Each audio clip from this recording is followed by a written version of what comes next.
Picture this.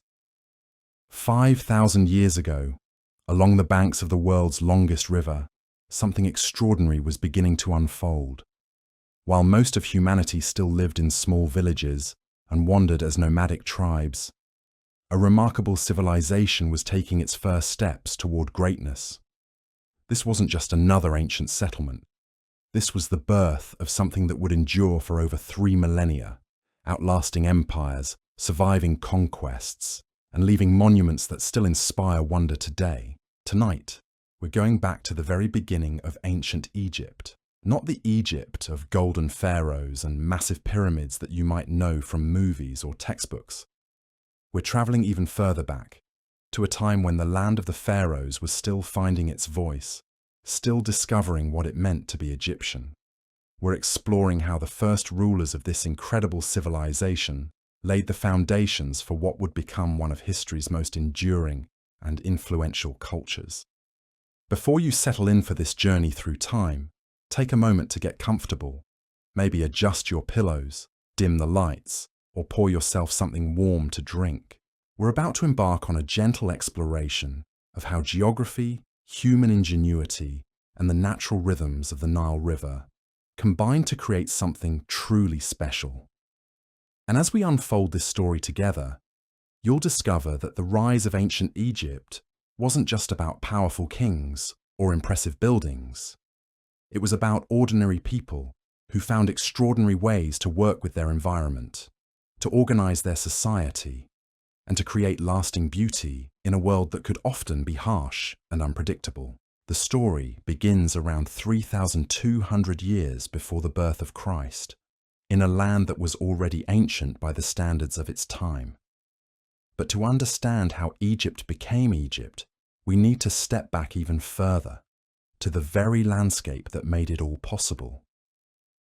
The Nile River, flowing north from the heart of Africa toward the Mediterranean Sea, created something unique in the ancient world.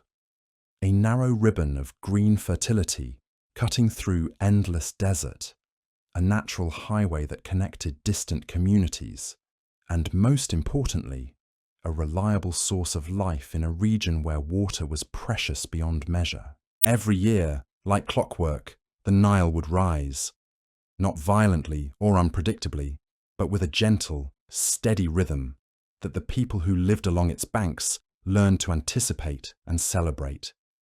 These annual floods didn't destroy, they renewed. They brought rich, dark soil from the highlands of Ethiopia and Sudan, spreading it across the valley floor like a generous gift. Where other ancient peoples had to struggle with unpredictable weather and uncertain harvests, the Egyptians found themselves blessed with what they came to see as the most reliable agricultural system in the known world. But the Nile's gifts went beyond just fertile soil.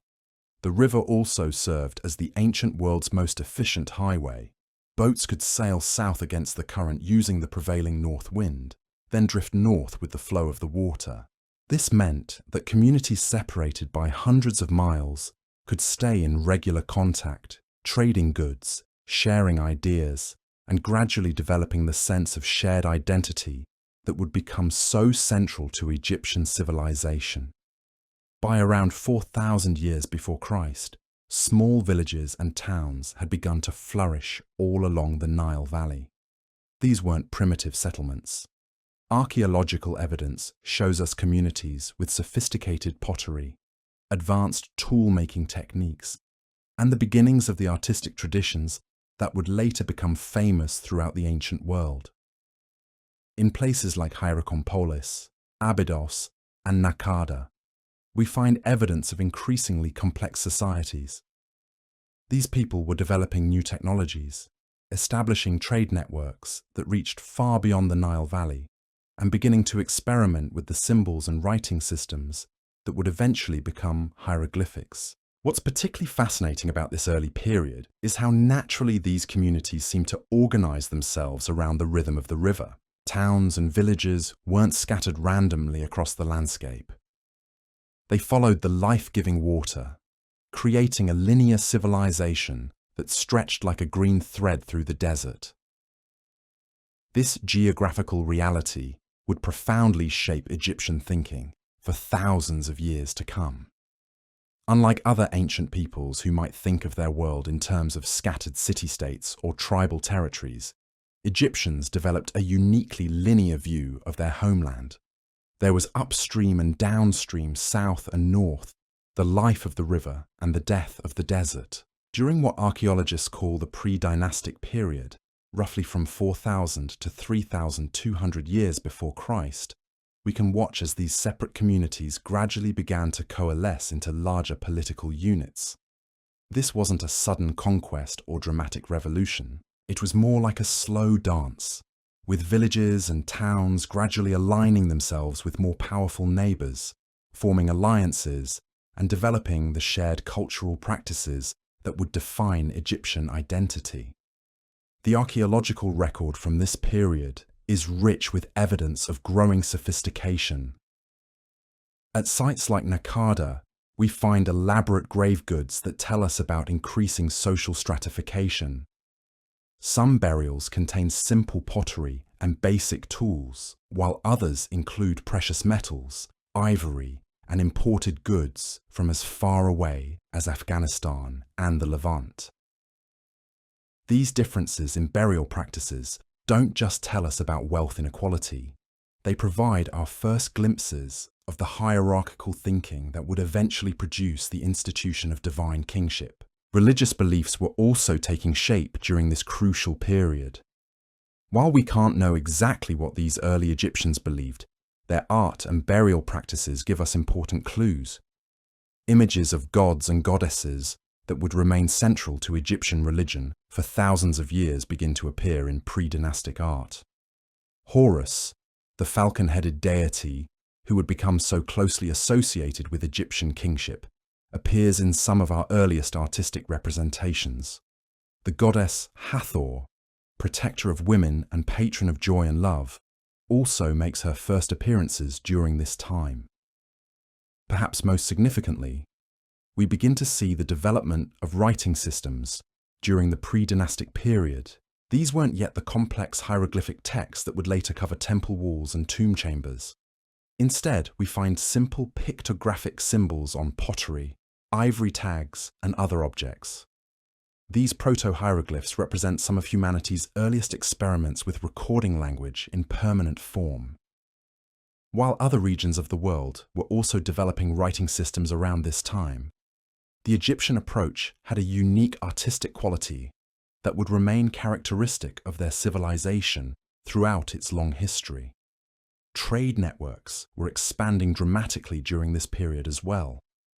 Excavations at pre-dynastic sites have revealed materials from across the known world. Cedar wood from Lebanon, lapis lazuli from Afghanistan, gold from Nubia, and obsidian from Anatolia all found their way into Egyptian communities. This wasn't just luxury trade for the wealthy elite. Even relatively modest burials sometimes contain foreign materials, suggesting that Egypt's growing prosperity was shared, at least to some degree, across different levels of society. The communities of Upper Egypt, in the south, seem to be particularly dynamic during this period. Archaeological sites like Hierakonpolis show evidence of large-scale public architecture, sophisticated craft production, and the kind of centralized organization that would later characterize pharaonic government. At Hierakonpolis, excavations have revealed what appears to be one of the earliest Egyptian temples, a large oval structure that may have been dedicated to Horus. This isn't just significant because it's old, it's important because it shows us that the religious and political institutions that would define Egyptian civilization were already taking shape hundreds of years before the country was unified under a single ruler. The pottery from this period is particularly revealing. Nakada culture, named after the site where it was first identified, produced some of the most beautiful and sophisticated ceramics in the ancient world. These weren't just functional vessels. They were works of art, decorated with complex geometric patterns, images of animals and plants, and increasingly representations of boats, which would become one of the most enduring symbols in Egyptian art. The fact that so much attention was paid to decorating everyday objects tells us something important about these communities. They had moved beyond mere survival. They had the time, skill, and cultural inclination to create beauty for its own sake. As we move closer to the crucial period around 3,200 years before Christ, the archaeological evidence shows us increasingly clear signs that Egypt was ready for political unification. Local rulers were becoming more powerful, their territories were growing larger, and the cultural practices that would define Egyptian civilization were becoming standardized across the Nile Valley. Artistic styles that had once been purely local were spreading up and down the river. Religious symbols were becoming more uniform. Even pottery styles were becoming more consistent from one community to another. But perhaps most importantly, we begin to see evidence of the ideology that would make Egyptian unification not just possible, but inevitable. The concept of Ma'at, the fundamental Egyptian principle of order, balance, and cosmic harmony, seems to have its roots in this pre-dynastic period. While we don't yet have written texts that explicitly discuss Ma'at, the archaeological evidence suggests that Egyptian communities were already organizing themselves around principles of balance and reciprocity that would later be formalized in pharaonic ideology. The stage was being set for one of history's most significant political achievements. The unification of Egypt under a single ruler wasn't just a military conquest or a political convenience. It was the culmination of centuries of cultural, religious, and economic development that had already created a shared Egyptian identity. When the first pharaoh finally emerged to rule over both Upper and Lower Egypt, he wasn't creating something entirely new. He was giving political form to a civilization that had already been taking shape for generations along the life-giving banks of the Nile. The communities of Lower Egypt, in the north where the Nile spreads into its famous delta, were developing their own distinctive characteristics during this same period. The delta region, with its multiple river channels and proximity to the Mediterranean Sea, naturally became more oriented toward trade and maritime activities. Archaeological evidence from sites like Buto and Sais shows us communities that were in regular contact with the broader Mediterranean world, importing and exporting goods, ideas, and technologies. This geographic division between Upper and Lower Egypt wasn't just a matter of different locations along the river. It represented two different ways of engaging with the world. Upper Egypt, with its narrow valley and dramatic desert cliffs, developed a more inward-focused, intensely Egyptian identity. Lower Egypt, with its broad delta and maritime connections, remained more cosmopolitan and internationally oriented. These differences would persist throughout Egyptian history, creating a creative tension that would enrich Egyptian civilization for thousands of years. The religious landscape of pre-dynastic Egypt was equally complex and regionally varied. In the south, Horus worship seems to have been particularly strong, centered at sites like Heracompolis and Edfu. In the north, other deities held sway, including Neith at Sais and Wadjet, the cobra goddess who would later become one of the protective symbols of pharaonic power. These regional religious traditions didn't disappear when Egypt was unified. Instead, they were woven together into the complex tapestry of Egyptian mythology that would characterize the civilization for millennia. The evidence for increasing political sophistication during this period extends far beyond just material culture. At sites throughout the Nile Valley, archaeologists have discovered what appear to be the earliest Egyptian administrative documents. These aren't the elaborate papyrus scrolls that would later fill Egyptian archives. Instead, they're simple bone and ivory tags, small labels that were apparently attached to goods being stored or transported.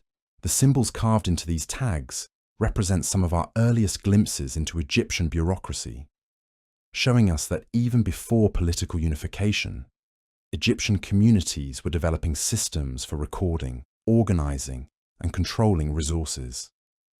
What's particularly remarkable about these early administrative records is their sophistication.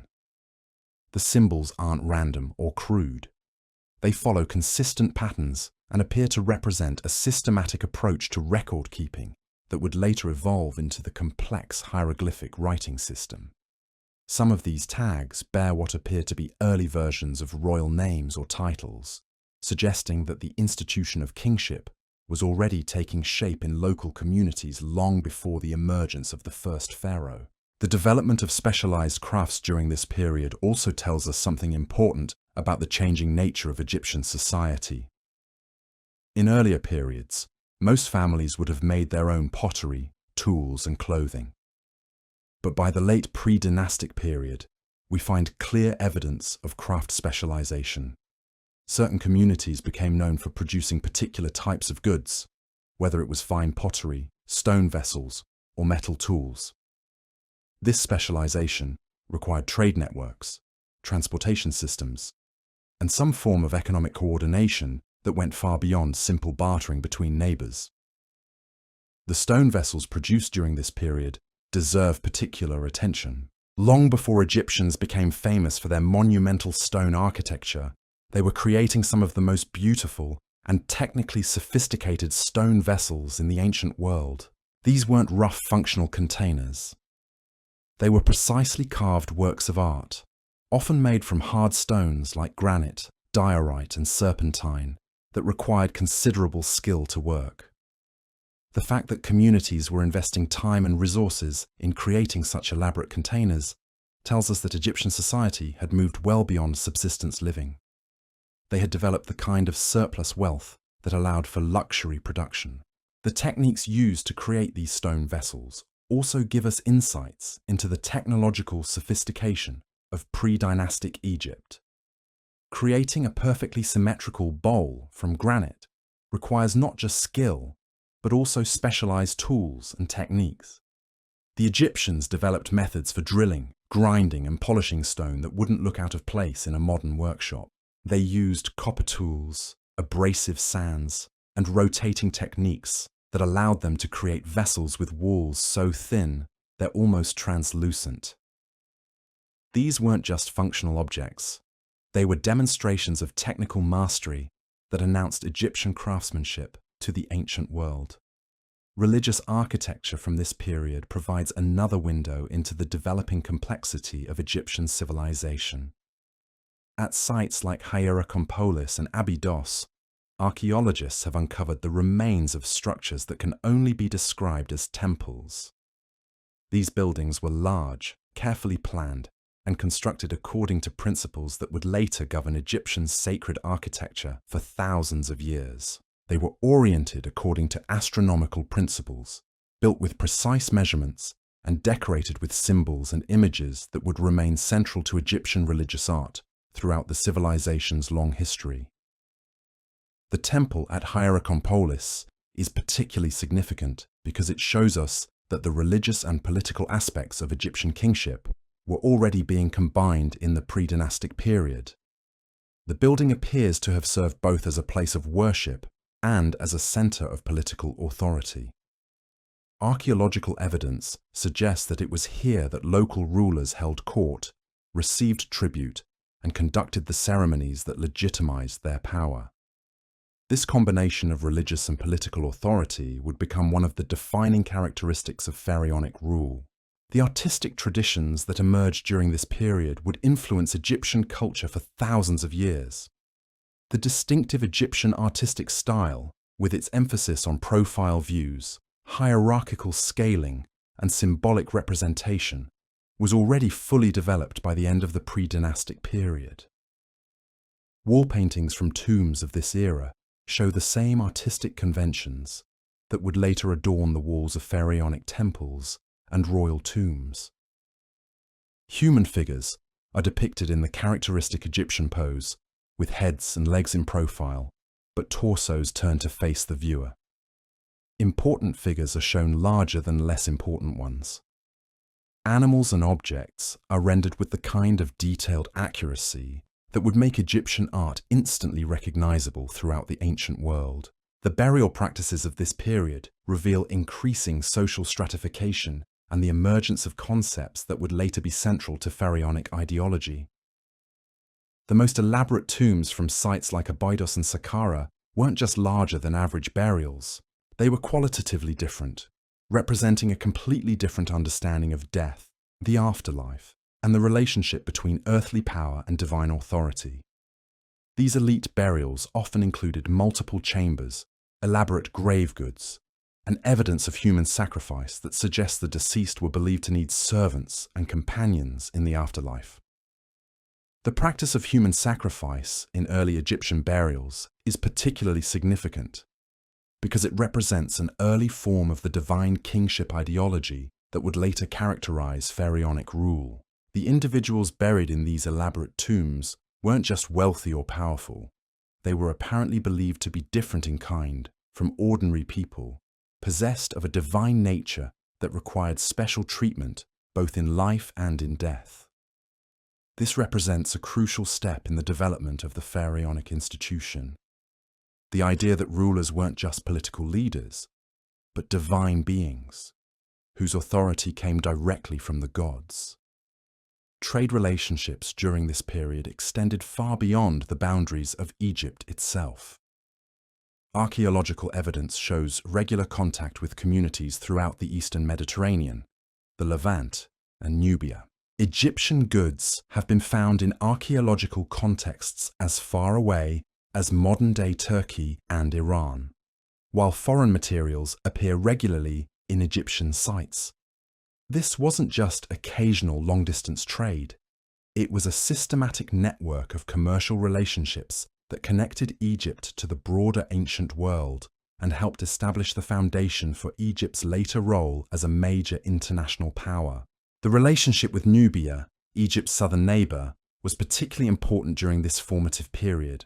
Nubia was rich in gold, ivory, ebony, and other luxury materials that were highly prized in Egyptian communities. But the relationship went beyond simple trade. There's evidence of significant cultural exchange, with Nubian artistic styles and religious practices influencing Egyptian development, and vice versa. Some scholars have argued that certain aspects of pharaonic ideology, particularly the divine nature of kingship, may have had Nubian origins or influences. The proto-writing systems that emerged during this period represent one of humanity's most significant intellectual achievements. The symbols that appear on pottery, ivory tags, and stone vessels from pre-dynastic Egypt aren't just random pictures. They represent a systematic attempt to record language in permanent form.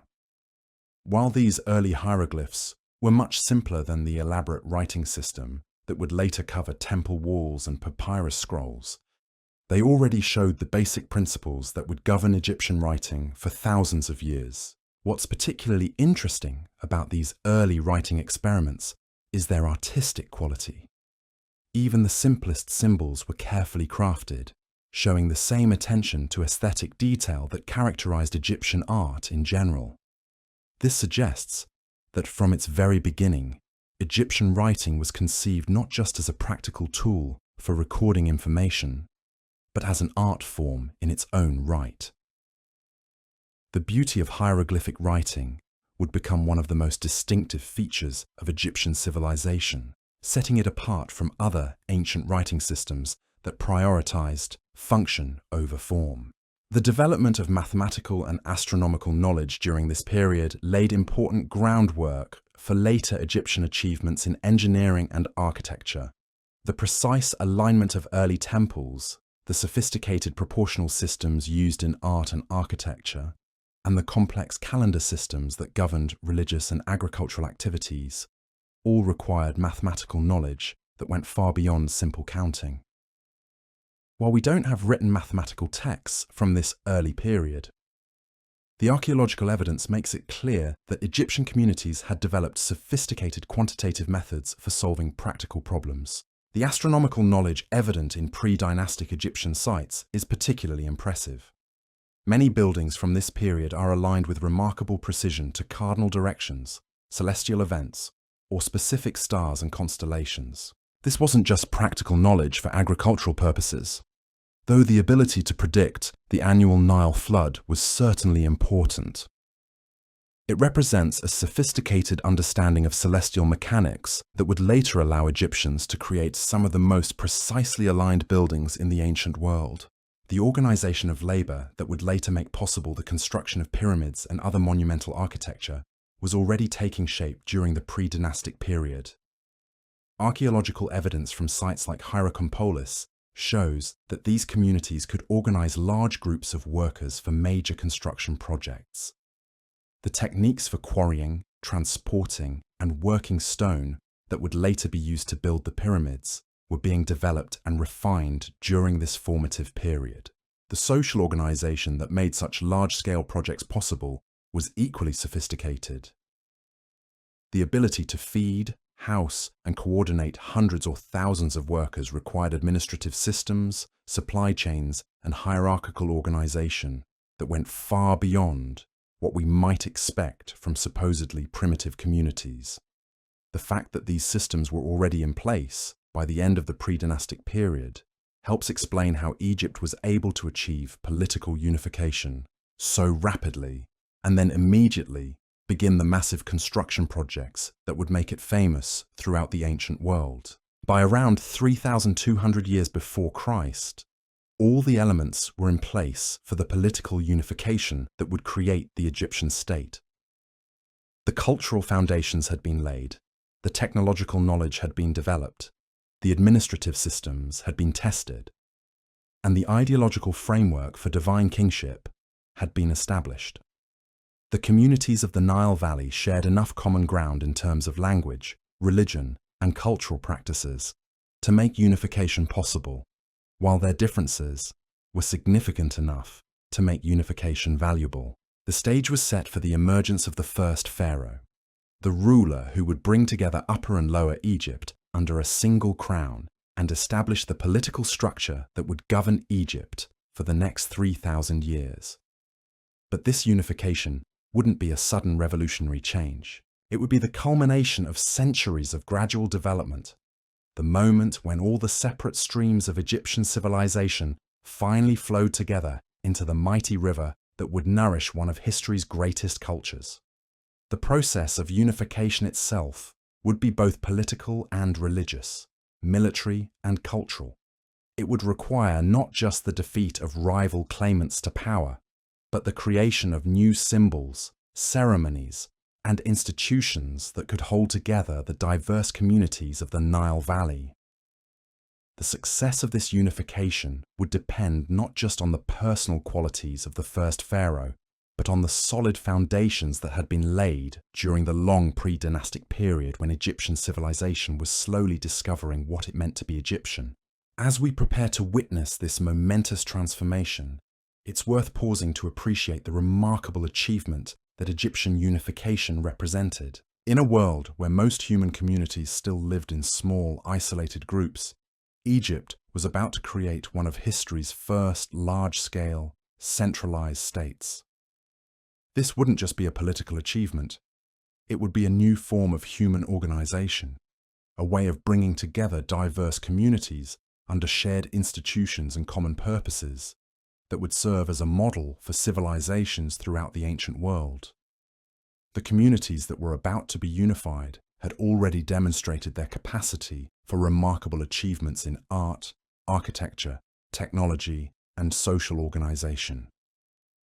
But unification would allow them to pool their resources, coordinate their efforts, and achieve things that would have been impossible for any single community working alone. The monuments, the art, the literature, and the technological achievements that would make ancient Egypt famous were all made possible by the political unification that was about to take place.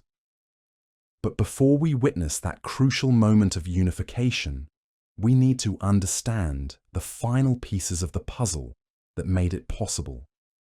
The religious beliefs, the artistic traditions, the technological knowledge, and the social institutions that had been developing throughout the pre-dynastic period were about to be transformed into the distinctive Egyptian civilization that would endure for thousands of years.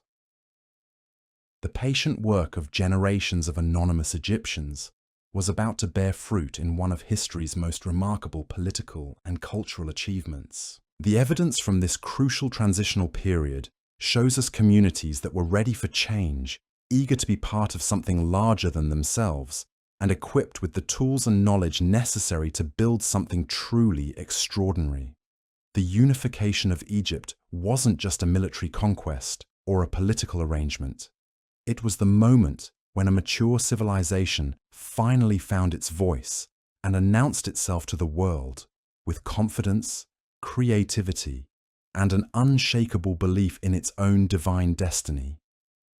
The transformation from a collection of separate communities to a unified Egyptian state wasn't a sudden event that happened overnight. Instead, it was a gradual process that unfolded over several generations, with local rulers slowly extending their influence up and down the Nile Valley. By around 3,100 years before Christ, one particular ruler had emerged as the dominant force in this slow dance of political consolidation. His name, preserved for us in some of our earliest historical records, was Narmer. Narmer wasn't just another local chieftain who happened to get lucky in war. Archaeological evidence suggests he was the heir to a sophisticated political tradition that had been developing in Upper Egypt for generations. His capital was at Hierakonpolis, that same site where we found evidence of early temple construction and complex social organization. From this power base in the south, Narmer began the final phase of Egyptian unification, a process that would establish patterns of pharaonic rule that would endure for thousands of years. The most famous artifact from Narmer's reign is the ceremonial palette that bears his name, discovered at Hierakonpolis and now housed in the Egyptian Museum in Cairo. This isn't just a beautiful piece of ancient art. It's one of our most important historical documents from the dawn of Egyptian civilization. The Narmer palette tells the story of unification in symbolic language that was already sophisticated and fully developed by this early period. On one side of the palette, we see Narmer wearing the white crown of Upper Egypt, wielding a mace above a kneeling captive who appears to represent Lower Egypt. The symbolism here is clear and deliberate. This isn't just a record of military victory, it's a statement about the divine nature of pharaonic power and the cosmic significance of Egyptian unification. The falcon god, Horus, who would become so closely associated with pharaonic authority, hovers protectively above Narmer, holding a rope that leads to bound captives from the Delta region. The other side of the palette shows Narmer wearing the red crown of Lower Egypt, walking in procession past rows of decapitated enemies. But this isn't just a celebration of conquest. The imagery suggests that Narmer has not only defeated Lower Egypt, but has been accepted as its legitimate ruler. He wears the crown of the north, participates in northern religious ceremonies, and appears to have been integrated into the existing power structures of the Delta region, rather than simply destroying them. What makes the Narmer palette particularly significant is its early use of hieroglyphic writing. The symbols carved around the edges of the palette aren't just decorative elements.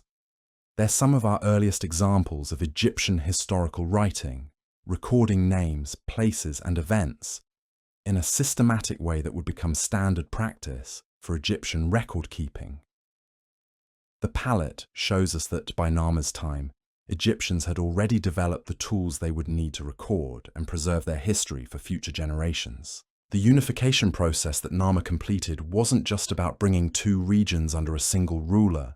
It was about creating new institutions, new symbols, and new ceremonies that could hold together the diverse communities of the Nile Valley. The double crown that combined the white crown of the south with the red crown of the north became one of the most enduring symbols of pharaonic power. For the next 3,000 years, every pharaoh would be crowned as ruler of both Upper and Lower Egypt, maintaining the symbolic unity that Narmer had achieved through conquest and diplomacy. Archaeological evidence from sites throughout Egypt shows us that unification brought immediate benefits to communities up and down the river. trade networks that had been developing during the pre-dynastic period suddenly expanded dramatically. Goods that had once moved slowly from village to village could now travel freely throughout the unified kingdom. Artistic styles that had been purely regional began to merge and influence each other. Religious practices that had been local traditions started to spread throughout the valley. The administrative systems that made this expanded trade and cultural exchange possible were remarkably sophisticated for such an early period. At sites like Abydos and Saqqara, archaeologists have discovered thousands of small ivory and bone tags that served as ancient inventory labels. These tags, dating to the very beginning of the dynastic period, show us that Egyptian administrators were already keeping detailed records of goods being stored, transported, and distributed throughout the kingdom. The writing system preserved on these early administrative documents represents a crucial breakthrough in human communication. While other regions of the world were also experimenting with writing around this time, the Egyptian system had distinctive characteristics that would shape Egyptian culture for millennia. Egyptian hieroglyphs weren't just functional symbols for recording information. They were artistic creations, each symbol carefully crafted to be beautiful as well as meaningful. This aesthetic quality of Egyptian writing would become one of the civilization's most distinctive features. The early pharaohs who followed Narmer continued the process of consolidation and institution building that he had begun. Rulers like Horahar, Jer, and Den, whose names are preserved in the royal annals and on monuments throughout Egypt, gradually expanded the administrative apparatus of the state and refined the ceremonies and symbols of pharaonic power. Each generation of rulers built upon the achievements of their predecessors, creating increasingly sophisticated systems of government, religion, and culture. The reign of King Den, who ruled around 3,000 years before Christ, provides particularly clear evidence of how rapidly Egyptian civilization was developing during this early period. Monuments from Den's reign show advances in art, architecture, and writing that represent significant improvements over earlier work. The tomb that Den built for himself at Abydos was larger and more elaborate than any previous royal burial, incorporating architectural innovations that would influence Egyptian tomb design for centuries. Den was also apparently the first pharaoh to use the title King of Upper and Lower Egypt in his official inscriptions, formalizing the concept of unified rule that Narmer had achieved through conquest. This wasn't just a change in royal titles. It represented a new understanding of what Egyptian kingship meant, an ideology that would remain central to pharaonic rule throughout the civilization's long history. The administrative innovations of Den's reign are equally impressive. Seals and labels from this period show that Egyptian bureaucrats were keeping detailed records not just of goods and property, but of people, events, and ceremonial activities. The famous year labels from Den's reign provide us with some of our earliest historical chronicles, recording significant events from each year of his rule in a systematic way that would become standard practice for Egyptian record-keeping. The religious developments during these early dynasties were equally significant. The institution of divine kingship, which would become so central to Egyptian civilization, was taking its mature form during this period. Early pharaohs weren't just political leaders. They were believed to be divine beings, earthly manifestations of the god Horus, who ruled by divine right and maintained cosmic order through their very existence. This concept of divine kingship had profound implications for Egyptian society. It meant that the pharaoh wasn't just the most powerful person in the kingdom. He was qualitatively different from all other people, possessed of a divine nature that made him the intermediary between the human and divine worlds. This ideology would shape Egyptian political, religious, and social institutions for thousands of years, creating a remarkably stable and enduring form of government. The development of royal burial practices during the early dynasties provides clear evidence of how this ideology of divine kingship was taking shape. The tombs built for the first pharaohs at Abydos and Saqqara weren't just larger than those of ordinary people. They were completely different in conception, designed as eternal houses for divine beings who would continue to rule in the afterlife, just as they had ruled in life. These early royal tombs were surrounded by smaller burials containing the pharaoh's servants and court officials, evidence of the practice of human sacrifice that characterized the earliest dynasties. While this practice would later be abandoned in favor of symbolic substitutes, it demonstrates the extent to which early Egyptians believed in the divine nature of their rulers. The pharaoh was thought to need his servants in the afterlife, and those servants were apparently willing to die to accompany their divine master on his journey to the next world. The artistic achievements of the early dynasties show steady development and increasing sophistication. The relief carvings and paintings found in early royal tombs display the distinctive Egyptian artistic style in its fully mature form. The conventions that would govern Egyptian art for thousands of years were already firmly established, showing figures in the characteristic Egyptian pose with the same attention to symbolic meaning and hierarchical relationships that would characterize later Egyptian art. The quality of craftsmanship evident in early dynastic artifacts is particularly impressive. Stone vessels from this period display technical mastery that rivals the best work of any period in Egyptian history. Jewelers were creating intricate pieces using techniques that wouldn't look out of place in a modern workshop. Carpenters were building furniture and architectural elements with joints so precise they're still tight after 5,000 years. This level of craftsmanship wasn't limited to luxury goods for the royal court. Archaeological excavations at sites throughout Egypt have revealed that ordinary people also had access to well-made tools, pottery, and household goods. The unification of Egypt had created economic conditions that benefited people at all levels of society, not just the wealthy elite. The expansion of trade networks during the early dynasties brought Egyptian communities into regular contact with cultures throughout the ancient world. Egyptian goods have been found in archaeological contexts as far away as modern-day Afghanistan, while materials from across Africa, Asia, and the Mediterranean appear regularly in Egyptian sites. This wasn't just occasional long-distance exchange. It was a systematic network of commercial relationships that made Egypt one of the major trading powers of the ancient world. The relationship with Nubia, Egypt's neighbor to the south, was particularly important during this period. Nubian gold, ivory, ebony, and exotic animals were highly prized in Egyptian communities, while Egyptian manufactured goods, particularly pottery and tools, found ready markets in Nubian settlements. Archaeological evidence suggests that this trade relationship was managed by the Egyptian state, with official expeditions traveling south under royal sponsorship to secure valuable materials for the pharaoh's court. The technological innovations of the early dynasties laid important groundwork for the monumental achievements that would make Egypt famous throughout the ancient world. The techniques for quarrying, transporting, and working stone that would later be used to build the pyramids were being developed and refined during this formative period. Egyptian engineers were learning how to organize large workforces, how to move massive stone blocks over long distances, and how to achieve the precision that would characterize Egyptian architecture. The development of copper metallurgy during this period was particularly significant.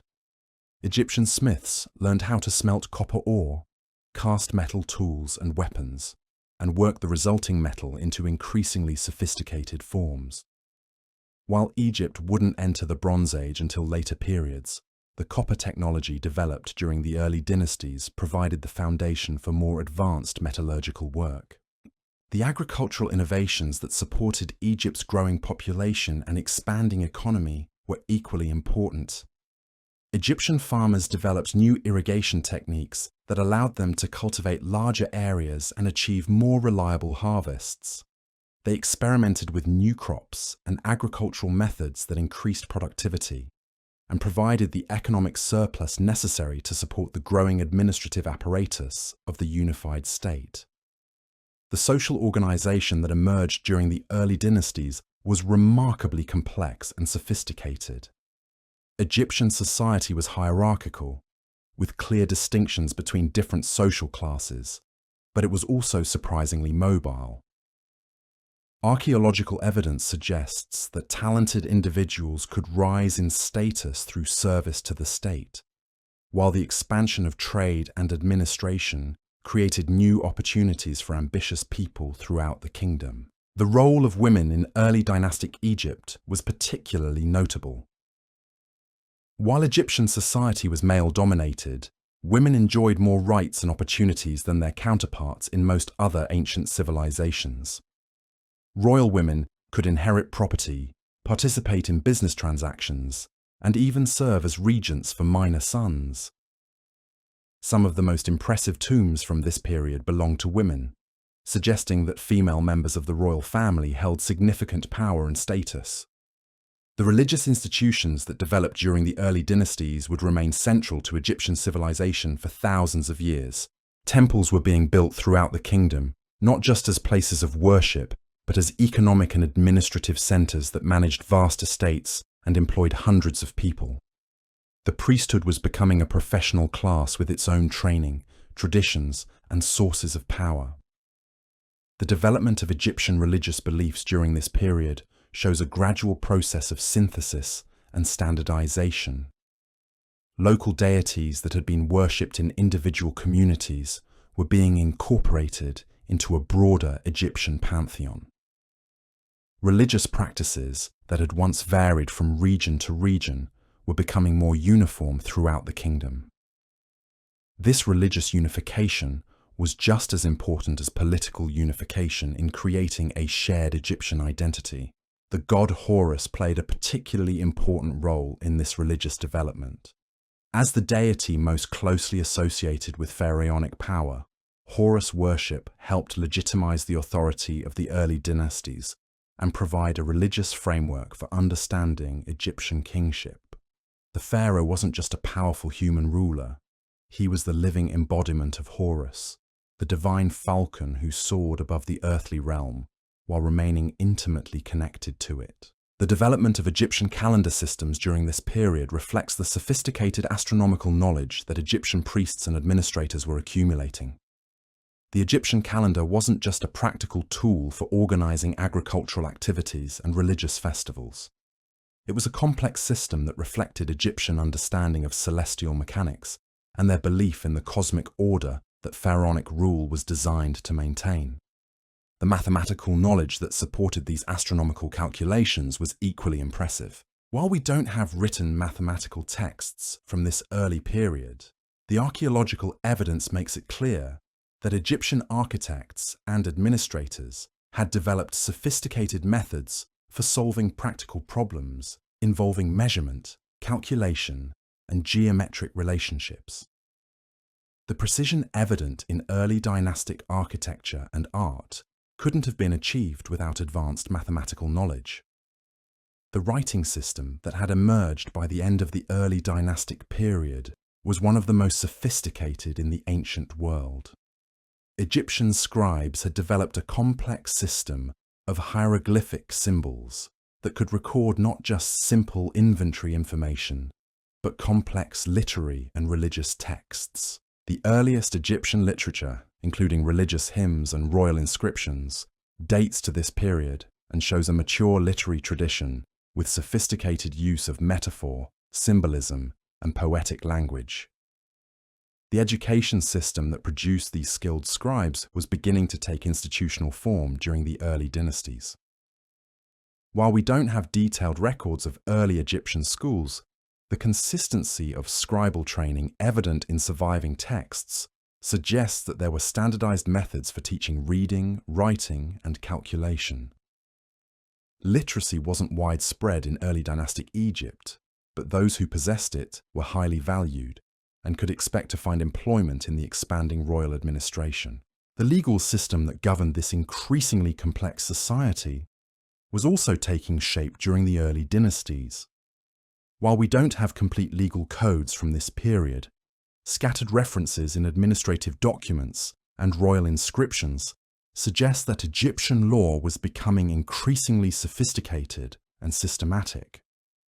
The pharaoh was the ultimate source of legal authority, but day-to-day administration of justice was handled by appointed officials who followed established precedents and procedures. The military organization that had made Egyptian unification possible continued to evolve during the early dynasties. The Egyptian army wasn't just a collection of local militias. It was becoming a professional force with standardized equipment, training, and command structures. Military expeditions to secure trade routes, protect borders, and maintain internal order were becoming routine activities that required careful planning and coordination. The architectural achievements of the early dynasties were preparing the ground for even greater accomplishments to come. The techniques being developed for working stone, organizing labor, and achieving precise measurements would soon be applied to projects of unprecedented scale and ambition. The pyramids that would make Egypt famous throughout the world were still generations in the future, but the foundations for those achievements were being laid during these formative centuries. By the end of the early dynastic period, around 2,700 years before Christ, Egypt had achieved a remarkable transformation. What had begun as a collection of separate village communities had become one of the world's most sophisticated civilizations. The institutions, traditions, and cultural practices that would define Egyptian civilization for the next 3,000 years were firmly established. The stage was set for the achievements that would make Egypt legendary throughout the ancient world. But before those legendary achievements could be realized, Egypt needed to undergo one more crucial transformation. The administrative and religious institutions that had developed during the early dynasties needed to be refined and perfected. The architectural techniques that had been evolving needed to be applied to projects of unprecedented ambition. The artistic traditions that had been taking shape needed to reach their full flowering. This transformation would come during the Third Dynasty, under the reign of a pharaoh whose name would become synonymous with architectural innovation and cultural achievement. Djoser, who ruled from around 2680 to 2660 years before Christ, would oversee the construction of the first monumental stone building in human history and establish architectural principles that would influence construction throughout the ancient world. But Djoser's greatest achievement wasn't accomplished alone. Working closely with him was a remarkable individual whose name has come down to us as one of the first recorded architects in human history. Imhotep, who served as Djoser's vizier and chief architect, would design and oversee the construction of a monument that would revolutionize architecture and establish Egypt as the premier building civilization of the ancient world.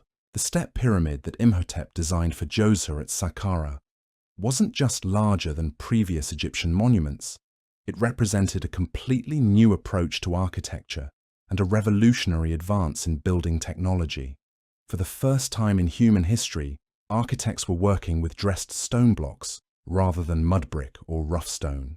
They were creating structures that were designed not just to last for years or decades, but for eternity.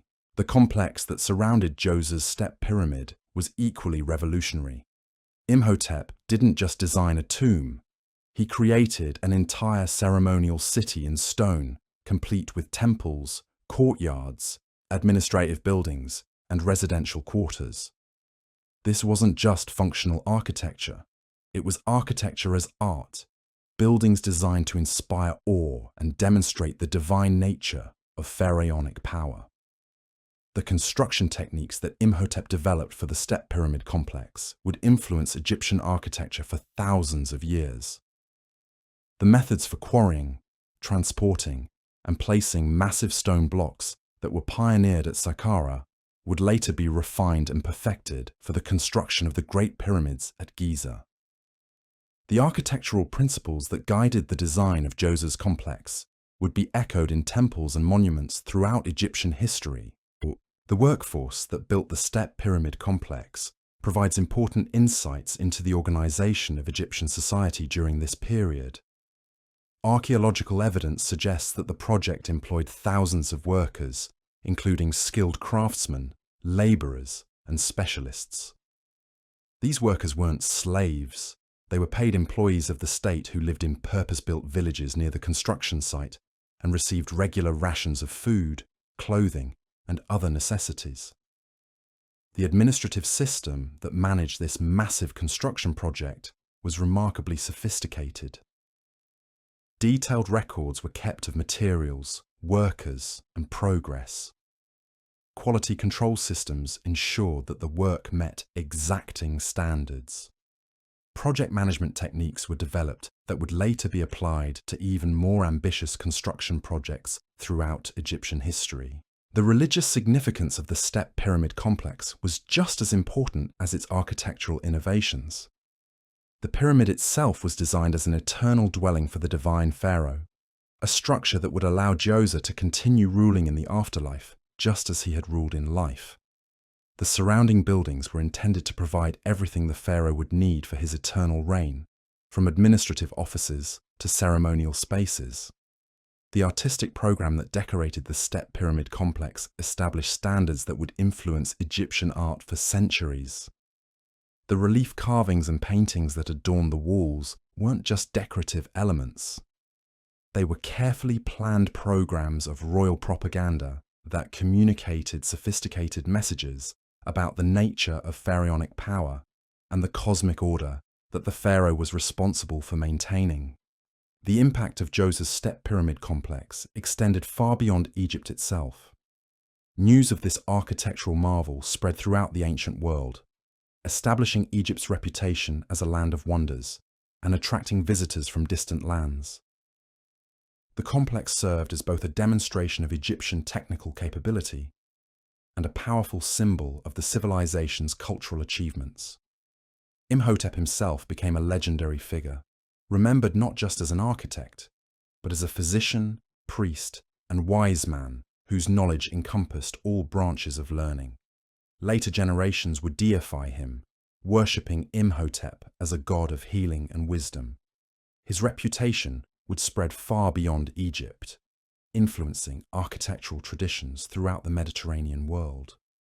The success of the Step Pyramid project established patterns of royal building that would characterize Egyptian civilization for thousands of years. Each pharaoh would be expected to construct monuments that demonstrated his power and piety, contributing to an ongoing program of architectural development that would make Egypt the premier building civilization of the ancient world. The economic impact of these large-scale construction projects was equally significant. The demand for skilled craftsmen, raw materials, and transportation services stimulated economic development throughout Egypt. Communities that specialized in quarrying stone, producing tools, or providing other construction-related services found ready markets for their products.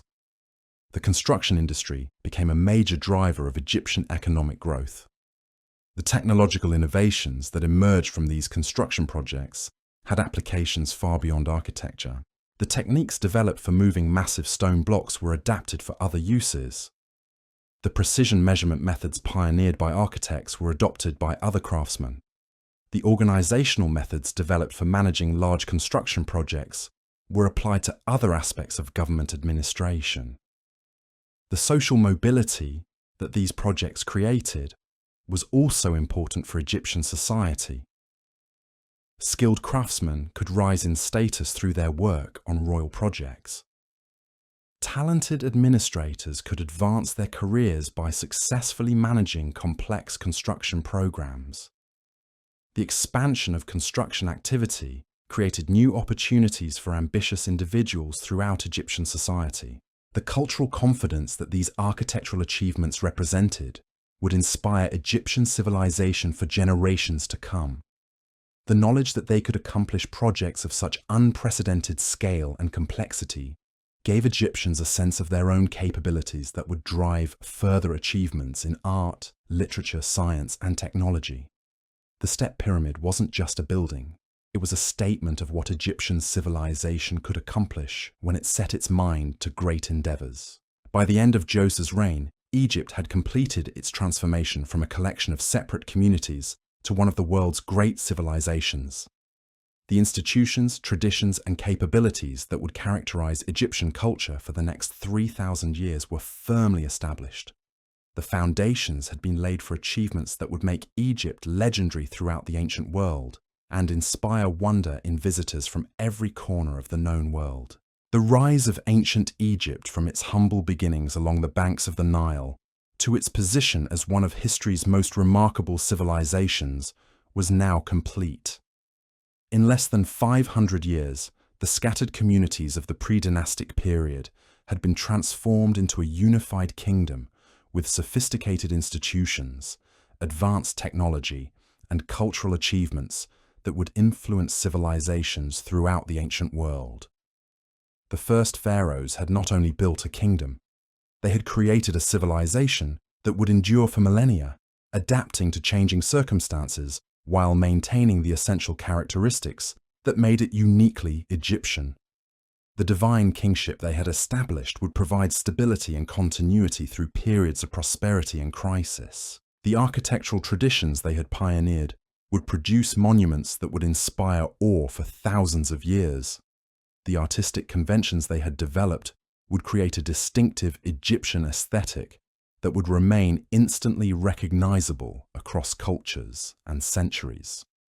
The administrative systems they had created would provide the foundation for effective government across a territory that stretched from the Mediterranean to the First Cataract. The writing system they had perfected would preserve Egyptian literature, religion, and historical records for future generations. The trade networks they had established would make Egypt prosperous and cosmopolitan, connected to cultures throughout Africa, Asia, and the Mediterranean world.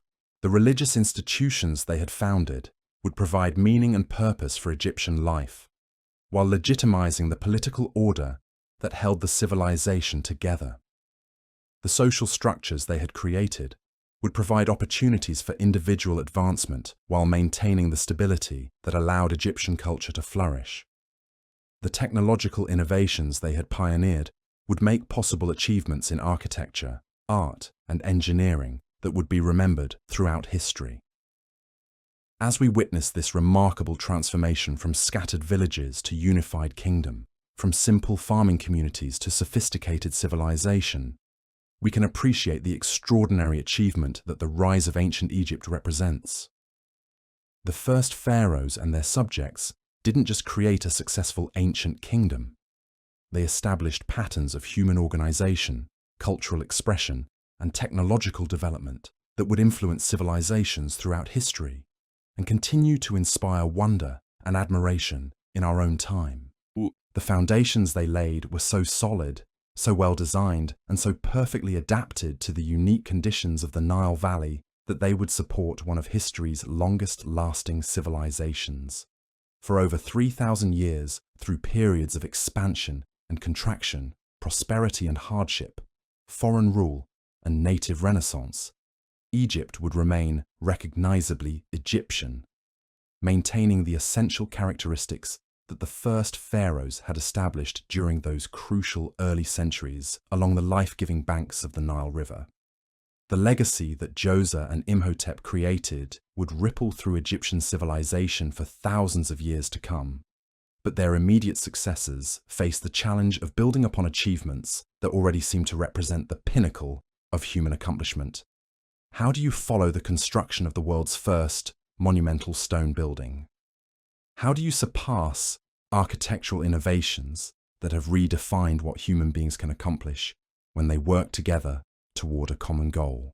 The pharaohs who ruled after Djoser found their answer not by trying to outdo his achievements directly, but by refining and perfecting the systems he had established. The third dynasty continued for several more reigns after Djoser's death, with rulers like Sekhemkhet and Kaba attempting to build their own step pyramids, using the techniques that Imhotep had pioneered. While these later projects were never completed, the archaeological evidence they've left behind shows us how rapidly Egyptian architectural knowledge was advancing. At Saqqara, just southwest of Djoser's complex, archaeologists have uncovered the remains of Sekhemkhet's unfinished pyramid. Though it was never completed, the portions that were built demonstrate significant advances in construction techniques. The stone blocks are more precisely cut than those used in Djoser's pyramid. The internal chambers show more sophisticated planning. The overall design reflects lessons learned from the earlier project. Improvements that would have made Sekhemkhet's pyramid even more impressive than his predecessors if it had been finished. The reasons why these later Third Dynasty pyramids were never completed tell us something important about the challenges facing Egyptian rulers during this period.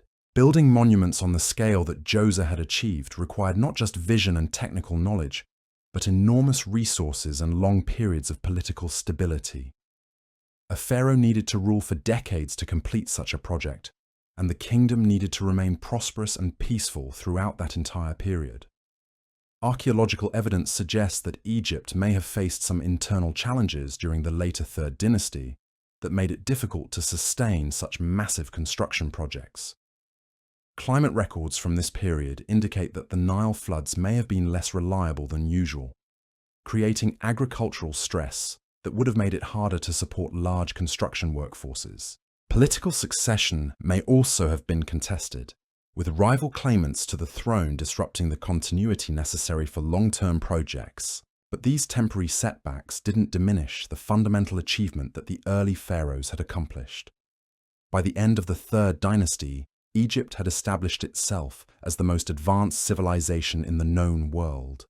The institutions they had created, the technologies they had developed, and the cultural traditions they had established provided a foundation so solid that it could weather temporary difficulties and emerge stronger than before. The religious developments during this period were just as significant as the architectural achievements. The concept of divine kingship that had emerged during the early dynasties was being refined into a sophisticated theological system that would govern Egyptian religious thought for millennia. The pharaoh wasn't just a powerful ruler who happened to be favored by the gods. He was understood to be a divine being in his own right, the earthly manifestation of cosmic order itself. This theological development had profound implications for how Egyptians understood their place in the world. The pharaoh's divine nature meant that Egypt itself was a sacred land, blessed by the gods and set apart from other nations. Egyptian civilization wasn't just successful or prosperous. It was holy, a reflection of divine will made manifest in human society. This sense of sacred destiny would give Egyptians the confidence to undertake projects of unprecedented ambition and the resilience to maintain their civilization through periods of difficulty. The priesthood that served this developing religious system was becoming increasingly sophisticated and influential. Temples were being built throughout Egypt, not just as places of worship, but as centers of learning where priests studied astronomy, mathematics, medicine, and other branches of knowledge. The temple complexes were becoming economic powerhouses in their own right, managing vast agricultural estates and controlling significant resources. The religious calendar that governed Egyptian life was becoming more complex and sophisticated during this period. The festivals and ceremonies that marked the passage of time weren't just social occasions. They were carefully choreographed events that reinforced the theological principles underlying Egyptian civilization. The pharaoh's participation in these ceremonies wasn't just ceremonial. It was understood to be essential for maintaining cosmic order and ensuring the continued prosperity of the kingdom. The development of Egyptian mythology during this period provided the narrative framework that would help Egyptians understand their history and their destiny. The stories of gods and goddesses weren't just entertainment or primitive attempts to explain natural phenomena. They were sophisticated theological statements about the nature of reality and Egypt's place within the cosmic order. The myth of Osiris, which would become central to Egyptian religious thought, was taking shape during this period, providing Egyptians with a powerful metaphor for death, resurrection, and eternal life. The artistic traditions that had emerged during the early dynasties continued to evolve and mature throughout the Third Dynasty. Egyptian artists were developing increasingly sophisticated techniques for working in stone, metal, and other materials. The relief carvings from this period show a level of skill and artistic sensitivity that rivals the best work of any period in Egyptian history. The conventions that governed Egyptian art were becoming more standardized during this period. But this standardization didn't limit artistic creativity. Instead, it provided a framework within which artists could work with confidence, knowing that their creations would be understood and appreciated by their intended audience. The symbolic language of Egyptian art was becoming richer and more nuanced, capable of expressing complex theological and political concepts with remarkable precision.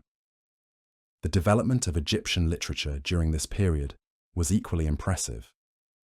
While most of the texts that have survived from the early dynasties are administrative records or religious inscriptions, there's evidence that more sophisticated literary traditions were developing.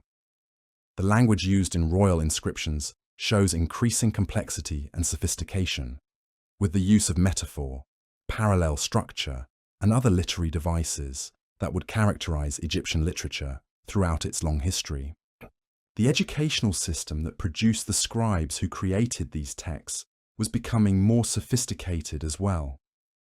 Archaeological evidence from sites throughout Egypt shows that scribal schools were being established in major cities and temple complexes. These schools weren't just teaching basic literacy, they were providing comprehensive education in mathematics, astronomy, medicine, and other subjects that were considered essential for educated individuals. The expansion of Egyptian trade networks during this period brought the civilization into contact with cultures throughout the ancient world. Egyptian merchants and diplomats traveled as far as the eastern Mediterranean, the highlands of Anatolia, and the kingdoms of Mesopotamia. These contacts weren't just commercial. They were cultural exchanges that enriched Egyptian civilization and spread Egyptian influence throughout the known world. The goods that flowed through these trade networks tell us something important about Egypt's position in the ancient world economy. Egyptian products, particularly fine pottery, stone vessels, and luxury goods, were highly prized throughout the Mediterranean and Near East.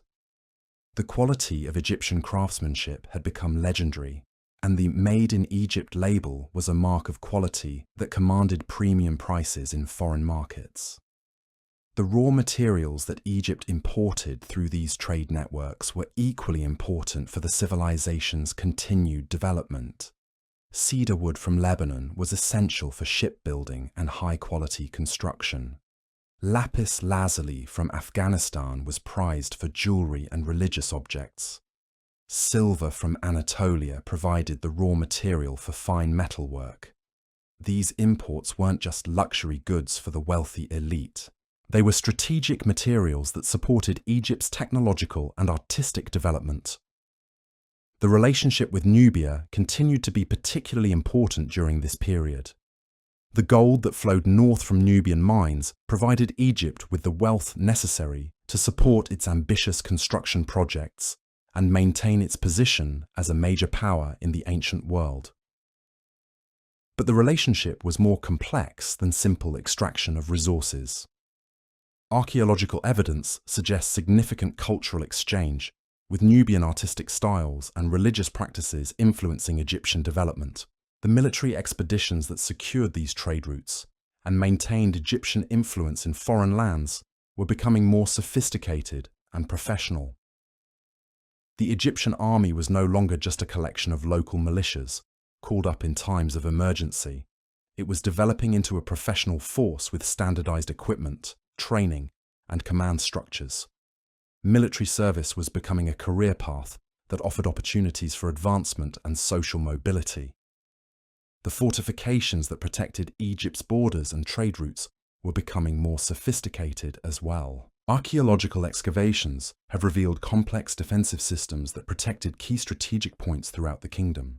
These weren't just simple walls or watchtowers. They were carefully planned defensive complexes with multiple lines of defense, sophisticated communication systems, and provisions for extended sieges. The administrative system that managed this expanding kingdom was becoming remarkably sophisticated. The bureaucracy that had emerged during the early dynasties was growing more complex and specialized, with different departments handling taxation, construction projects, trade regulation, and other aspects of government. The records kept by these administrators provide us with detailed insights into how Egyptian society functioned during this crucial period. The legal system that governed this complex society was also evolving. While we don't have complete legal codes from this period, scattered references in administrative documents and royal inscriptions suggest that Egyptian law was becoming increasingly systematic and comprehensive. The pharaoh remained the ultimate source of legal authority, but day-to-day administration of justice was handled by trained officials who followed established procedures and precedents. The social structure of Egyptian society was becoming more complex and differentiated during this period. While Egypt remained a hierarchical society with clear distinctions between different social classes, there was considerable social mobility. Talented individuals could rise in status through service to the state, success in trade, or achievement in specialized crafts.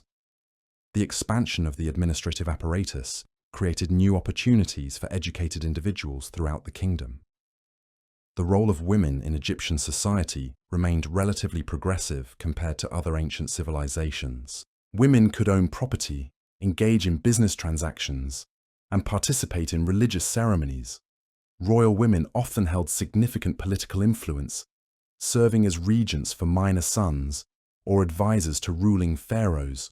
The tombs of wealthy women from this period show that they had access to the same luxury goods and artistic commissions as their male counterparts. The urban development that was taking place throughout Egypt during this period was creating new centers of population and economic activity. Cities like Memphis, which had been established as the capital of the unified kingdom, were growing rapidly and developing the infrastructure necessary to support large populations. These urban centers weren't just administrative capitals. They were becoming centers of craft production, trade, and cultural innovation. The planning that went into these urban developments shows remarkable sophistication. Egyptian city planners understood the importance of water supply, waste management, and traffic flow. They designed cities that could function efficiently while also serving ceremonial and religious purposes. The urban planning principles developed during this period would influence city design throughout Egyptian history. The agricultural innovations that supported Egypt's growing population and expanding economy were equally impressive. Egyptian farmers were developing new irrigation techniques that allowed them to cultivate larger areas and achieve more reliable harvests. They were experimenting with new crops and agricultural methods that increased productivity and provided the economic surplus necessary to support the kingdom's ambitious projects. The storage and distribution systems that managed Egypt's agricultural surplus were becoming more sophisticated as well. Granaries were being built throughout the kingdom to store grain against years of poor harvests. Administrative systems were developed to track production, distribution, and consumption of agricultural products. These systems weren't just practical necessities. They were strategic assets that gave Egypt significant advantages in trade and diplomacy. The technological innovations that emerged from Egypt's construction projects and craft production were having applications far beyond their original purposes. The precision measurement techniques developed by architects were being adapted for use in astronomy and mathematics. The organizational methods pioneered for managing large construction projects were being applied to other aspects of administration. The metallurgical techniques developed for creating tools and weapons were being used to produce increasingly sophisticated luxury goods. The scientific knowledge that Egyptian priests and administrators were accumulating was becoming increasingly sophisticated. Astronomical observations were being recorded and analyzed to improve calendar systems and predict celestial events. Mathematical techniques were being developed to solve practical problems in architecture, engineering, and administration. medical knowledge was being systematized and recorded, creating the foundation for what would become one of the most advanced medical traditions in the ancient world. The cultural confidence that these achievements represented was inspiring Egyptian civilization to even greater accomplishments. The knowledge that they could undertake projects of unprecedented scale and complexity gave Egyptians a sense of their own capabilities that would drive continued innovation and achievement. This confidence wasn't just national pride. It was a realistic assessment of Egyptian capabilities based on concrete accomplishments. The influence that Egyptian civilization was beginning to exert on the broader ancient world was becoming increasingly evident. Visitors from distant lands came to Egypt to learn from Egyptian craftsmen, study Egyptian administrative methods, and observe Egyptian religious practices. Egyptian artistic styles were being copied and adapted by cultures throughout the Mediterranean and Near East. Egyptian technological innovations were being transmitted to other civilizations through trade and cultural contact. The diplomatic relationships that Egypt was developing with other ancient powers were based on this growing reputation for achievement and sophistication. Egyptian pharaohs weren't just local rulers who happened to control valuable territory. They were recognized throughout the ancient world as leaders of one of its most advanced civilizations.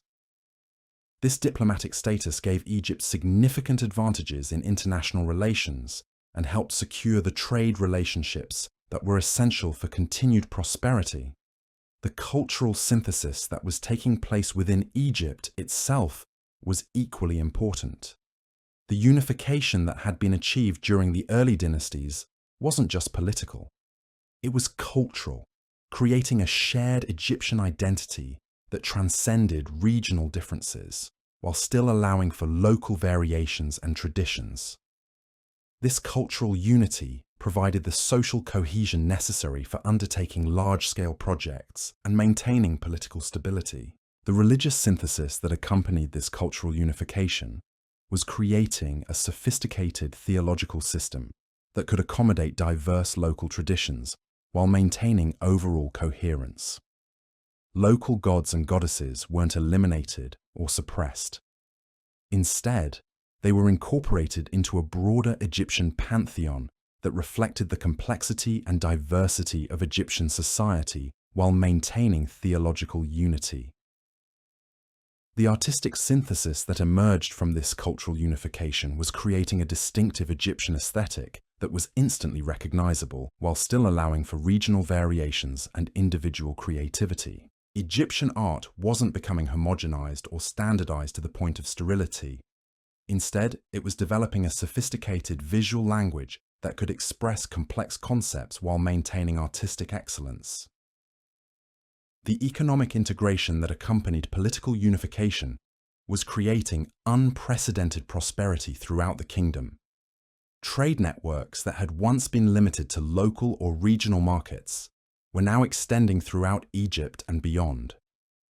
Craft production that had once served only local needs was now supplying markets throughout the ancient world. Agricultural production that had once barely supported local populations was now generating surpluses that could support ambitious construction projects and maintain large urban populations.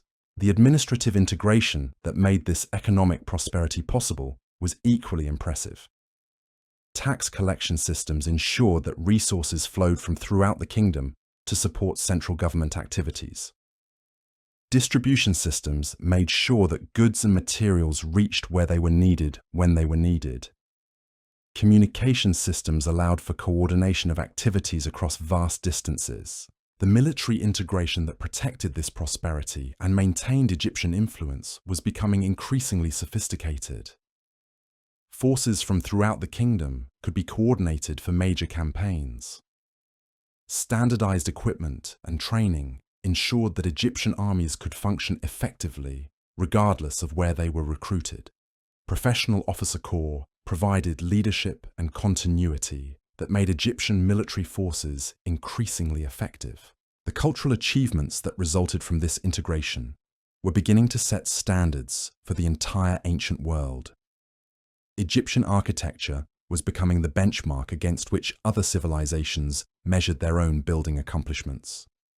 Egyptian art was establishing aesthetic principles that would influence cultures throughout the Mediterranean and Near East. Egyptian literature was developing narrative and poetic techniques that would be copied and adapted by other civilizations. The intellectual achievements that emerged from Egyptian schools and temples were equally impressive. Mathematical techniques developed by Egyptian administrators were being adapted for use in other civilizations. Astronomical observations recorded by Egyptian priests were being studied and built upon by scholars throughout the ancient world. Medical knowledge accumulated by Egyptian physicians was being sought after by patients and practitioners from distant lands. The technological achievements that resulted from Egyptian innovation were having applications far beyond Egypt itself. Construction techniques pioneered by Egyptian architects were being adapted for use in other civilizations. Metallurgical methods developed by Egyptian craftsmen were being transmitted to other cultures through trade and cultural contact. Agricultural innovations developed by Egyptian farmers were being adopted by other societies facing similar environmental challenges. The social innovations that characterized Egyptian civilization were also beginning to influence other cultures. The administrative methods that allowed Egypt to govern a large, diverse territory were being studied and adapted by other emerging states. The legal systems that provided justice and maintained order were being examined by other civilizations seeking to develop their own legal traditions. The educational systems that produced Egypt's skilled administrators and craftsmen were being emulated by other societies. The religious innovations that had emerged from Egyptian theological development were having profound influence on the broader ancient world. The concept of divine kingship that had been perfected in Egypt was being adopted and adapted by rulers throughout the ancient Near East. The elaborate ceremonial systems that reinforced royal authority were being copied by other courts. The theological concepts that provided meaning and purpose for Egyptian life were being studied and modified by other religious traditions. By the end of the Third Dynasty, Egypt had achieved a remarkable transformation. In less than 600 years, the scattered communities of the pre-dynastic period had been welded into one of the world's most sophisticated and influential civilizations. The institutions they had created, the technologies they had developed, and the cultural traditions they had established provided a foundation so solid that Egyptian civilization would endure for over 3,000 years. The pharaohs who would follow would build upon these achievements, creating even more impressive monuments, expanding Egyptian influence even further, and developing Egyptian culture to even greater heights of sophistication. But the fundamental achievement had already been accomplished. The first pharaohs had succeeded in creating not just a successful ancient kingdom, but a civilization that would serve as a model for human achievement throughout history. The administrative systems they had established would prove capable of governing territories that stretched from Nubia to the Levant. The religious institutions they had created would provide meaning and purpose for millions of people across thousands of years. The architectural traditions they had pioneered would produce monuments that would inspire awe and wonder in visitors from every corner of the world. The artistic conventions they had developed would create a distinctive Egyptian aesthetic that would remain instantly recognizable across cultures and centuries. The technological innovations they had achieved would make possible engineering projects that would be remembered throughout history. The social structures they had created would provide opportunities for individual achievement while maintaining the stability necessary for long-term cultural development. The trade networks they had established would make Egypt prosperous and cosmopolitan, connected to cultures throughout Africa, Asia, and the Mediterranean world. The diplomatic relationships they had developed would give Egypt influence far beyond its borders. The military forces they had organized would protect Egyptian interests and maintain Egyptian power throughout the ancient world. The educational systems they had created would produce generations of skilled administrators, craftsmen, artists, and intellectuals who would continue to develop and refine Egyptian civilization. The legal traditions they had established would provide justice and maintain order across a diverse and complex society. The urban planning principles they had developed would create cities that could function efficiently while serving ceremonial and religious purposes. The agricultural innovations they had pioneered would support growing populations and generate the surpluses necessary for ambitious projects. The scientific knowledge they had accumulated would provide the foundation for continued advances in astronomy, mathematics, medicine, and other fields. The cultural synthesis they had achieved would create a shared Egyptian identity that could encompass diversity while maintaining unity. The legacy of these achievements would extend far beyond ancient Egypt itself. The principles of government, law, and administration they had developed would influence civilizations throughout the ancient world and beyond. The architectural and artistic traditions they had established would inspire builders and artists for thousands of years. The religious and philosophical concepts they had explored would contribute to the development of human thought and spirituality. The technological innovations they had achieved would be transmitted to other cultures and adapted for new purposes. The educational methods they had developed would be studied and emulated by other societies. The social institutions they had created would provide models for how human communities could organize themselves for mutual benefit and common purposes. Most importantly, the first pharaohs had demonstrated what human beings could accomplish when they worked together toward common goals. The monuments they built, the institutions they created, and the culture they developed showed that human societies could achieve things that would have seemed impossible to earlier generations. They proved that civilization was not just about survival or prosperity, but about creating lasting beauty, meaning, and purpose in human life. The rise of ancient Egypt under the first pharaohs represents one of humanity's greatest achievements in social organization, cultural development, and technological innovation. From the scattered village communities of the pre-dynastic period to the sophisticated civilization of the Third Dynasty, Egypt had undergone a transformation that would influence human history for thousands of years to come. The geographical advantages that made this transformation possible were significant, but they were not sufficient in themselves. Many other regions had access to reliable water supplies, fertile soil, and natural transportation routes. What made Egypt special was the way its people learned to work with their environment, to organize their society, and to channel their collective energy toward achieving something greater than any individual community could accomplish alone. The first pharaohs were remarkable individuals who provided the vision and leadership necessary to guide this transformation. But their achievements would not have been possible without the support of countless ordinary Egyptians who contributed their labor, their skills, and their loyalty to the common enterprise of building a civilization. The farmers, who produced the surplus food that supported urban populations.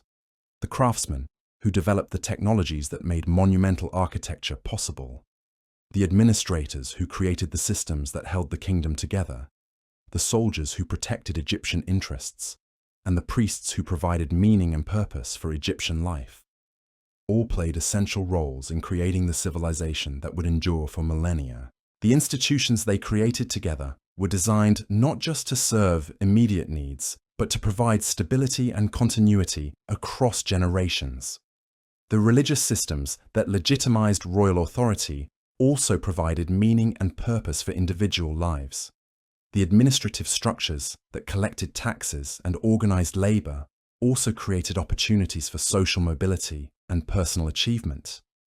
The legal traditions that maintained order also protected individual rights and provided mechanisms for resolving disputes. The cultural traditions they established were equally forward-looking.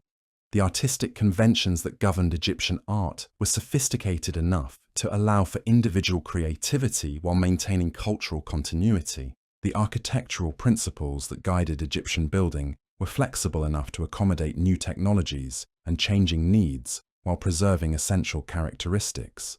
The literary traditions that preserved Egyptian knowledge were comprehensive enough to record both practical information and abstract ideas.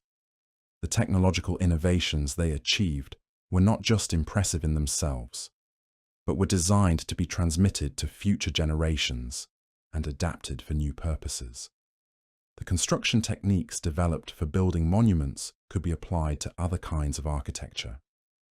The administrative methods created for governing the kingdom could be adapted for managing other kinds of large-scale enterprises. The scientific knowledge accumulated by Egyptian scholars could be built upon and extended by future researchers. The social structures they created were designed to provide opportunities for individual achievement while maintaining the collective cooperation necessary for major undertakings. Social mobility was possible for talented and ambitious individuals, but it was channeled in ways that served broader social purposes. Individual creativity was encouraged and rewarded, but it was expected to contribute to collective goals and cultural values. The economic systems they developed were sophisticated enough to support complex activities while remaining flexible enough to adapt to changing circumstances. Trade networks could expand or contract as conditions changed. Production systems could be reorganized to meet new needs or take advantage of new opportunities. Distribution systems could be modified to serve different populations or support different kinds of activities. The diplomatic relationships they established were based on mutual respect and shared interests rather than simple domination or exploitation. Egypt's growing power and influence were used to create beneficial relationships with other civilizations rather than to destroy or subjugate them. This approach to international relations helped create the stable environment necessary for long-term cultural development and technological innovation. The military systems they created were designed not just for conquest, but for protection of Egyptian interests and values. Professional military forces provided security for trade routes, defended borders against hostile neighbors, and maintained internal order. But military power was balanced by diplomatic skill and cultural influence, creating a comprehensive approach to international relations that served Egyptian interests while contributing to regional stability. The environmental management techniques they developed were sophisticated enough to support a growing population while maintaining the ecological foundations of Egyptian prosperity. Agricultural innovations increased productivity without degrading the soil. Irrigation systems expanded cultivated areas without disrupting natural flood cycles. Urban planning balanced the needs of growing cities with the requirements of surrounding agricultural areas. The knowledge preservation systems they created ensured that hard-won discoveries and innovations would not be lost with the passing of generations. Written records preserved administrative procedures, technical specifications, and cultural traditions. Educational institutions transmitted knowledge from teachers to students. Cultural practices embedded important information in forms that could be remembered and passed on, even without formal education. As we reach the end of our exploration of how the first pharaohs built Egyptian civilization, we can appreciate the remarkable scope and complexity of their achievement. They didn't just create a successful ancient kingdom, they established patterns of human organization, cultural expression, and technological development that would influence societies throughout history and continue to inspire admiration in our own time. The foundations they laid were so solid, so well designed, and so perfectly adapted to both human needs and environmental conditions that they supported one of history's longest-lasting civilizations. For over 3,000 years, through periods of expansion and contraction, prosperity and hardship, foreign rule and native renaissance, Egypt would remain recognizably Egyptian, maintaining the essential characteristics that the first pharaohs had established during those crucial early centuries along the banks of the Nile. Their story reminds us that civilization is not something that happens automatically or inevitably. It requires vision, leadership, cooperation, and sustained effort across many generations. It requires the ability to balance individual needs with collective goals, immediate pressures with long-term planning, local interests with broader purposes. It requires the wisdom to learn from experience while remaining open to innovation and change. The first pharaohs and their subjects possessed these qualities in remarkable measure. Their achievement stands as one of humanity's great success stories, a demonstration of what human beings can accomplish when they work together with determination, creativity, and common purpose. Their legacy continues to inspire us today, reminding us that we too have the potential to create lasting institutions, beautiful works of art, and meaningful ways of life that will enrich not only our own existence, but the lives of generations yet to come. The rise of ancient Egypt was more than just an ancient historical event. It was a profound demonstration of human potential, a proof of concept that shows what our species can achieve when it sets its collective mind to creating something beautiful, lasting, and meaningful. In our own time, as we face challenges that require long-term thinking, international cooperation, and sustained commitment to common goals, the example of the first pharaohs offers both inspiration and practical lessons about how great achievements become possible. Their story is ultimately our story, the story of human beings learning to work together to create something greater than the sum of their individual efforts. It is a story of patience, persistence, and faith in the future. It is a story of ordinary people accomplishing extraordinary things through the power of shared vision and collective effort. And it is a story that reminds us that we too are capable of achievements that will inspire wonder and admiration for thousands of years to come. As we've seen, the foundations of Egyptian civilization were remarkably solid by the end of the Third Dynasty. But to truly understand how enduring and influential these early achievements would become, we need to appreciate the daily rhythms of life that were taking shape throughout the kingdom. This wasn't just about grand monuments or royal ceremonies. It was about the quiet, steady patterns of existence that would define what it meant to be Egyptian for thousands of years to come. Picture yourself walking through Memphis on a gentle morning around 2,600 years before Christ. The city that had grown up around the great palace complex wasn't just an administrative center. It was becoming a living, breathing community where the innovations we've been discussing were being woven into the fabric of ordinary life. The streets weren't paved with stone like later Roman roads, but they were carefully planned and maintained, with drainage channels to handle the seasonal floods, and wide enough to accommodate the ox-drawn carts that brought goods from throughout the kingdom. The houses that lined these streets tell us something important about how Egyptian society was developing. While the royal palaces and noble estates were grand affairs with multiple courtyards, elaborate gardens, and rooms for specific purposes, even modest homes showed attention to comfort and beauty. Archaeological excavations at sites like Hierakonpolis and Abydos have revealed houses with multiple rooms, decorated walls, and carefully designed ventilation systems that made life pleasant even during the hottest months of the year. These weren't primitive dwellings thrown together for basic shelter. They were thoughtfully designed homes that reflected the growing sophistication of Egyptian domestic life. Families had separate spaces for cooking, sleeping, and socializing. Storage areas were designed to protect grain and other supplies from insects and moisture. Workshop areas allowed craftsmen to pursue their trades while remaining close to their families.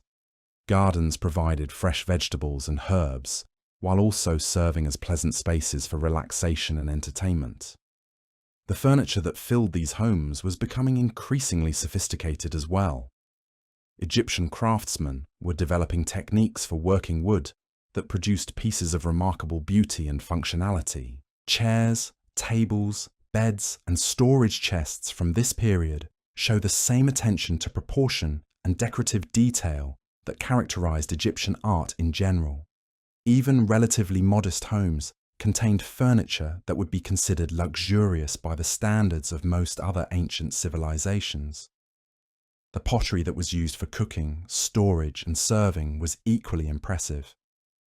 Egyptian potters had perfected techniques that produced vessels of exceptional quality, both functional and beautiful. The shapes were perfectly suited to their intended uses, while the decorative elements reflected the artistic traditions that were developing throughout Egyptian culture. These weren't just utilitarian objects.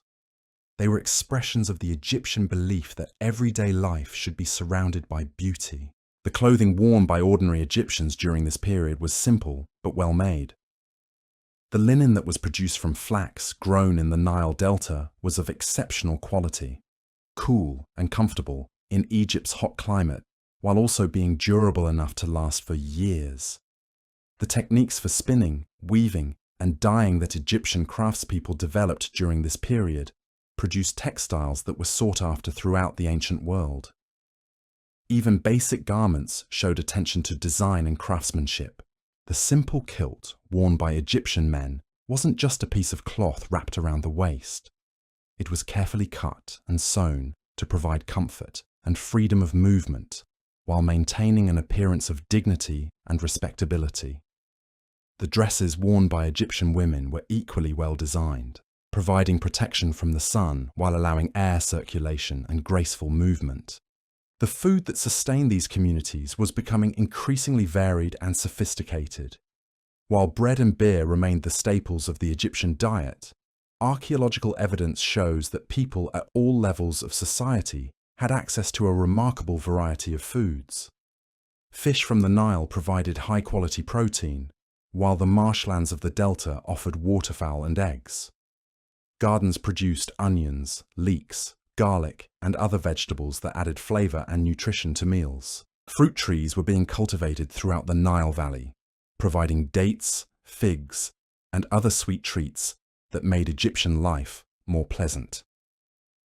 Honey from carefully tended beehives served as a sweetener and was also used to make mead, a fermented beverage that was especially popular during festivals and celebrations. Even ordinary families could occasionally afford imported delicacies like spices from distant lands or exotic fruits from Nubia. The preparation and serving of food was becoming an art form in itself. Egyptian cooks were developing techniques that made the most of available ingredients while also creating dishes that were visually appealing and socially meaningful. Meals weren't just about nutrition. They were social occasions that reinforced family bonds and community relationships. The pottery and serving implements used for meals reflected the same artistic sensibilities that characterized other aspects of Egyptian culture. The working life that supported this growing prosperity was becoming increasingly specialized and organized. While most Egyptians still worked in agriculture, the expansion of trade and construction activities was creating new opportunities for craftsmen, merchants, and administrators. Young people could learn trades that would provide them with secure livelihoods while also contributing to the growing sophistication of Egyptian society. The apprenticeship systems that transmitted craft knowledge from master to student were becoming more formalized during this period. A young person who showed aptitude for pottery, metalworking, carpentry, or other specialized trades could expect to receive thorough training that would prepare them for a lifetime of productive work. These training programs didn't just teach technical skills, they also transmitted the cultural values and artistic traditions that made Egyptian craftsmanship distinctive. The workshops where these craftsmen worked were becoming centers of innovation and artistic development. Archaeological excavations have revealed craft quarters in Egyptian cities where specialized workers gathered to share techniques, experiment with new methods, and create the goods that supplied both local and international markets. These weren't just places of employment.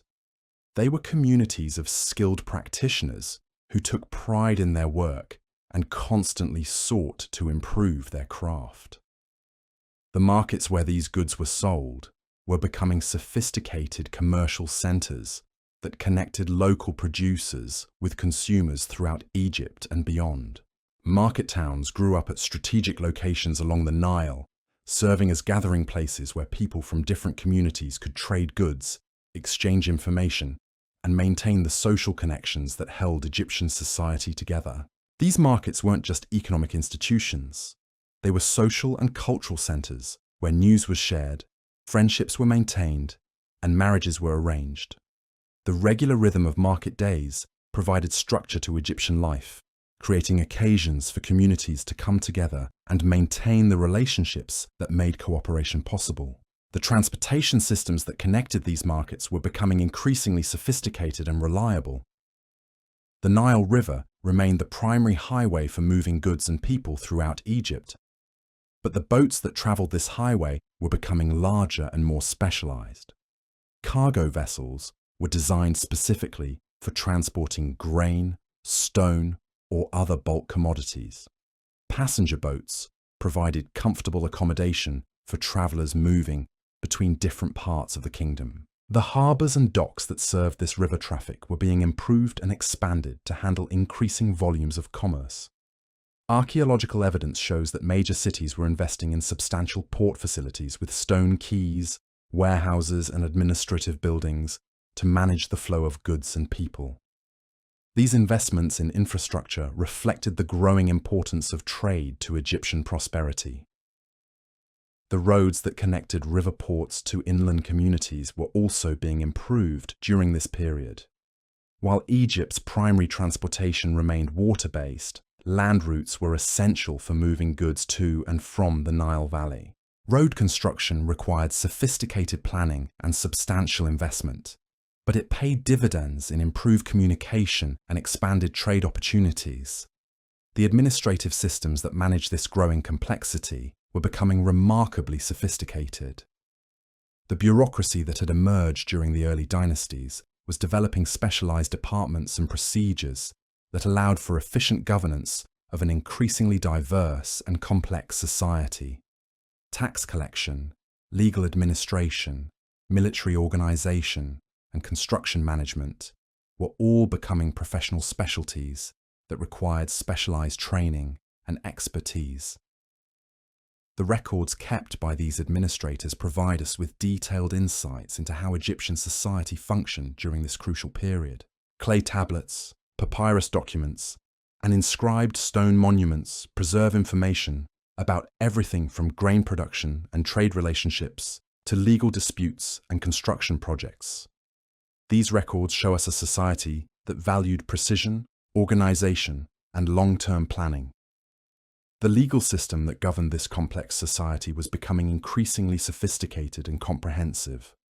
While the pharaoh remained the ultimate source of legal authority, day-to-day administration of justice was handled by trained officials who followed established procedures and precedents. Courts were established in major cities and towns throughout the kingdom, making justice accessible to people at all levels of society. The laws that governed Egyptian life weren't just arbitrary commands issued by rulers. They reflected the fundamental Egyptian principle of ma'at, the concept of cosmic order and justice that was central to Egyptian thinking. Laws were designed to maintain harmony and balance in society, protecting individual rights while also ensuring that everyone contributed to the common good. The education systems that prepared people for participation in this complex society were becoming more widespread and sophisticated. While full literacy remained limited to a small percentage of the population, basic education was becoming available to larger numbers of people. Schools associated with temples and administrative centers provided training not just in reading and writing, but in mathematics, astronomy, and other subjects considered essential for educated individuals. The curriculum in these schools reflected the practical needs of Egyptian society, while also transmitting cultural values and traditions. Students learned to calculate areas and volumes for construction projects, to record and manage inventories, and to compose the kinds of documents that were essential for administration and commerce. But they also studied literature, history, and religious texts that connected them to Egyptian cultural traditions. The medical knowledge that was being accumulated during this period was becoming increasingly systematic and sophisticated. Egyptian physicians were developing treatments for a wide range of ailments and injuries, based on careful observation and accumulated experience. Medical papyri from later periods preserve knowledge that clearly had its roots in the medical traditions established during the early dynasties. Egyptian medicine wasn't just about treating illness and injury. It was also concerned with maintaining health and preventing disease. Dietary recommendations, exercise routines, and hygiene practices were all part of a comprehensive approach to health that recognized the connection between physical and mental well-being. This holistic approach to medicine reflected the Egyptian understanding of the importance of balance and harmony in all aspects of life. The religious practices that provided meaning and structure to Egyptian life were becoming more elaborate and sophisticated during this period. While the great state temples were impressive monuments to royal piety and divine power, ordinary Egyptians also participated in religious activities that connected them to the cosmic order that governed their world. Local shrines and household altars provided places where individuals and families could offer prayers and make offerings to the gods. These weren't just empty rituals performed out of obligation or fear. They were meaningful expressions of gratitude, hope, and connection to forces larger than individual human concerns. The gods weren't distant, abstract concepts. They were present realities that influenced daily life and deserved respect and attention. The festivals and celebrations that marked the passage of time weren't just religious observances. They were community celebrations that brought people together and reinforced social bonds. These occasions provided opportunities for feasting, entertainment, and social interaction that made Egyptian life more enjoyable and meaningful. The music and dance that accompanied these celebrations were becoming increasingly sophisticated art forms. Egyptian musicians were developing instruments and techniques that produced complex and beautiful sounds. Archaeological evidence shows that even ordinary families had access to musical instruments and participated in the musical traditions that were an important part of Egyptian culture. The storytelling traditions that preserved Egyptian history and mythology were also becoming more elaborate during this period. While most of these stories were transmitted orally, the increasing use of writing was beginning to preserve narrative traditions that might otherwise have been lost. These stories weren't just entertainment. They were ways of understanding the world and transmitting important cultural values from one generation to the next. The artistic traditions that we've discussed in relation to royal monuments and religious temples were also influencing the decoration of ordinary homes and everyday objects. Egyptian families decorated their homes with paintings, carvings, and other artistic elements that reflected the same aesthetic principles that governed royal art. Even modest objects like pottery, furniture, and clothing showed attention to beauty and artistic quality. This widespread appreciation for beauty wasn't just superficial decoration. It reflected the Egyptian belief that life should be lived with dignity and grace, surrounded by things that pleased the eye and lifted the spirit. The commitment to creating beauty in everyday life was one of the characteristics that distinguished Egyptian civilization and contributed to its lasting appeal. The environmental management practices that supported Egyptian prosperity were becoming more sophisticated and systematic. Farmers were developing crop rotation systems that maintained soil fertility while maximizing production. Irrigation techniques were being refined to make the most efficient use of the Nile's annual flood while minimizing the risk of crop failure. The relationship between human communities and the natural environment wasn't seen as one of domination or exploitation. Instead, Egyptians understood themselves to be part of a larger natural system that required careful management and respectful treatment. This ecological wisdom contributed to the sustainability of Egyptian civilization and allowed it to prosper for thousands of years. The astronomical knowledge that was being accumulated by Egyptian priests and administrators was becoming increasingly precise and useful. The ability to predict the timing of the Nile flood to determine the proper dates for religious festivals, and to navigate by the stars all required sophisticated understanding of celestial mechanics. This knowledge wasn't just practical. It was also connected to Egyptian religious beliefs about the cosmic order that governed all existence.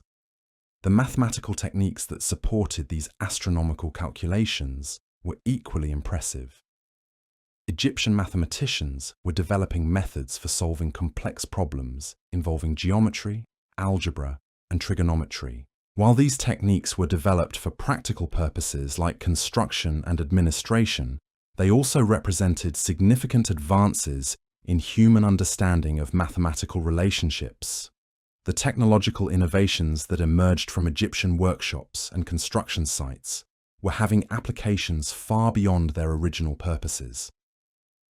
The precision tools developed for working stone were adapted for use in other crafts. The lifting devices created for construction projects were modified for use in loading and unloading ships. The organizational methods developed for managing large projects were applied to other aspects of administration and commerce. These innovations weren't just isolated developments. They were part of a broader culture of experimentation and improvement that characterized Egyptian society during this period. Craftsmen were encouraged to try new techniques and materials. Administrators were expected to find more efficient ways of accomplishing their tasks. Farmers were rewarded for developing more productive methods of cultivation. The social mobility that characterized Egyptian society during this period wasn't just about individual advancement. It was about creating opportunities for talented people to contribute to the common good, while also improving their own circumstances. The expansion of trade, administration, and construction activities created new career paths that hadn't existed in earlier periods. A young person with ability and ambition could reasonably expect to find opportunities for advancement through education, military service, craft specialization, or commercial activity. While Egyptian society remained hierarchical, it wasn't rigidly stratified. Merit and achievement were recognized and rewarded, creating incentives for excellence and innovation. The role of women in this developing society remained relatively progressive compared to other ancient civilizations. While men held most positions of formal political authority, women participated actively in economic life, religious activities, and cultural development. Female merchants, craftspeople, and administrators weren't uncommon, and royal women often wielded significant political influence. The family structures that provided the foundation for Egyptian society were stable and supportive, while also allowing for individual development and achievement. Marriage was generally based on mutual affection and shared interests, rather than purely economic considerations.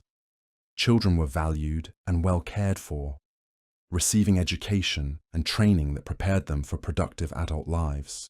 The community institutions that supported these family structures were becoming more sophisticated and comprehensive. Neighborhood organizations helped coordinate local activities and resolve disputes. Professional associations provided support and training for craftsmen and merchants. Religious brotherhoods and sisterhoods offered spiritual guidance and social services. These institutions weren't imposed from above by royal decree. They emerged organically from the needs and interests of ordinary Egyptians who recognized the benefits of cooperation and mutual support. The strength of these grassroots institutions contributed significantly to the stability and resilience of Egyptian civilization. The cultural confidence that characterized Egyptian society during this period was based on real achievements and genuine capabilities. Egyptians could look around them and see evidence of what their civilization had accomplished in architecture, art, technology, and social organization. This wasn't empty pride or nationalist propaganda. It was realistic appreciation of actual accomplishments. This confidence encouraged Egyptians to undertake even more ambitious projects and to maintain high standards in all their endeavors. The knowledge that they belonged to a civilization capable of remarkable achievements inspired individuals to excellence in their own work and contributions to the common good. The influence that Egyptian civilization was beginning to exert on the broader ancient world was becoming increasingly evident. Visitors from distant lands came to Egypt not just to trade, but to learn from Egyptian achievements in architecture, administration, medicine, and other fields. Egyptian innovations were being transmitted to other civilizations and adapted for local conditions and needs. This cultural influence wasn't imposed by military conquest or political domination. It was the natural result of Egyptian achievements that were genuinely impressive and useful to other societies. The respect that Egypt earned through its accomplishments gave it soft power that was often more effective than military force in achieving diplomatic and commercial objectives. The diplomatic relationships that Egypt was developing with neighboring civilizations were based on mutual respect and shared interests, rather than simple domination or exploitation. Egyptian pharaohs understood that stable, beneficial relationships with other powers served Egyptian interests better than constant warfare or aggressive expansion. The trade agreements that resulted from these diplomatic relationships brought prosperity to all parties involved. Egyptian goods found markets throughout the ancient world, while foreign products enriched Egyptian life and provided raw materials for Egyptian crafts and industries. These economic relationships created incentives for maintaining peaceful relations and resolving disputes through negotiation rather than warfare. The military forces that protected these relationships and secured Egyptian interests were professional and well-equipped, but they were also disciplined and restrained in their use of force. Egyptian commanders understood that excessive violence could disrupt the trade relationships and diplomatic connections that were essential for continued prosperity. The fortifications that protected Egyptian territory and trade routes were impressive examples of military engineering, but they were designed primarily for defense rather than aggressive expansion. Egyptian military strategy focused on protecting what they had achieved rather than constantly seeking to conquer new territories. The intelligence networks that supported Egyptian diplomacy and military planning were sophisticated and far-reaching. Egyptian administrators maintained regular contact with officials and merchants throughout the ancient world, gathering information about political developments, economic conditions, and potential threats or opportunities. This information wasn't just used for immediate tactical purposes. It was also analyzed and preserved to support long-term strategic planning. Egyptian leaders understood that successful governance required understanding not just current conditions, but also underlying trends and future possibilities. The record-keeping systems that preserved this information were becoming increasingly sophisticated and comprehensive. Archives were established in major cities throughout the kingdom to store documents relating to administration, commerce, diplomacy, and military affairs. These archives weren't just repositories of old documents. They were active resources that were regularly consulted to inform current decisions and policies. The preservation of knowledge that these systems made possible was one of the most important contributions that Egyptian civilization made to human progress. Discoveries and innovations that might otherwise have been lost were recorded and transmitted to future generations. Successful policies and procedures were documented so they could be replicated and improved upon. The scientific method that was emerging from Egyptian temples and workshops emphasized careful observation, systematic recording, and rigorous testing of theories and hypotheses. While Egyptian science was still embedded in religious and philosophical frameworks, it was developing the empirical methods that would later be formalized by Greek and other scholars. The technological development that resulted from this scientific approach was creating innovations that had applications far beyond their original purposes. Medical techniques developed for treating specific ailments were adapted for use in other areas of healthcare. construction methods developed for building temples were modified for use in other kinds of architecture. The economic systems that supported this technological development were becoming increasingly sophisticated and flexible. Investment in research and development was recognized as essential for continued progress and prosperity. Resources were allocated not just for immediate needs, but also for long-term projects that might not produce benefits for years or decades. The educational institutions that transmitted this knowledge were expanding their curricula and improving their methods. Students weren't just taught to memorize existing knowledge, they were encouraged to question, experiment, and contribute to the advancement of understanding in their chosen fields. The intellectual freedom that characterized these educational institutions was remarkable for its time. While students were expected to respect established authorities and traditional wisdom, they were also encouraged to think critically and independently. This balance between respect for tradition and openness to innovation was one of the characteristics that made Egyptian civilization so dynamic and adaptable. The cultural synthesis that was taking place throughout Egyptian society was creating new forms of artistic expression that combined traditional themes with innovative techniques and materials. Artists weren't just copying established models, they were developing personal styles and exploring new possibilities within the framework of Egyptian aesthetic principles. The literary traditions that were emerging from this cultural ferment were equally innovative and sophisticated.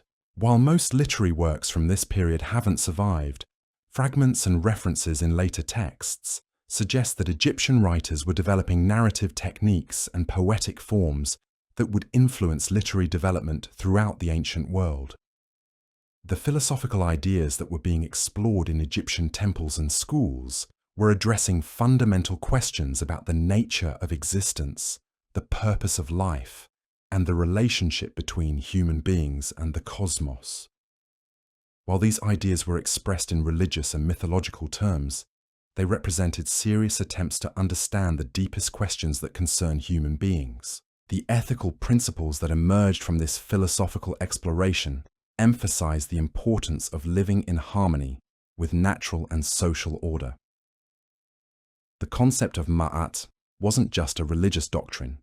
It was a practical guide for making decisions and organizing society in ways that promoted justice, prosperity, and human flourishing.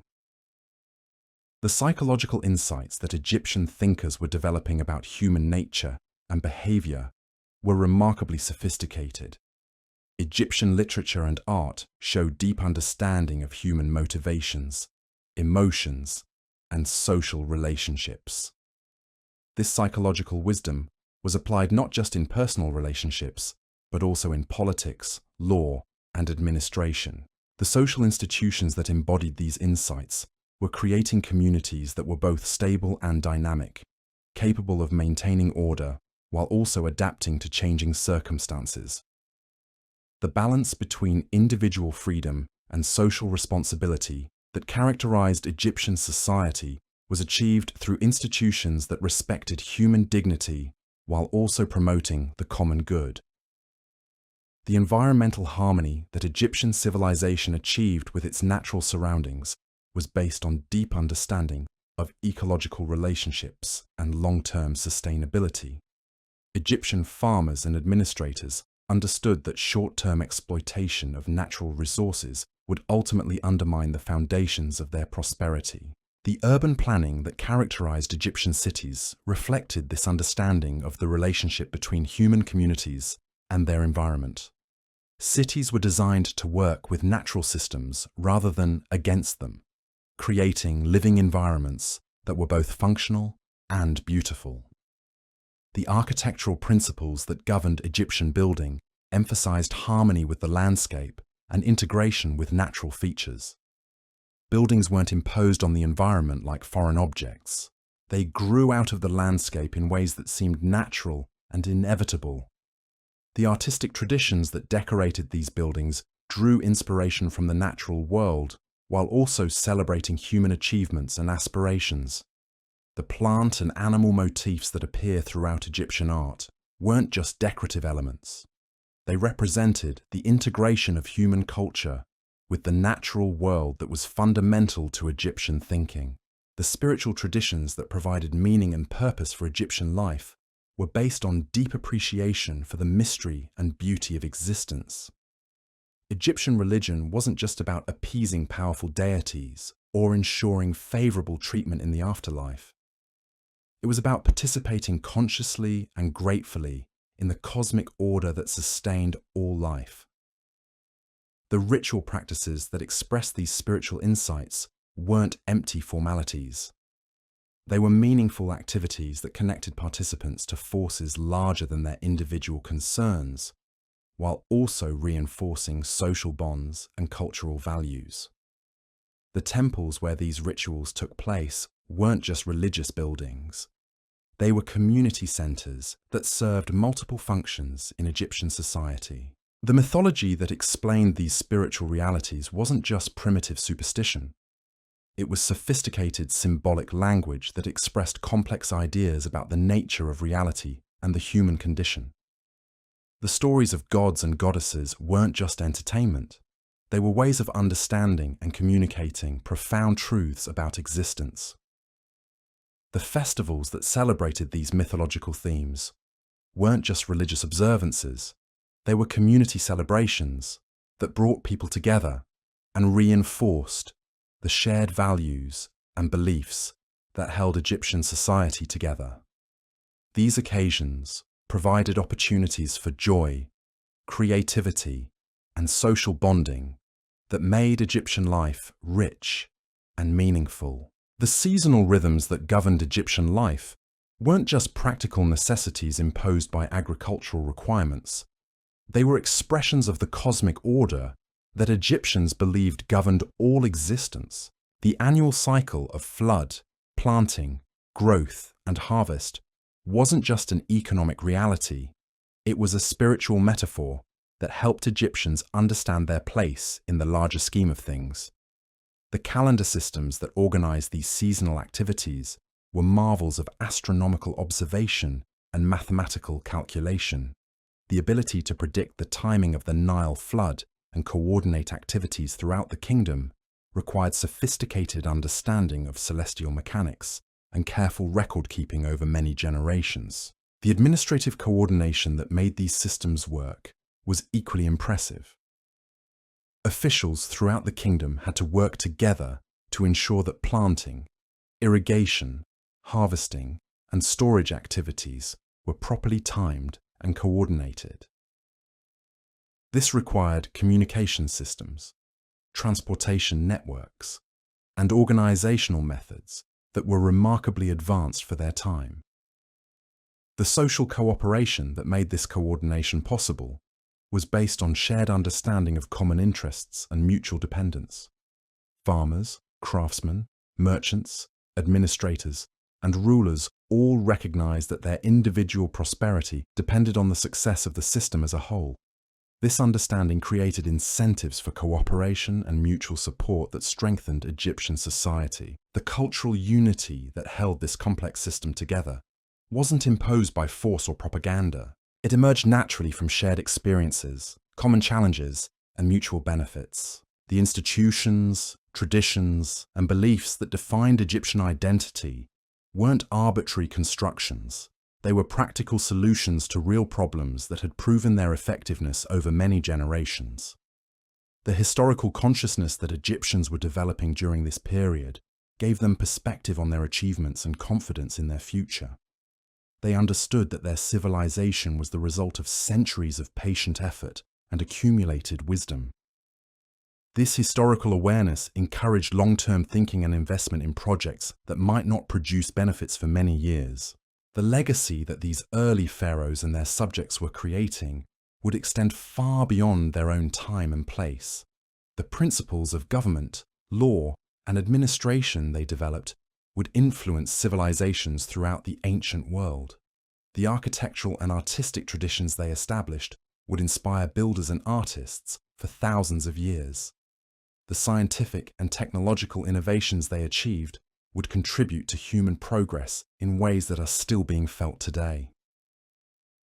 The most important legacy of the first pharaohs wasn't any particular monument or institution. It was the demonstration that human beings could work together to create something greater than the sum of their individual efforts. They showed that civilization wasn't just about survival or prosperity, but about creating lasting beauty, meaning, and purpose in human life.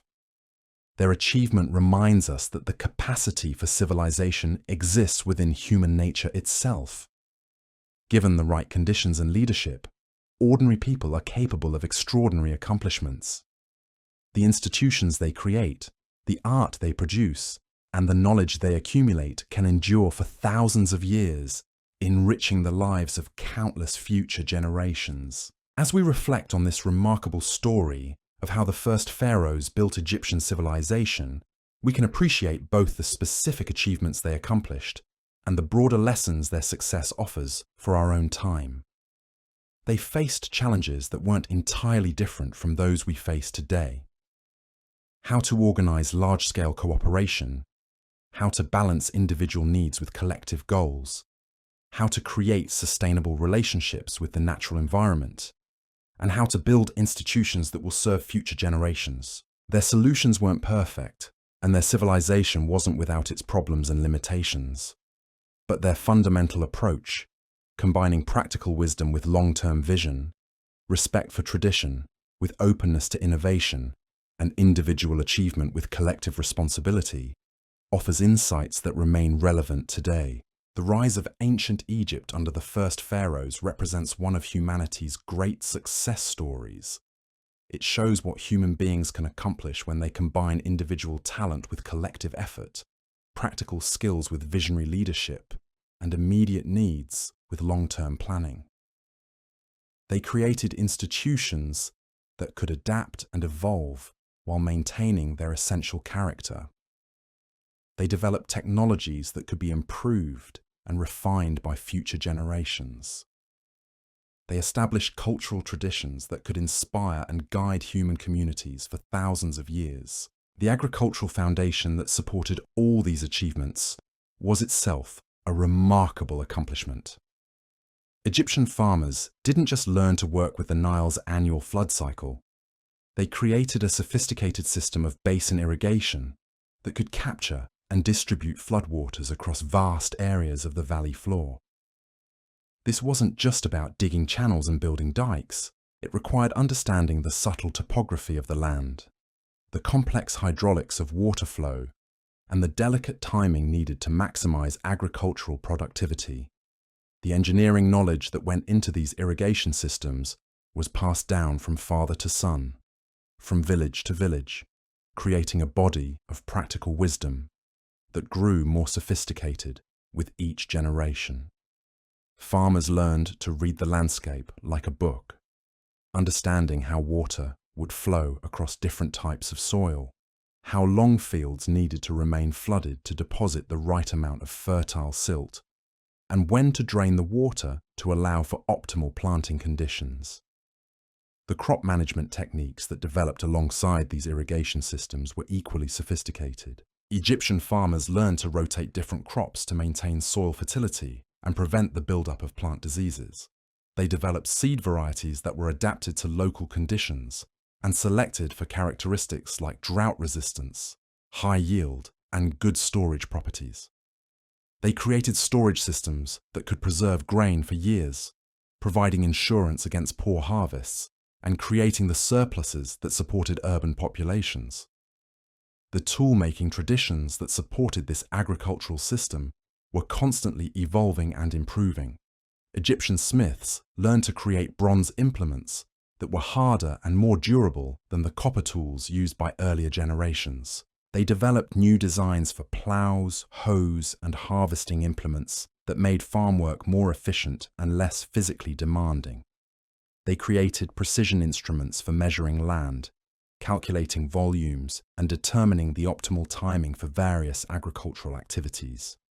The transportation networks that moved agricultural products from farms to cities and storage facilities were becoming increasingly sophisticated.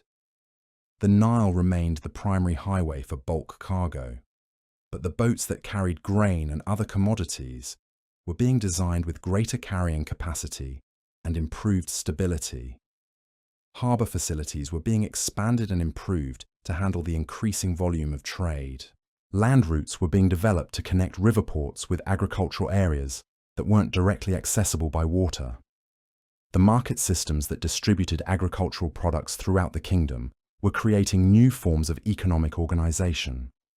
Local markets allowed farmers to trade surplus crops for manufactured goods and imported commodities. Regional centres coordinated the flow of goods between different areas of the kingdom. National distribution systems ensured that urban populations and government institutions had reliable access to food supplies even during years of poor harvests. The administrative systems that managed these complex economic networks were remarkable for their sophistication and efficiency. Government officials kept detailed records of agricultural production, trade flows, and inventory levels throughout the kingdom. Tax collection systems ensured that the state received its share of agricultural production, while leaving farmers with adequate incentives to maintain and improve their operations. Quality control systems protected consumers from spoiled or adulterated products, while maintaining the reputation of Egyptian goods in international markets. The legal frameworks that governed these economic activities were designed to promote fairness and prevent exploitation, while also encouraging productivity and innovation. Land tenure systems provided farmers with secure rights to their fields, while also ensuring that productive land wasn't left idle. Contract law protected the rights of buyers and sellers, while providing mechanisms for resolving disputes. Criminal law deterred theft and fraud, while also providing proportionate punishments that didn't destroy the social fabric of communities. The social institutions that supported agricultural communities were creating new forms of cooperation and mutual assistance. Village councils coordinated community projects like maintaining irrigation systems and building storage facilities. Religious organizations provided social services and spiritual guidance that helped communities weather difficult times. Professional associations allowed farmers to share knowledge and coordinate their activities for mutual benefit. The educational systems that transmitted agricultural knowledge were becoming more systematic and comprehensive. Young farmers didn't just learn by watching their parents work. They participated in formal training programs that taught them the latest techniques and helped them understand the scientific principles underlying agricultural practices. Master farmers shared their knowledge with apprentices, creating chains of learning that preserved and improved agricultural techniques across generations. The religious beliefs that gave meaning to agricultural life weren't just primitive superstitions about fertility gods and harvest spirits. They represented sophisticated understanding of the relationship between human communities and the natural systems that sustained them. The festivals that marked the agricultural calendar weren't just social occasions. They were expressions of gratitude for the gifts of nature and reminders of the responsibilities that came with the privilege of working the land. The environmental stewardship that characterized Egyptian agricultural practices was based on deep understanding of ecological relationships and long-term sustainability. Farmers understood that their short-term prosperity depended on maintaining the long-term health of the soil, water systems, and other natural resources that supported their way of life. They developed practices that worked with natural systems rather than against them, creating a form of agriculture that could be sustained indefinitely. The scientific knowledge that supported these practices was becoming increasingly sophisticated and systematic. Egyptian farmers were careful observers of natural phenomena, recording information about weather patterns, flood cycles, plant diseases, and soil conditions. They experimented with new techniques and varieties, testing their effectiveness over multiple growing seasons before adopting them widely. They shared their discoveries with other farmers, creating networks of knowledge that accelerated agricultural innovation. The technological innovations that emerged from these agricultural communities had applications far beyond farming. The precision measurement techniques developed for surveying fields were adapted for use in construction projects. The hydraulic engineering knowledge gained from irrigation work was applied to urban water supply systems. The organizational methods developed for managing large-scale agricultural operations were used in other aspects of administration and commerce. The economic prosperity that resulted from these agricultural achievements created the surplus wealth that made possible all the other accomplishments of Egyptian civilization. The monuments that we admire, the art that we treasure, the literature that we study, and the scientific discoveries that we build upon were all made possible by the agricultural surplus that freed some members of society from the daily struggle for subsistence. The social stability that agricultural prosperity created was equally important for the development of Egyptian civilization. When people don't have to worry about where their next meal is coming from, they can devote time and energy to other pursuits. They can learn to read and write, develop artistic skills, explore philosophical questions, and contribute to the advancement of human knowledge. The agricultural foundation that the first pharaohs helped establish created the conditions necessary for human flourishing on a scale that hadn't been seen before in human history. The cultural confidence that this prosperity generated encouraged Egyptians to undertake ambitious projects and maintain high standards in all their endeavors. They knew that their civilization was built on solid foundations and that they had the resources necessary to accomplish great things. This confidence wasn't just national pride or cultural arrogance. It was realistic assessment of genuine capabilities and achievements. The international influence that Egyptian agricultural success created was equally significant. Other civilizations recognized that Egypt had achieved something special in learning to work so effectively with its natural environment. They sent delegations to study Egyptian agricultural techniques, invited Egyptian experts to help them improve their own farming systems, and sought to establish trade relationships that would give them access to Egyptian agricultural surpluses. The diplomatic relationships that grew out of these agricultural connections were often more stable and beneficial than those based purely on military or political considerations. Countries that depended on Egyptian grain had strong incentives to maintain peaceful relations with Egypt. Egypt had leverage in international negotiations because other nations needed access to its agricultural products. These economic relationships created webs of interdependence that promoted peace and stability throughout the ancient world. The technological diffusion that resulted from these relationships spread Egyptian agricultural innovations to other parts of the world. Irrigation techniques developed in the Nile Valley were adapted for use in Mesopotamia, the Indus Valley, and other river systems. Crop varieties developed by Egyptian farmers were cultivated in distant lands. Agricultural tools and implements designed by Egyptian craftsmen were copied and modified by farmers throughout the ancient world. The environmental knowledge that Egyptian farmers accumulated was equally valuable to other civilizations facing similar challenges. Understanding of soil management, water conservation, pest control, and crop rotation spread far beyond Egypt's borders, helping other societies develop more productive and sustainable agricultural systems. This knowledge transfer wasn't just about specific techniques. It was about approaches to understanding and working with natural systems that could be adapted to different environments and conditions.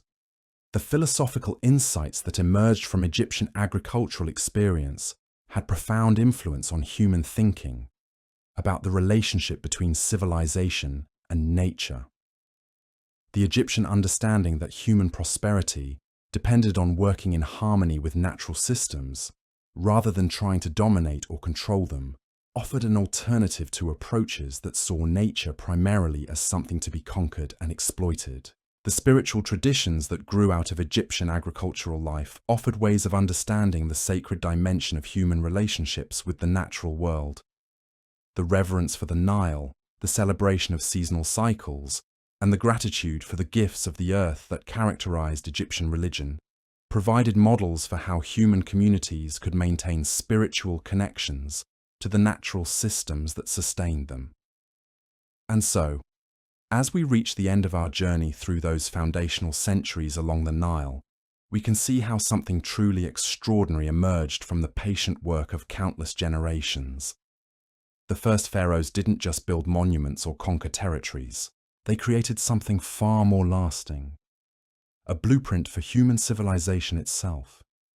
From scattered farming villages to the world's first great unified state, from simple mud brick structures to Imhotep's revolutionary step pyramid, Egypt had shown what was possible when human ingenuity met natural abundance and visionary leadership. The foundations they laid would support one of history's longest-lasting civilizations, enduring for over 3,000 years and continuing to inspire us today. Sweet dreams, and remember that the greatest achievements often begin with the smallest steps, taken with patience and purpose along the banks of time.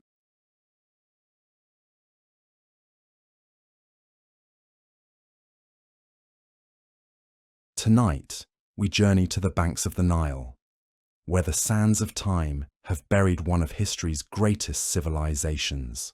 For over 3,000 years, ancient Egypt stood as a beacon of power, culture, and divine authority. Its pharaohs commanded respect from distant lands, its monuments defied the heavens, and its wealth flowed like the sacred river that gave it life. But even the mightiest empires must face their twilight. What we're about to explore isn't just the story of a kingdom's end.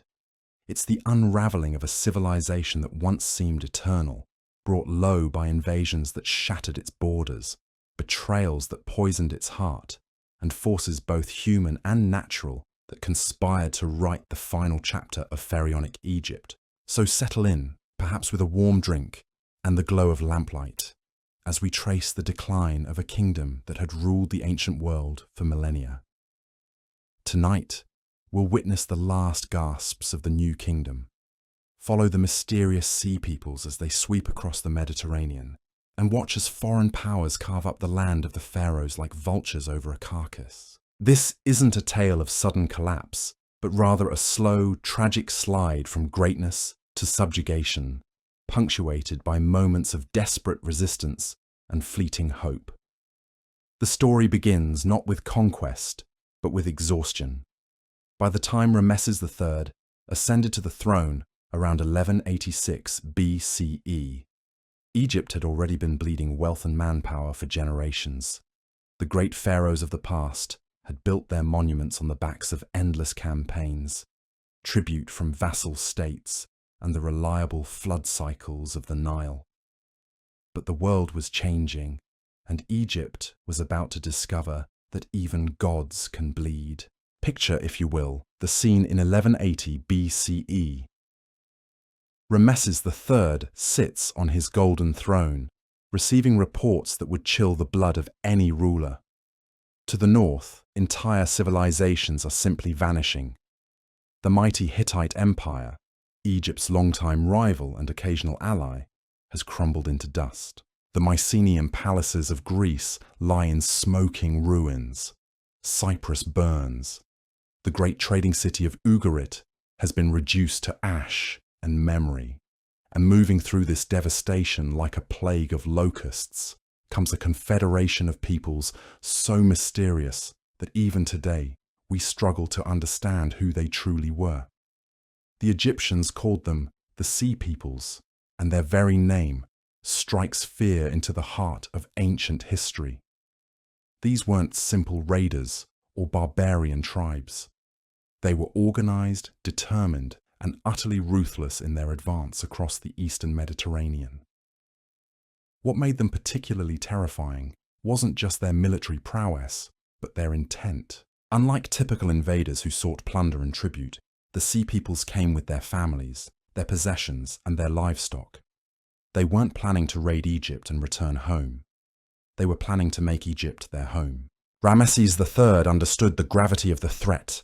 His inscriptions at Medinet Habu paint a picture of a pharaoh who knew he was facing not just another military campaign, but a fight for Egypt's very survival. The enemy approached from multiple directions, coordinating their movements across vast distances. The Danauna, Shakalash, Washasha, Alasa, and Cheka had formed an alliance that completely encircled Egypt, advancing by both land and sea in a pincer movement that would have impressed modern military strategists. The pharaoh's preparations were as thorough as they were desperate. He assembled what may have been the largest army in Egyptian history, drawing troops from every nome and calling up reserves that hadn't seen combat in generations. More crucially, he prepared a war fleet, understanding that this conflict would be decided as much on water as on land. The stakes couldn't have been higher. If Ramesses III failed, the 3,000-year-old kingdom of the pharaohs would become a footnote in the annals of the Sea People's conquests. The first major confrontation came at Jahi in what is now southern Lebanon, around 1178 BCE. This wasn't Egyptian territory proper, but it was close enough to the homeland that defeat here would leave the Nile Delta exposed. The battle itself was a masterpiece of ancient warfare, with Ramesses III demonstrating the tactical brilliance that had made Egyptian armies feared throughout the known world. His forces caught the Sea Peoples in a carefully prepared killing ground, using the terrain to channel the enemy advance and then crushing them with coordinated attacks from infantry, chariots, and archers. The victory at Jahi was complete and decisive. Egyptian scribes recorded massive casualties among the Sea Peoples, with their surviving forces scattering back toward the coast. But Ramesses III knew better than to celebrate prematurely. The land invasion had been just one prong of the enemy's strategy. Even as Egyptian soldiers stripped armor from fallen Sea People's warriors, enemy ships were massing off the coast, preparing for what would become the most significant naval engagement in ancient history. The Battle of the Delta, fought around 1175 BCE, deserves special attention not just for its outcome, but for what it represents in military history. This was the first naval battle for which we have detailed records, and the Egyptian accounts reveal a level of tactical sophistication that challenges many assumptions about ancient warfare. Ramesses III didn't simply meet the Sea Peoples ship to ship in open water. Instead, he turned the Nile Delta itself into a trap. Egyptian warships formed a defensive line at the harbour mouths, but this was just the visible part of a more complex strategy. The real killing power came from ranks of archers positioned along the papyrus beds that lined the delta shores. As Sea People's vessels attempted to force their way upriver, they found themselves caught in a crossfire that turned the water red with blood. Egyptian ships closed in from behind, preventing retreat, while arrows rained down from positions the enemy couldn't effectively target. The Sea Peoples fought with the desperation of people who had burned their bridges behind them. Their ships were loaded not just with warriors, but with families, possessions, and livestock. Women and children huddled in ox-drawn carts that had somehow made it onto the vessels, creating a heartbreaking tableau of a people whose migration had become a fight for survival. But desperation, however fierce, couldn't overcome superior tactics and preparation. Egyptian archers picked off enemy warriors with methodical precision while their ships closed in to finish the survivors. When the waters finally calmed, the Egyptian victory was absolute. Ramesses III's scribes recorded that the enemy dead were too numerous to count, their bodies washing up on shore for days afterward. The few Sea Peoples who survived were either taken as slaves or executed on the spot. It seemed that Egypt had weathered the storm that had destroyed so many other civilizations. But victory came at a price that would haunt Egypt for generations. The campaigns against the Sea Peoples had been ruinously expensive. The royal treasury, already strained by decades of military spending and lavish construction projects, was now virtually empty. The human cost had been equally devastating. Entire generations of Egyptian soldiers lay buried in foreign soil or beneath the waters of the delta. The kingdom had survived, but it was a hollow, exhausted victory. The first clear sign that something fundamental had changed came in 1159 BCE, just 19 years after the great naval victory. The tomb builders at Deir el-Medina, the skilled craftsmen who created the elaborate burial chambers for Egypt's elite, did something unprecedented in Egyptian history. They went on strike. This wasn't a spontaneous outburst of anger or a brief work stoppage. The workers at Deir el-Medina were among the most privileged laborers in Egypt, well-paid specialists whose skills were essential to the proper burial of pharaohs and nobles. Their wages came directly from the royal treasury, and payment had always been reliable. Until now.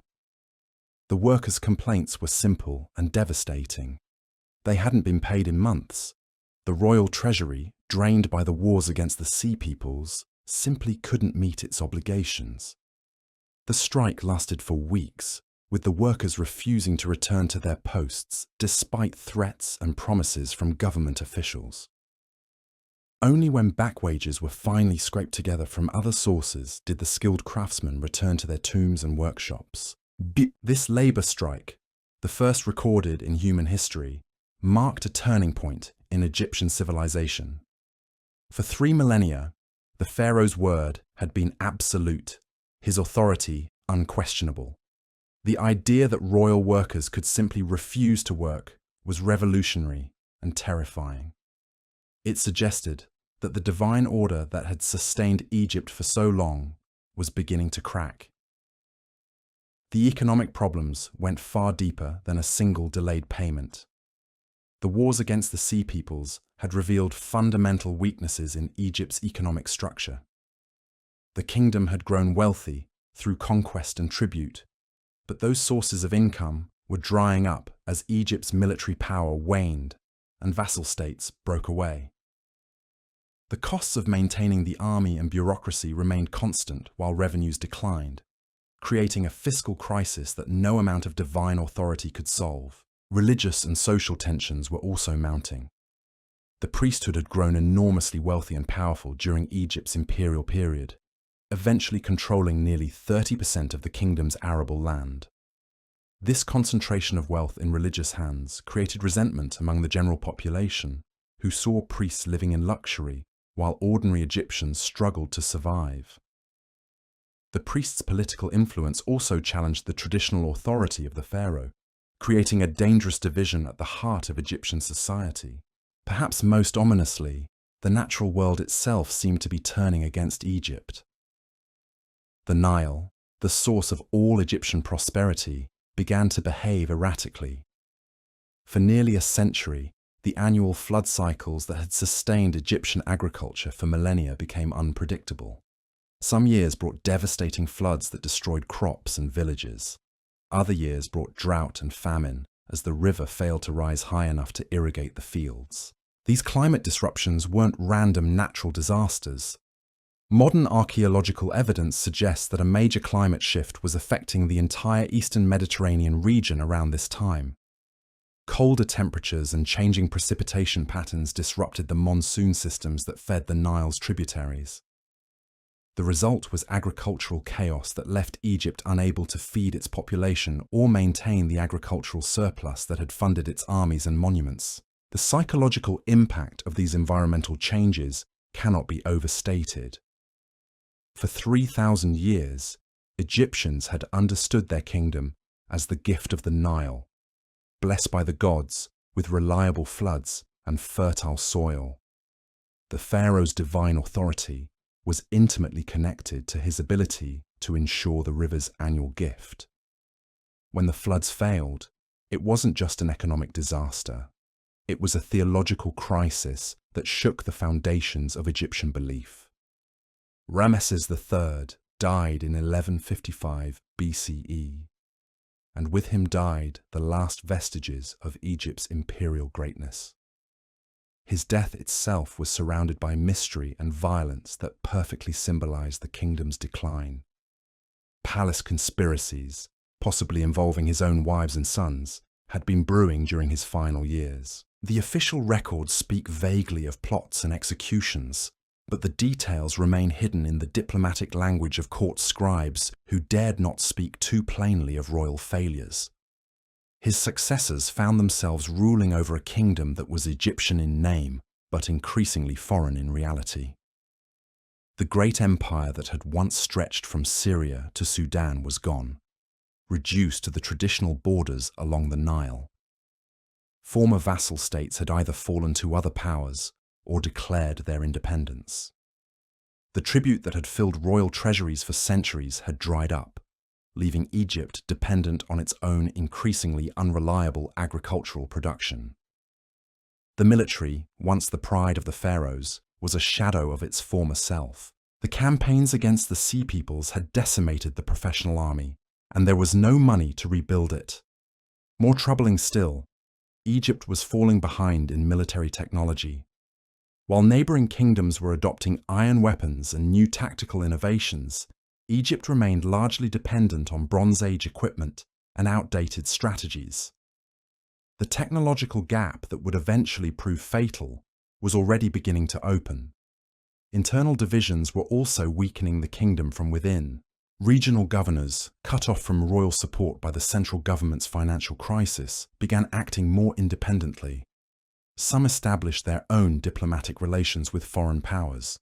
Others simply ignored royal decrees that they lacked the resources to enforce. The centralized authority that had been the hallmark of pharaonic government was fragmenting into a patchwork of local strongmen and competing interests. Yet even in decline, Egypt remained a prize worth fighting for. Its agricultural wealth, though reduced, was still considerable. Its strategic position controlling trade routes between Africa and Asia made it valuable to any power seeking regional dominance. And its cultural prestige, built over millennia of achievement, continued to attract ambitious rulers who dreamed of claiming the pharaoh's crown for themselves. The stage was set for the next act in Egypt's long decline. Foreign powers were already eyeing the weakened kingdom, calculating whether the time was ripe for conquest. To the east, Assyrian armies were perfecting the military techniques that would soon make them the terror of the ancient world. To the south, Nubian kingdoms were growing in strength and ambition, and scattered throughout the Mediterranean, the survivors of the Sea People's migrations were establishing new settlements that would one day produce Egypt's conquerors.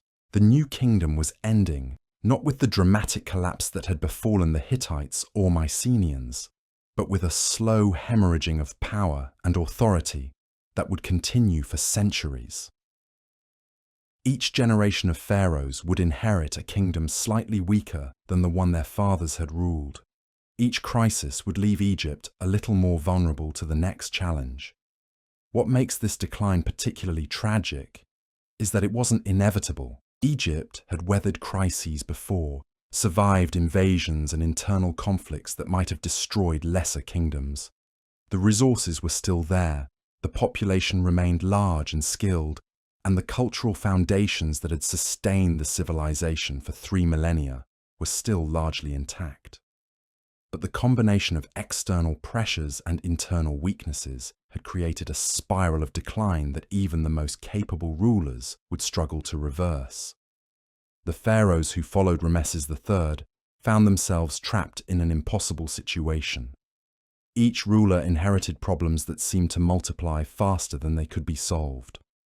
The royal treasury remained chronically empty, forcing successive pharaohs to make increasingly desperate choices. Some attempted to fund their governments by raising taxes on an already struggling population. Others turned to the temples, demanding contributions from religious institutions that had grown wealthy while the state declined. A few even resorted to the unthinkable practice of tomb robbing, authorizing the systematic plundering of ancient burial sites to recover gold and precious materials. This last measure reveals just how far Egypt had fallen from its former glory.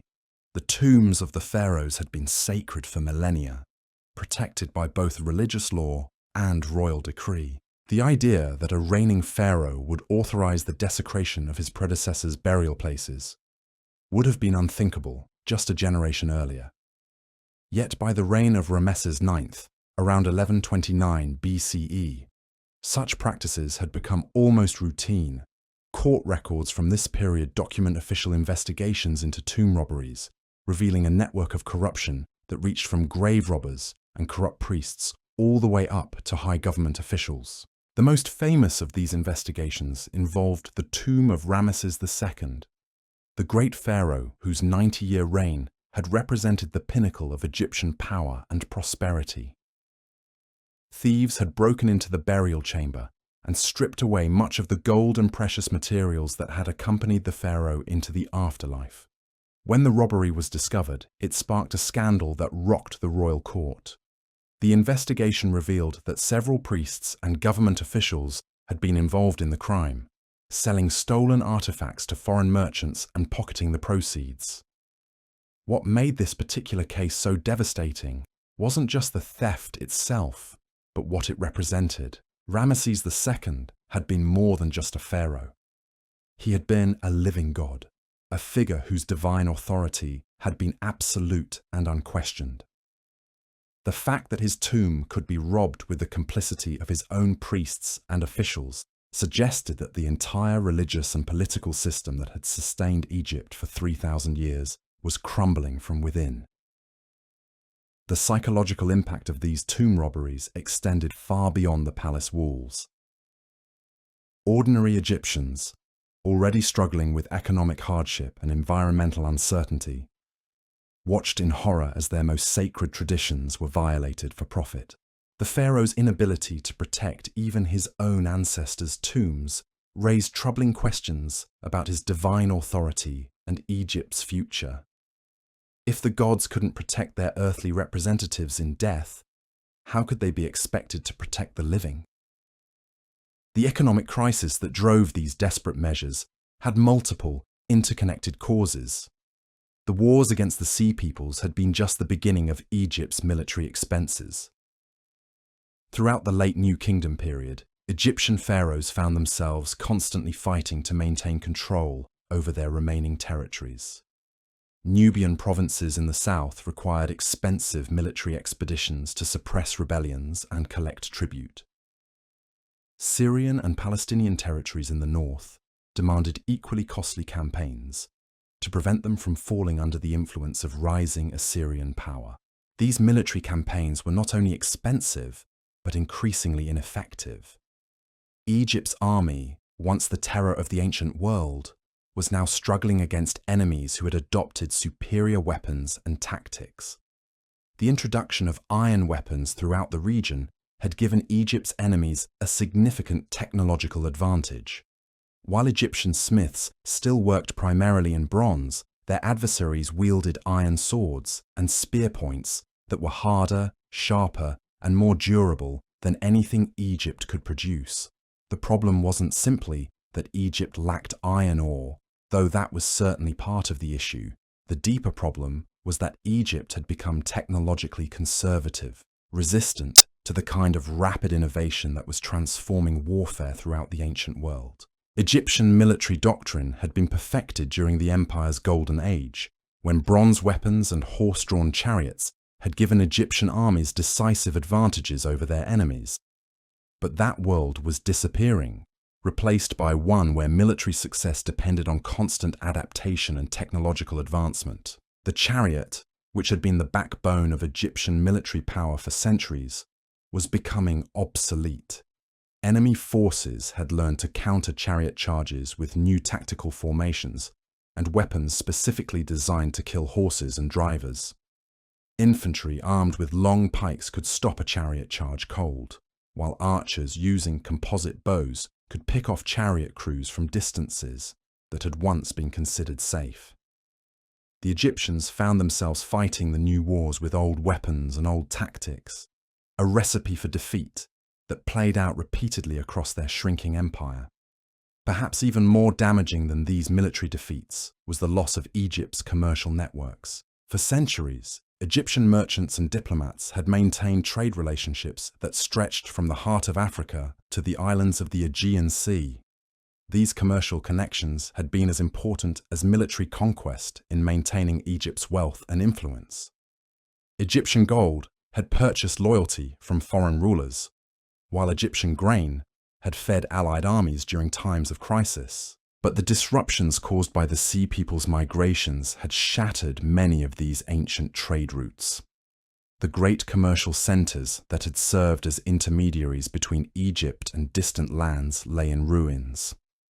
Ugarit, which had been a crucial link in the trade networks connecting Egypt to Anatolia and the Aegean, was gone. The Mycenaean palaces that had imported Egyptian luxury goods were abandoned. Cyprus, which had served as a way station for ships carrying Egyptian products to distant markets, was depopulated and dangerous. The collapse of these trade networks had cascading effects throughout the Egyptian economy. Craftsmen who had specialized in producing goods for export found themselves without markets for their products. The gold mines of the Eastern Desert, which had been profitable when Egyptian gold commanded high prices in foreign markets, became less viable as demand dried up. Even Egypt's agricultural exports, once eagerly sought by food-poor regions throughout the eastern Mediterranean, found fewer buyers as local populations declined and purchasing power collapsed. The Nile itself seemed to be conspiring against Egypt's recovery. The erratic flood patterns that had begun during Ramesses III's reign continued and worsened throughout the late New Kingdom period. Modern climate studies have revealed that this wasn't simply a run of bad luck, but part of a broader climate shift that affected the entire region. The African monsoons that fed the Nile's tributaries were weakening, reducing the amount of water that flowed north toward Egypt. The effects of these climate changes were devastating for a civilization that had always depended on the Nile's predictable annual cycle. Egyptian agriculture was based on the assumption that the river would flood reliably each year, depositing fertile silt across the floodplains and providing the water needed for irrigation. When the floods were too weak, crops failed and famine followed. When they were too strong, they destroyed villages and washed away the infrastructure that made intensive agriculture possible. The unpredictability was perhaps worse than either extreme. Egyptian farmers, working with agricultural techniques that had been refined over thousands of years, found themselves unable to plan effectively. Traditional methods for predicting the size of the annual flood, based on careful observation of seasonal patterns, became unreliable. Granaries that had been built to store surplus grain from good years were often empty when bad years arrived, leaving the population vulnerable to starvation. These agricultural crises had profound social and political consequences. The pharaoh's legitimacy had always been tied to his ability to ensure Ma'at, the cosmic order that included the Nile's annual gift of fertility. When the floods failed repeatedly, it wasn't just an economic disaster, but a theological crisis that called into question the pharaoh's divine authority. Regional governors who could better provide for their local populations began to seem more legitimate than a pharaoh who couldn't even guarantee that the river would behave as it should. The priesthood, already wealthy and powerful, found their influence growing as desperate Egyptians turned to the gods for solutions that their earthly ruler couldn't provide. Temples became centers not just of religious activity, but of economic and political power. The priests controlled vast estates that produced food for their communities, maintained granaries that could provide relief during famines, and possessed the religious authority to interpret the god's will regarding Egypt's troubles. This shift in power from the palace to the temples represented a fundamental change in Egyptian society. For 3 millennia, the pharaoh had been the ultimate religious authority, the living incarnation of the gods on earth. Now, increasingly, he was just another political figure competing for influence with priests who claimed direct communication with the divine. The unity of religious and political authority that had been the foundation of pharaonic government was dissolving. Regional fragmentation accelerated as the central government's ability to project power declined. Provincial governors, who had once been appointed by the pharaoh and served at his pleasure, began to establish hereditary dynasties of their own. Some continued to pay lip service to royal authority, sending nominal tribute to the capital and acknowledging the pharaoh's theoretical supremacy. Others simply ignored royal decrees that they lacked the resources or inclination to enforce.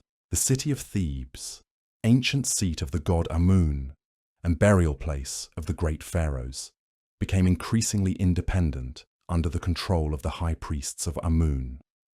These religious leaders commanded their own armies, controlled vast territories, and conducted their own foreign policy. They continued to recognize the pharaoh's authority in theory, but in practice they ruled southern Egypt as an independent kingdom. Meanwhile, in the north, the pharaohs maintained their capital at Tanis, trying to govern what remained of their realm from the Nile Delta. But even here, royal authority was weak and contested. Local officials often acted more like independent warlords than royal administrators, maintaining private armies and conducting their own negotiations with foreign powers. The unified kingdom that had once stretched from Syria to Sudan was fragmenting into a collection of competing city-states and regional kingdoms. This political fragmentation made Egypt increasingly vulnerable to external threats. Foreign powers who might have hesitated to challenge a united Egypt saw opportunities in the kingdom's division and weakness.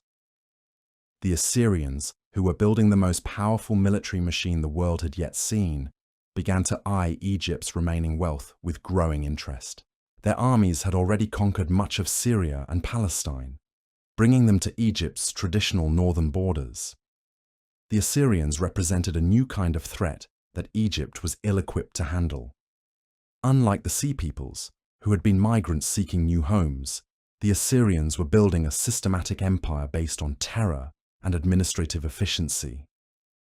Their military machine was designed not just to conquer territory, but to hold it permanently, integrating conquered regions into a vast imperial system that extracted wealth and manpower for further conquests. Assyrian military technology was generations ahead of anything Egypt could field. Their armies were built around iron weapons, siege engines, and cavalry forces that could move faster and strike harder than Egyptian formations. More importantly, they had developed new tactical doctrines that emphasized coordination between different types of forces. Assyrian infantry, archers, and cavalry worked together in ways that maximized their effectiveness while minimizing their weaknesses. But technology alone didn't explain Assyrian success. They had also developed administrative systems that allowed them to govern conquered territories more effectively than any previous empire. Local populations were often relocated to prevent rebellion, while Assyrian colonists were settled in strategic locations to maintain control. This policy of forced migration, brutal as it was, created lasting changes in the ethnic and cultural composition of conquered regions. The Assyrian threat was still gathering strength when Egypt faced a more immediate crisis from an unexpected direction. To the south, in the land of Kush that the Egyptians had controlled for centuries, a new kingdom was rising that would soon challenge Egypt for control of the Nile Valley. The Kushites had learned much from their Egyptian overlords, adopting Egyptian religious practices, administrative techniques, and military technology. But they had combined these borrowed elements with their own cultural traditions to create something new and potentially dangerous. The rise of Kush represented a particular irony in Egypt's decline. For over 500 years, Nubian gold and Kushite soldiers had been crucial elements in Egyptian power and prosperity. Kushite troops had served in Egyptian armies throughout the New Kingdom period, while Nubian gold had financed Egyptian monuments and foreign policy. The pharaohs had governed Kush through a viceroy who bore the title King's Son of Kush, treating the region as a crucial province rather than a conquered territory. But Egypt's weakness in the late New Kingdom period had allowed Kushite leaders to assert greater independence. Local rulers who had once been appointed by Egyptian viceroys began to establish their own dynasties. Kushite temples, which had been built in Egyptian style and dedicated to Egyptian gods, became centers of a syncretic religious tradition that combined Egyptian and Kushite elements. Most ominously for Egypt, Kushite rulers began to claim the right to rule, not just Kush, but Egypt itself, arguing that they were the legitimate heirs to pharaonic authority. This claim wasn't entirely without foundation. The Kushites had adopted Egyptian culture so thoroughly that in many ways they were more traditionally Egyptian than the Egyptians themselves. While the pharaohs in the north struggled with foreign influences and internal divisions, the Kushite rulers maintained the old religious traditions and artistic styles. They built pyramids for their burials, wrote their inscriptions in hieroglyphs, and claimed divine authority in the traditional pharaonic manner. The irony was that Egypt's former subjects were becoming the guardians of Egyptian tradition at the very moment when Egypt itself was losing touch with its cultural roots. The pharaohs in Tanis were increasingly influenced by foreign advisors and foreign ideas. The priests who controlled Thebes were focused more on their local power than on maintaining ancient traditions. Meanwhile, in distant Kush, rulers with African names and African faces were presenting themselves as the true pharaohs, the legitimate inheritors of 3,000 years of Egyptian civilization. This cultural and political confusion reflected deeper uncertainties about what Egypt was becoming in the post-imperial age. The kingdom had always defined itself through its relationship to the outside world. Egypt was the gift of the Nile, the center of civilization, the eternal kingdom blessed by the gods. But when the empire collapsed and foreign influences began to penetrate Egyptian society, these traditional definitions became problematic. The question of Egyptian identity became even more complex as foreign populations began to settle within Egypt's borders. Some of these newcomers were refugees from the disruptions that had destroyed other civilizations. Others were merchants and craftsmen attracted by opportunities in Egypt's still substantial economy. Still others were soldiers and administrators who served the increasingly foreign-influenced pharaohs. These immigrant communities brought new ideas, new technologies, and new religious practices that began to influence Egyptian society. The rigid cultural boundaries that had once separated Egyptians from foreigners began to blur. Intermarriage became more common, creating mixed populations that identified with both Egyptian and foreign traditions. Foreign gods found places in Egyptian temples, while Egyptian deities were worshipped in foreign styles. This cultural mixing wasn't necessarily a sign of decline, but it represented a fundamental change in what it meant to be Egyptian. The homogeneous society that had created the pyramids and ruled an empire was evolving into something more complex and diverse. For some Egyptians, this evolution represented a natural adaptation to changing circumstances. For others, it felt like a betrayal of everything that had made Egypt great. The pharaohs themselves were caught between these competing visions of Egyptian identity. Some embraced foreign influences, hiring foreign advisors and adopting foreign customs in an attempt to modernize their kingdom. Others clung to traditional practices, presenting themselves as guardians of ancient Egyptian civilization against foreign contamination. Neither approach proved particularly successful in solving Egypt's fundamental problems. The military situation continued to deteriorate throughout the late New Kingdom period. Egyptian armies suffered repeated defeats against better equipped and better organized enemies. The loss of Syria and Palestine to Assyrian conquest removed Egypt's traditional buffer zones, bringing hostile forces to the kingdom's borders. The rebellion of Kushite territories eliminated a crucial source of gold and manpower that had sustained Egyptian power for centuries. Perhaps most damaging of all was the loss of Egypt's reputation for invincibility. For over a millennium, the mere threat of Egyptian intervention had been enough to influence events throughout the eastern Mediterranean. Foreign rulers had competed for Egyptian support, while potential enemies had thought twice before challenging Egyptian interests. That deterrent effect was now gone, replaced by a widespread perception that Egypt was weak and vulnerable. This perception became a self-fulfilling prophecy as Egypt's enemies grew bolder and its friends more distant. Former allies began to hedge their bets, maintaining relations with Egypt while also cultivating relationships with rising powers like Assyria. Tribute that had once flowed reliably toward Egypt began to find its way to other capitals. Trade routes that had been centered on Egyptian ports were redirected toward more secure and profitable destinations. The cumulative effect of these changes was to accelerate Egypt's decline even as individual pharaohs struggled to reverse it. Each military defeat made the next one more likely. Each economic setback reduced the resources available for recovery. Each political compromise weakened the central authority that might have coordinated an effective response to the crisis.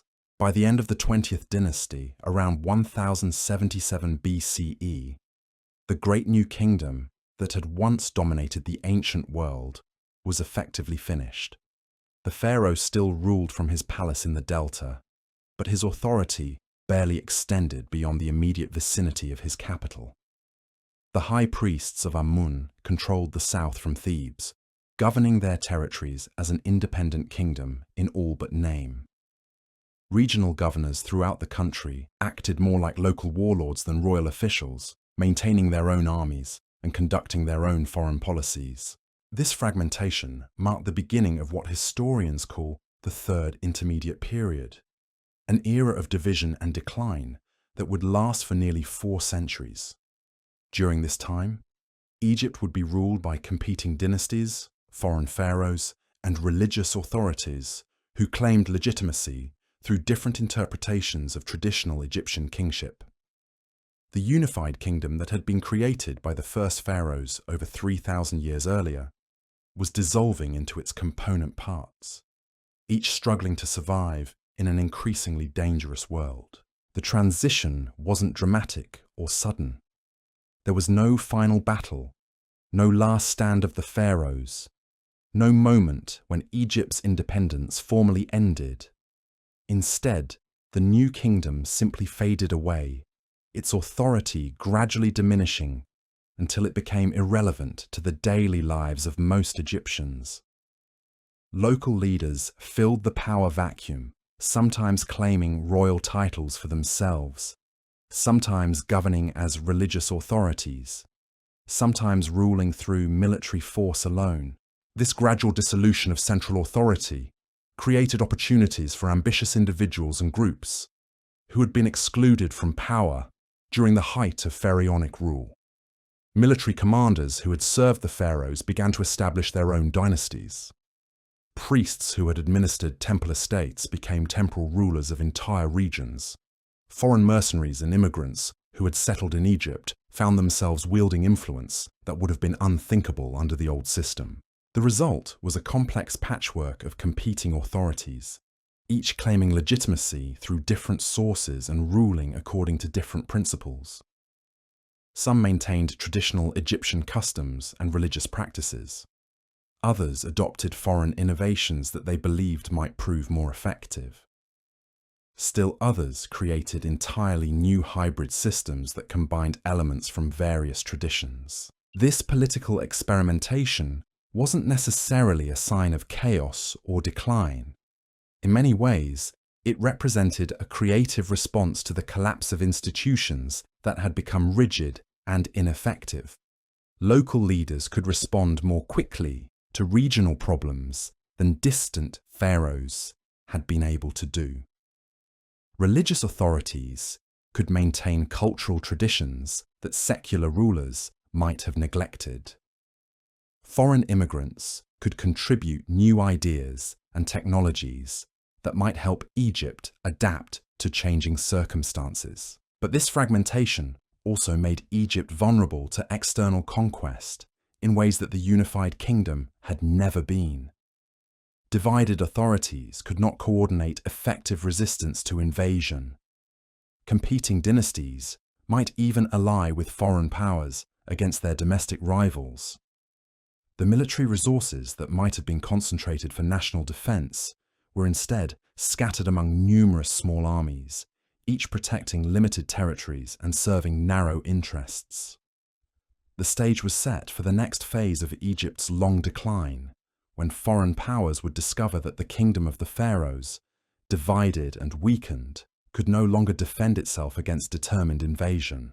The invasion came not as a single crushing blow, but as a series of calculated strikes that would reshape the ancient world forever. In 671 BCE, the Assyrian war machine, under the command of Esarhaddon, crossed into Egyptian territory with a precision and brutality that the fragmented kingdoms of the Nile had never experienced. This wasn't the chaotic migration of the sea peoples or the opportunistic raids that Egypt had weathered before. This was systematic conquest by the most sophisticated military empire the world had yet seen. The Assyrians had been watching Egypt's decline with the patience of seasoned predators.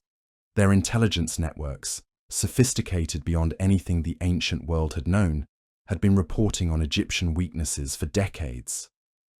They knew about the division between north and south, the economic struggles, the unreliable flood cycles, and most importantly, the technological gap that had opened between Egyptian forces and their own iron-equipped armies. Esarhaddon's forces moved through the Sinai Peninsula like a carefully orchestrated symphony of destruction.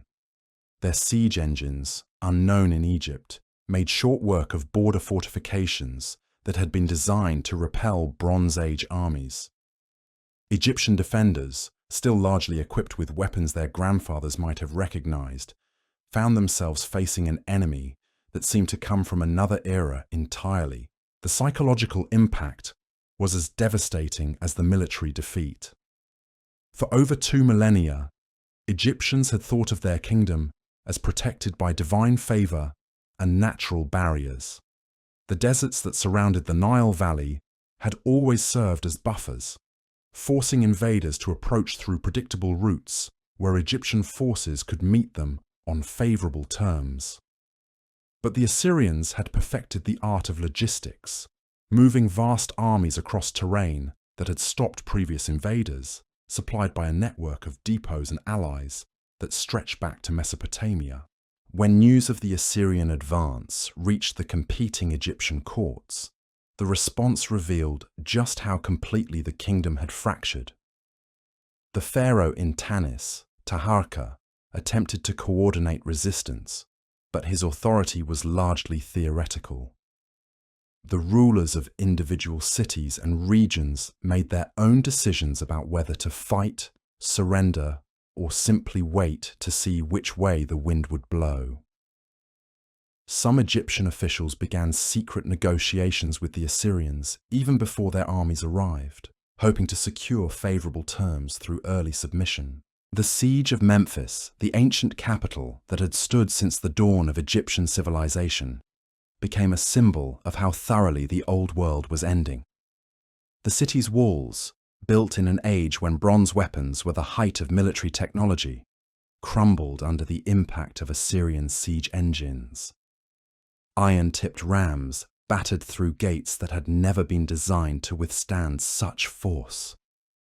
Assyrian engineers, trained in techniques developed through centuries of conquest, systematically demolished the defensive works that Egyptian architects had considered impregnable. Inside the city, the civilian population witnessed scenes that would have been unimaginable to their ancestors.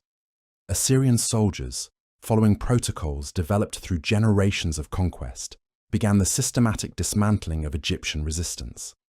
Key officials were identified and either executed or deported. Religious leaders who might inspire rebellion were removed from their positions. Skilled craftsmen whose talents might benefit the Assyrian Empire were marked for relocation to distant provinces. The Assyrian approach to conquest was fundamentally different from anything Egypt had experienced. Previous invaders had typically been content to extract tribute and recognition of their supremacy, leaving Egyptian institutions largely intact. The Assyrians, however, had developed a systematic approach to imperial administration that involved the complete reconstruction of conquered societies. They didn't simply want Egyptian wealth, They wanted to transform Egypt into a province that could contribute to Assyrian power for generations to come. Taharqa himself managed to escape the fall of Memphis, retreating southward toward the traditional stronghold of Thebes. But his flight marked the end of effective Egyptian resistance to the initial invasion. Without the pharaoh's presence, the remaining Egyptian forces lacked coordination and leadership. Local commanders made individual decisions about surrender or resistance, usually based on immediate tactical considerations rather than any broader strategic vision. The Assyrian conquest of Lower Egypt proceeded with mechanical efficiency. City after city opened its gates rather than face siege and destruction. The administrative infrastructure that had governed Egypt for centuries was systematically dismantled and replaced with Assyrian appointees.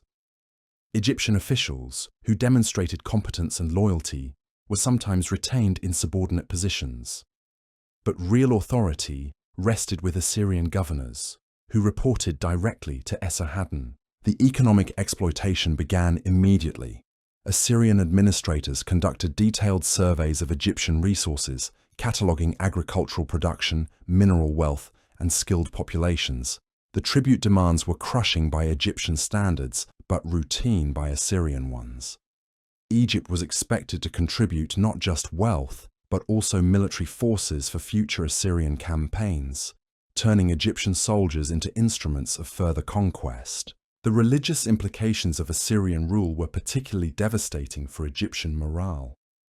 The pharaoh's divine authority had been the bedrock of Egyptian civilization for 3 millennia.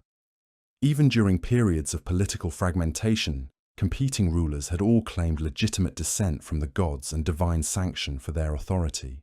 The Assyrians, however, showed no respect for these claims. They treated Egyptian religious traditions as local customs that might be tolerated if they didn't interfere with imperial administration. Assyrian religious policy was pragmatically brutal. Temples that submitted to the new order and redirected their loyalty toward Assyrian deities were allowed to continue functioning. Those that resisted or harbored rebellious sentiments were stripped of their wealth and their priests deported. The great temples of Memphis, which had served as centers of Egyptian religious life for millennia, were forced to acknowledge Assyrian gods alongside their traditional deities. The psychological impact of watching foreign soldiers march through Egypt's most sacred spaces cannot be overstated. For generations of Egyptians, these temples had represented the eternal nature of their civilization, proof that the gods favored Egypt above all other lands. Now, they witnessed foreign priests conducting alien rituals in buildings that their ancestors had constructed as monuments to Egyptian divine favor. Esarhaddon's triumph seemed complete when he proclaimed himself King of Egypt and adopted traditional pharaonic titles. But the Assyrian ruler understood that military conquest was only the beginning of successful imperial administration. The real challenge lay in transforming a defeated enemy into a productive province. This required not just the suppression of resistance, but the creation of new loyalties that would make Assyrian rule self-sustaining. The Assyrian strategy involved a careful balance of intimidation and incentive.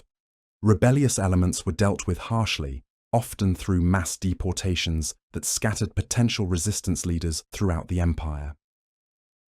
But Egyptians who demonstrated loyalty to the new order found opportunities for advancement that had been unavailable under the old system. The rigid social hierarchies that had characterized pharaonic Egypt were replaced with more fluid arrangements where competence and loyalty to Assyria could lead to significant rewards. This policy created a collaborator class that had a vested interest in maintaining Assyrian rule. Egyptian officials who learned to work within the imperial system found themselves wielding more real power than they had possessed under the fragmented native dynasties. Merchants who adapted to Assyrian trade networks gained access to markets that had been closed under the old system. Even some religious leaders discovered that accommodation with the conquerors could preserve and even enhance their influence.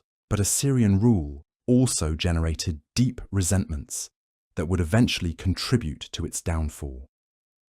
The tribute demands, while sustainable in the short term, placed enormous strains on Egyptian society.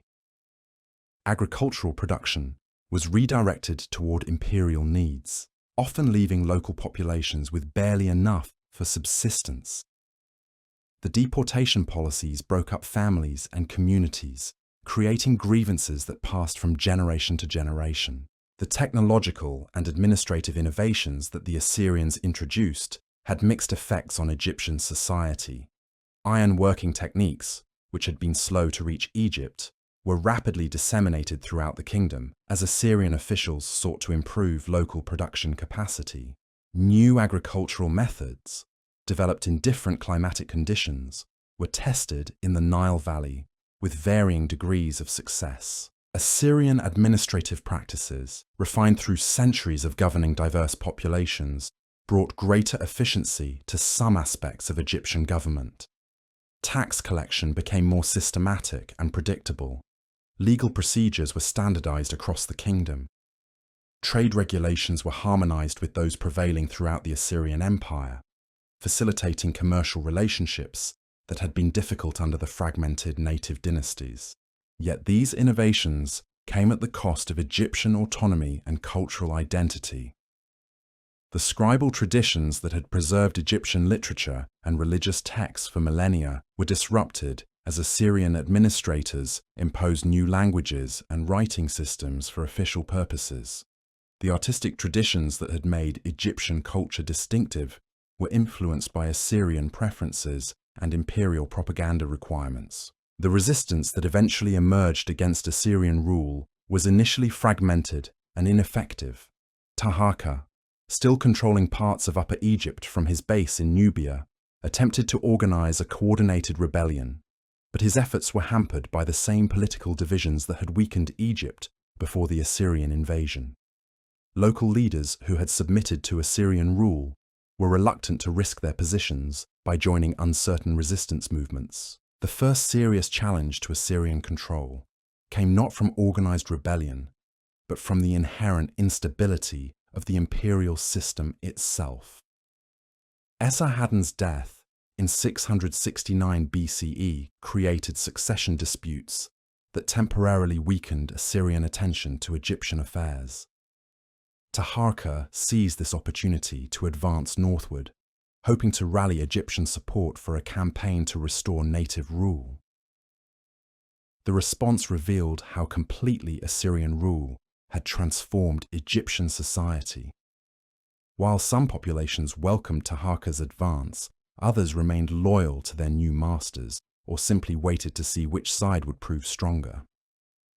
The Assyrian appointees who governed Egyptian cities had developed their own networks of support and weren't easily displaced by the returning pharaoh's forces. The ensuing conflict was bitter and destructive, fought not between clearly defined national armies, but among competing factions within Egyptian society.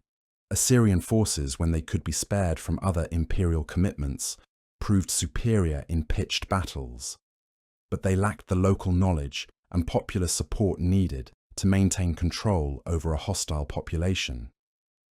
Egyptian forces loyal to Taharqa knew the terrain and enjoyed some popular sympathy, but they lacked the weapons and training needed to defeat Assyrian military technology. The war dragged on for several years, devastating the regions where it was fought and further weakening Egypt's economic and social foundations. Agricultural production declined as farmers fled combat zones or saw their crops destroyed by competing armies. Trade networks that had been disrupted by the original Assyrian invasion were shattered completely by the ongoing conflict. The infrastructure of roads, irrigation systems, and public buildings that had sustained Egyptian civilization for millennia suffered damage that would never be fully repaired. Esarhaddon's successor, Ashurbanipal, eventually committed sufficient resources to crush Taharqa's resistance movement. The decisive campaign of 663 BCE saw Assyrian forces advance all the way to Thebes, the ancient religious capital that had been the heart of Egyptian civilization since the Middle Kingdom. The siege and sack of Thebes marked a psychological turning point in Egyptian history. demonstrating that even the most sacred sites of the old civilization were vulnerable to foreign conquest. The destruction of Thebes was systematic and thorough. Assyrian soldiers, following established imperial protocols, stripped the temples of their treasures and deported the priests who had maintained religious traditions for over a millennium. The great temple complexes of Karnak and Luxor, which had been expanded and beautified by generations of pharaohs, were damaged and desecrated. Sacred artifacts that had been venerated for centuries were either destroyed or shipped to Assyria as trophies. The psychological impact of Thebes' fall reverberated throughout the ancient world. For over 1,000 years, the city had been synonymous with Egyptian power and divine favor.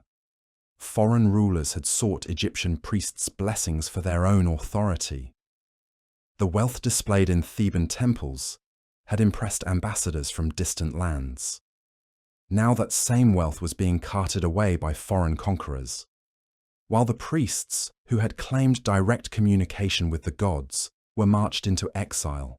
Yet even this devastating blow didn't mark the end of Egyptian resistance. The Assyrian Empire, despite its military superiority, was overextended across too many fronts to maintain permanent occupation of all its conquests. As Assyrian attention turned to other challenges, particularly the rising power of Babylon, Egyptian leaders began to probe the possibilities for renewed independence. The man who would eventually restore Egyptian independence came from an unexpected background. Psamtik I began his career as an Assyrian client ruler, governing a small territory in the Delta under imperial supervision. His loyalty to his Assyrian patrons appeared absolute, and he seemed to embody the collaborator class that had emerged during the period of foreign rule.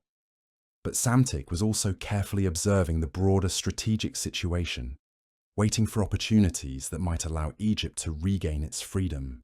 The opportunity came in the 650s BCE, when Assyrian resources were increasingly focused on suppressing rebellions in Babylon and defending the empire's eastern frontiers against new threats.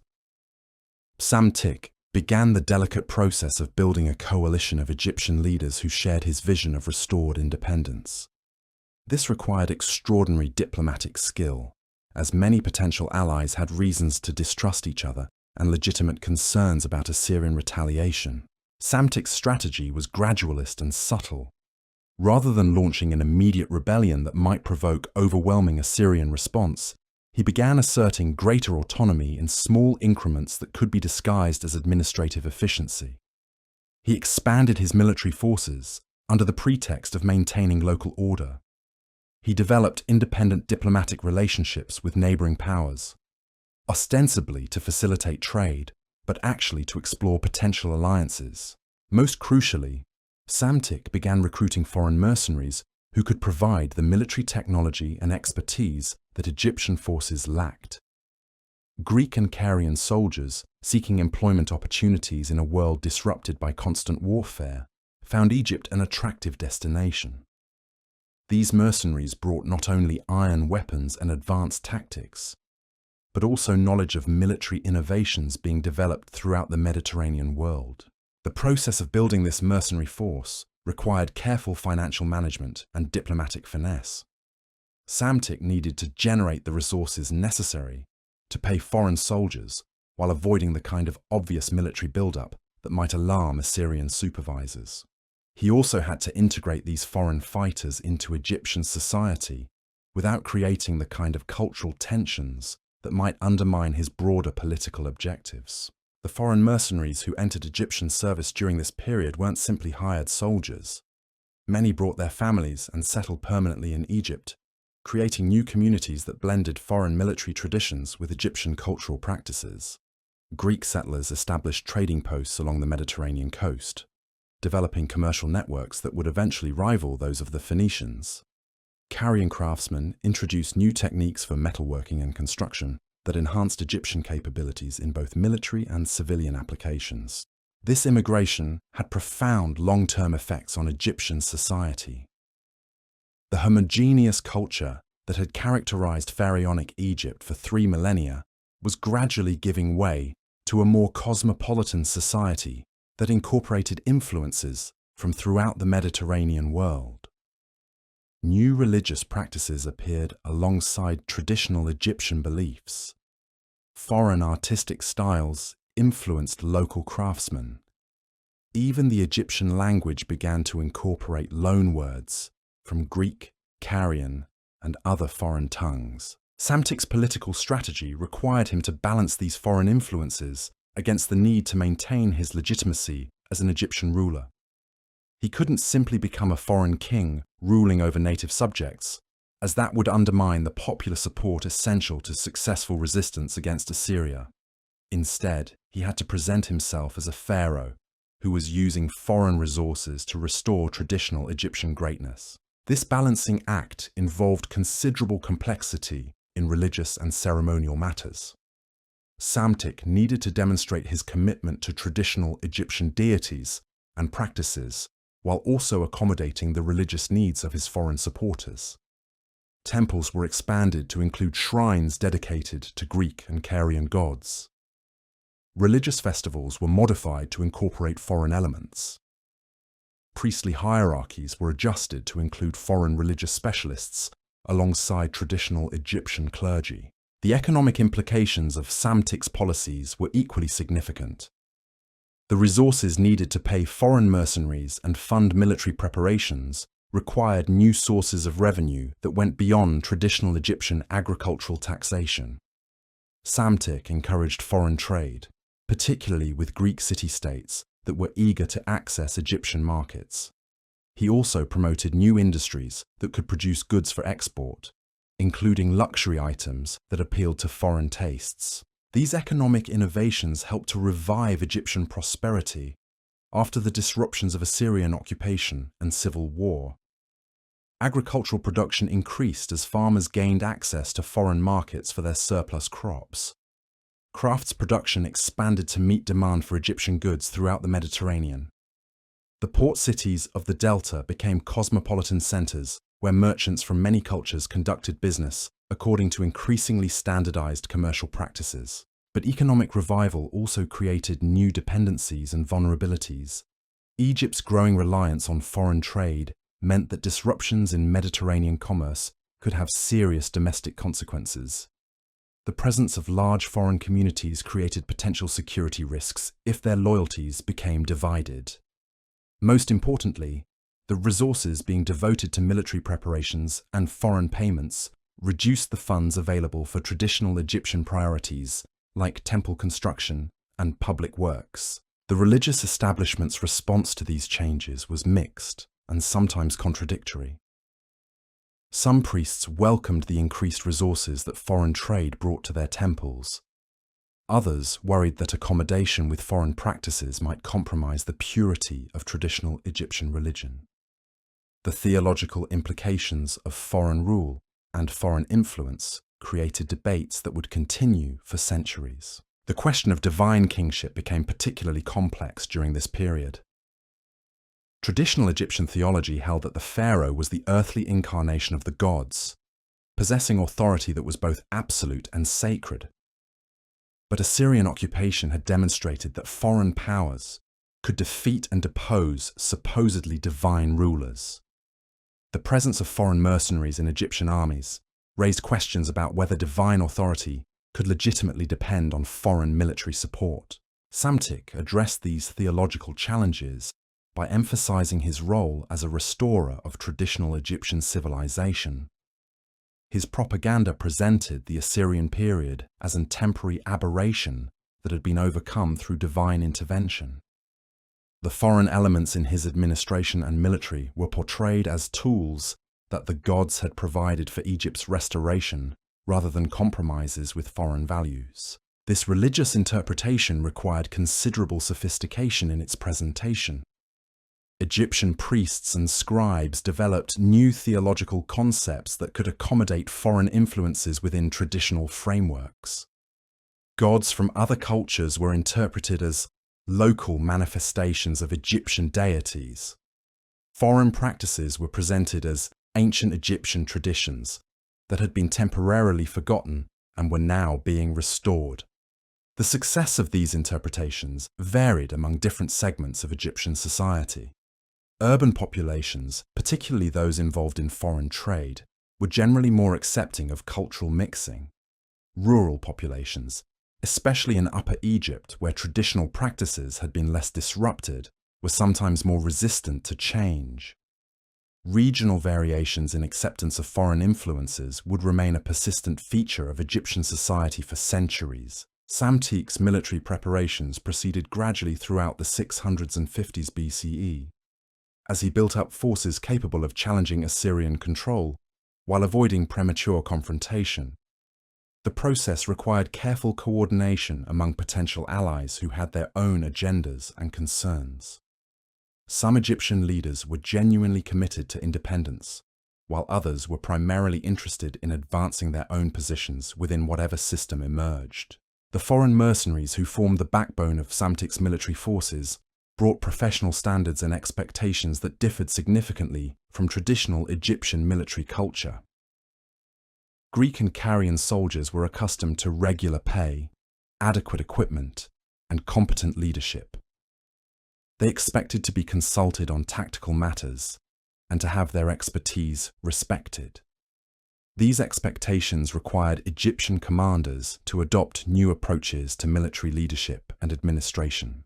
The integration of foreign military techniques with Egyptian traditions created hybrid forms of warfare that proved highly effective against opponents who were prepared for more conventional approaches. Egyptian forces learned to combine traditional strengths, such as knowledge of local terrain and popular support, with foreign innovations like improved weapons and tactical formations.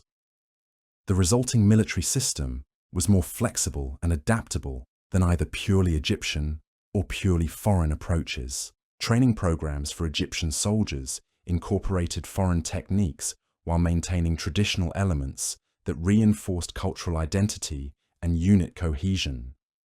Young Egyptians learned to use iron weapons and fight in Greek-style formations, while also studying traditional Egyptian military history and religious practices.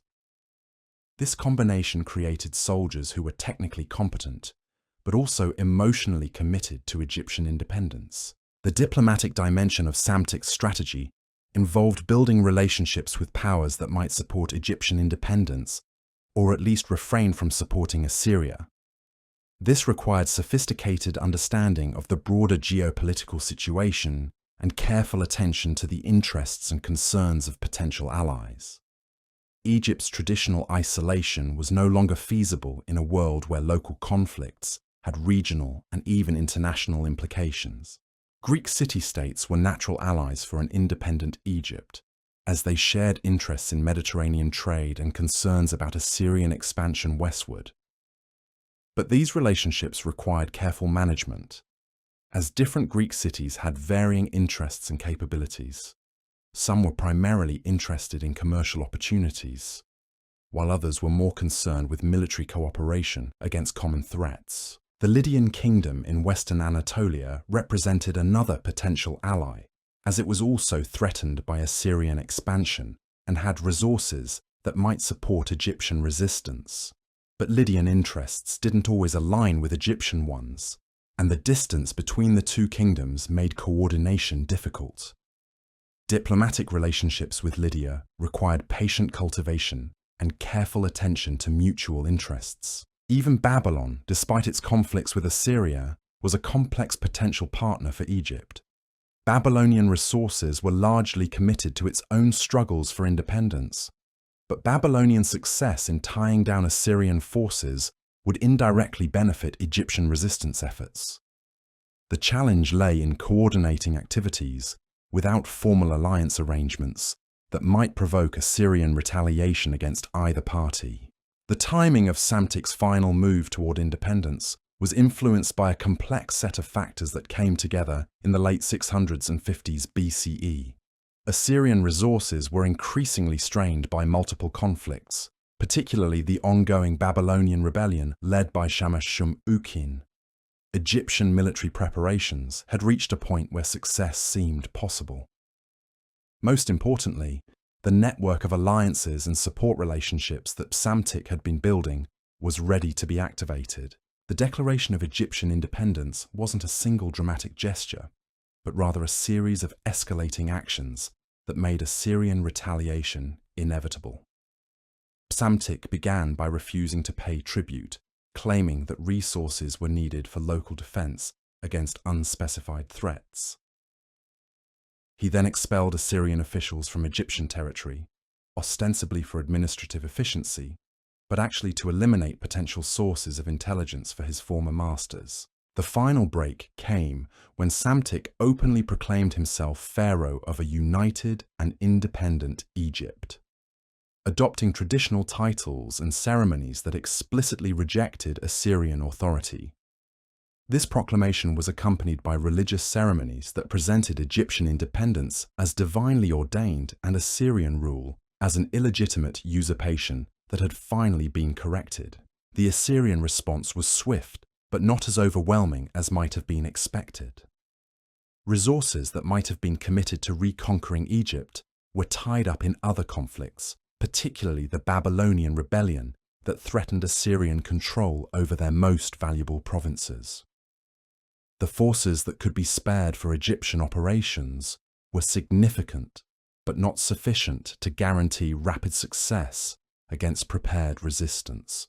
The conflict that followed was unlike the earlier Assyrian conquest of Egypt. Psamtik's forces, trained and equipped according to the latest military innovations, proved capable of meeting Assyrian armies on relatively equal terms.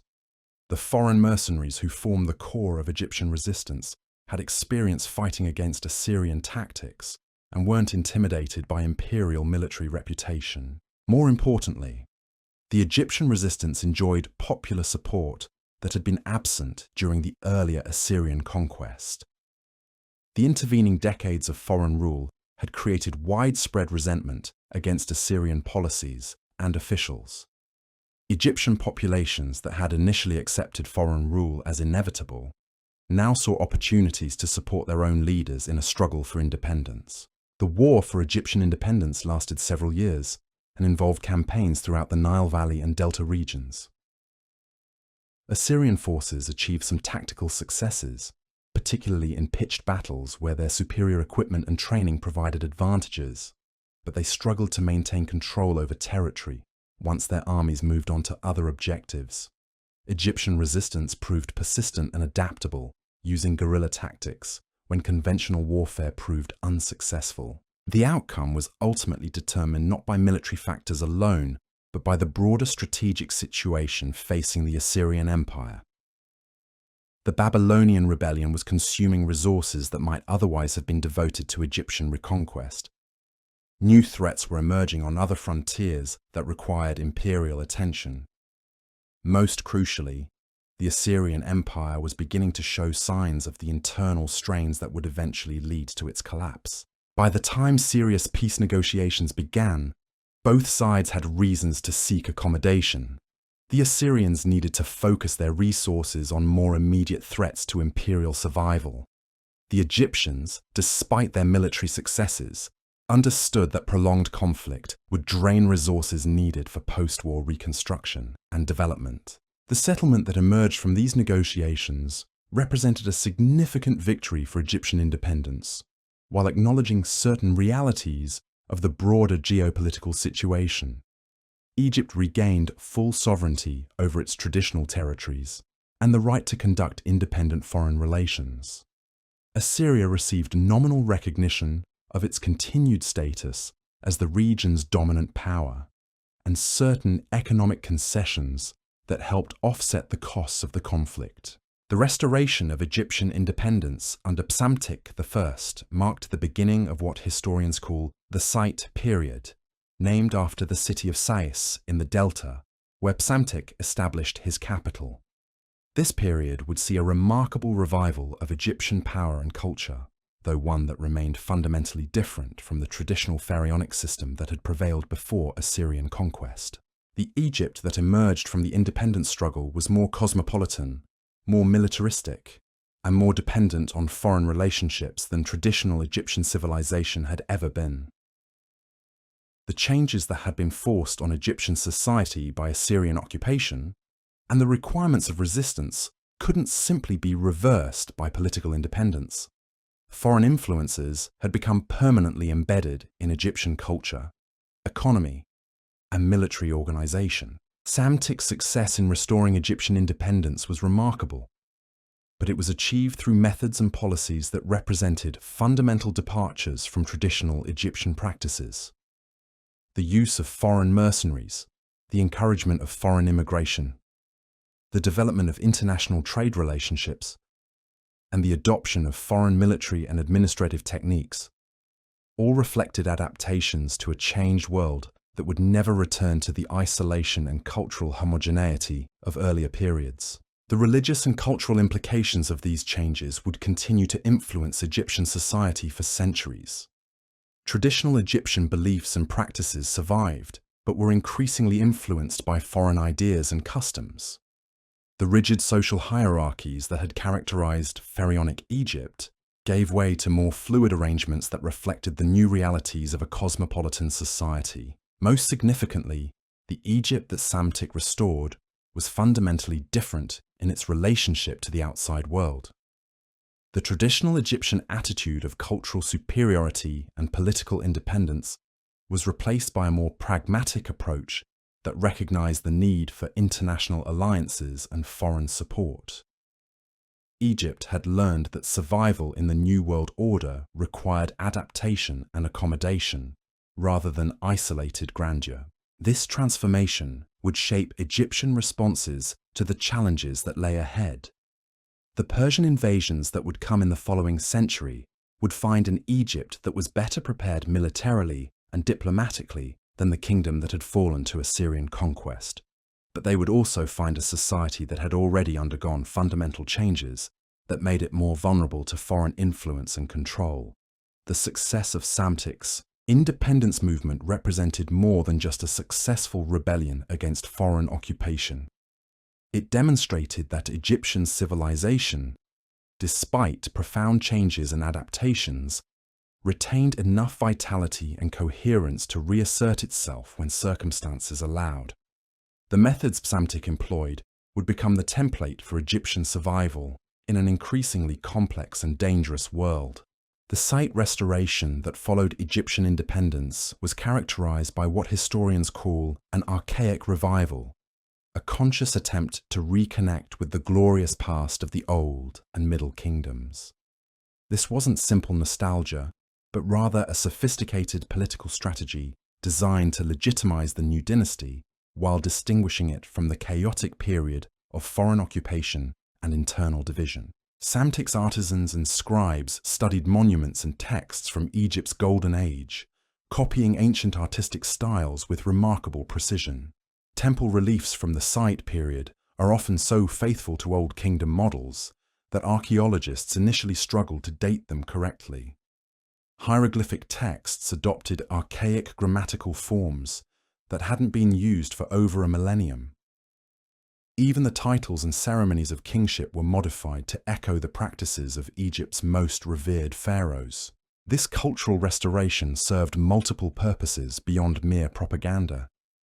It provided employment for skilled craftsmen whose livelihoods had been disrupted by decades of warfare and foreign occupation. It demonstrated to both domestic and foreign audiences that Egypt remained connected to its illustrious past. Most importantly, it created a sense of continuity that helped heal the psychological wounds left by foreign domination and internal fragmentation. The economic foundation of the site restoration rested heavily on the foreign trade relationships that Psamtik had cultivated during his rise to power. Greek merchants, who had initially come to Egypt as suppliers for mercenary forces, established permanent trading posts throughout the delta.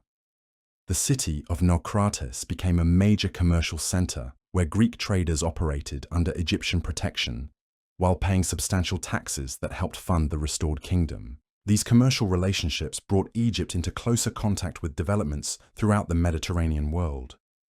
Egyptian merchants gained access to markets that had been closed during the period of Assyrian occupation. New technologies and ideas flowed into Egypt along established trade routes. The kingdom's economy began to recover from the disruptions of the previous century, though it remained fundamentally different from the tribute-based system that had sustained earlier Egyptian empires. The military organization that emerged during the Site period reflected lessons learned during the struggle for independence. Egyptian forces maintained their core of foreign mercenaries while gradually training native troops in advanced techniques and equipment. This hybrid military system proved remarkably effective, combining the professional competence of hired soldiers with the local knowledge and motivation of Egyptian warriors. Foreign mercenaries weren't simply temporary employees, but became integrated members of Egyptian society. Greek and Carian soldiers received land grants that tied them to Egyptian interests. Many married Egyptian women and raised families that identified with their adopted homeland. Their children often served in Egyptian armies, creating multi-generational military families that bridged cultural differences through shared service. The religious policies of the Site period attempted to balance respect for traditional Egyptian practices with accommodation of foreign influences that had become embedded in Egyptian society. Ancient temples were restored and expanded, often following architectural plans that hadn't been used for centuries. Traditional festivals were revived with elaborate ceremonies designed to demonstrate the restoration of proper relationships between gods and mortals. Yet these religious revivals also incorporated innovations that reflected Egypt's changed circumstances. Foreign deities who had gained followings during the period of occupation were sometimes granted places in Egyptian temples. Religious practices that had developed among immigrant communities were adapted to fit Egyptian theological frameworks. The result was a religious system that appeared traditionally Egyptian, but actually represented a sophisticated synthesis of multiple influences. The challenge of governing a society that had become more diverse and complex than traditional Egyptian civilization required administrative innovations that built on both ancient precedents and recent experiences. Psamtik's government maintained traditional bureaucratic structures while adapting them to accommodate foreign communities and changed economic conditions. Regional administration became more flexible than it had been during the height of pharaonic centralization. Local officials were granted greater autonomy to deal with circumstances specific to their areas, particularly in regions with significant foreign populations. This decentralization helped prevent the kind of rigid bureaucratic paralysis that had contributed to earlier Egyptian decline, though it also created new challenges in maintaining national unity. The legal system underwent similar adaptations during the Site period.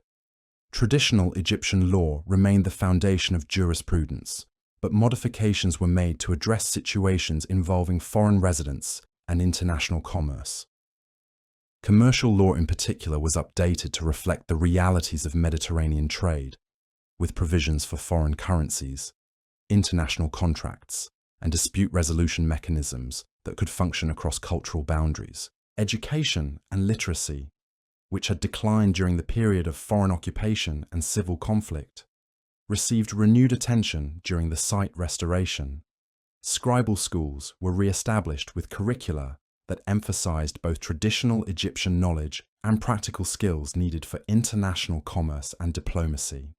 Young Egyptians learned classical hieroglyphic writing alongside Greek and other foreign languages that had become essential for career advancement. This educational revival had profound long-term effects on Egyptian society. A new generation of literate Egyptians emerged who were comfortable operating in both traditional and international contexts. These individuals became the backbone of the Site administration, serving as interpreters, negotiators, and cultural bridges between Egyptian and foreign communities. The artistic and architectural achievements of the Site period reflected the complex cultural synthesis that characterized the restored kingdom. While stylistic elements were carefully copied from ancient models, the actual construction techniques often incorporated foreign innovations that improved efficiency and durability. The result was architecture that appeared traditionally Egyptian, but was actually more technically sophisticated than its ancient precedents. Sculpture from the Site period demonstrates similar patterns of innovation within traditional frameworks. Artists studied ancient masterpieces with scientific precision, reproducing proportions and stylistic details with remarkable accuracy. Yet they also incorporated subtle influences from Greek and other foreign artistic traditions, creating works that satisfied both traditional Egyptian aesthetic expectations and contemporary international tastes. The literary revival that accompanied the Site restoration produced texts that consciously emulated ancient Egyptian classics while addressing contemporary concerns. Religious texts were composed in archaic language that echoed the most revered ancient works. Historical inscriptions celebrated the restoration of traditional Egyptian values while carefully avoiding explicit criticism of the foreign occupation period.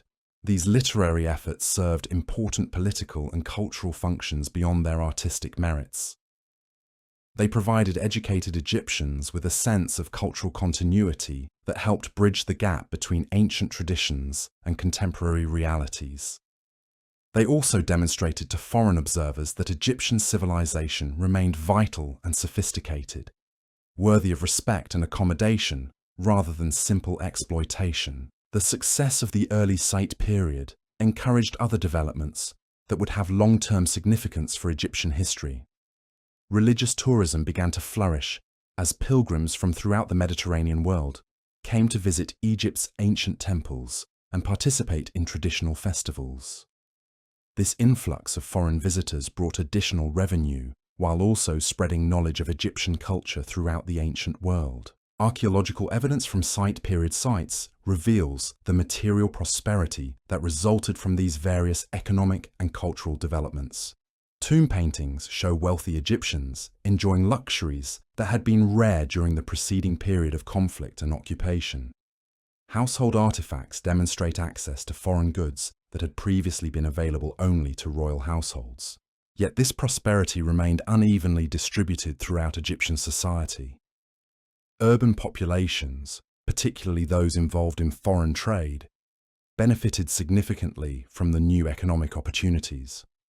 Rural populations, especially in Upper Egypt, saw less dramatic improvements in their circumstances.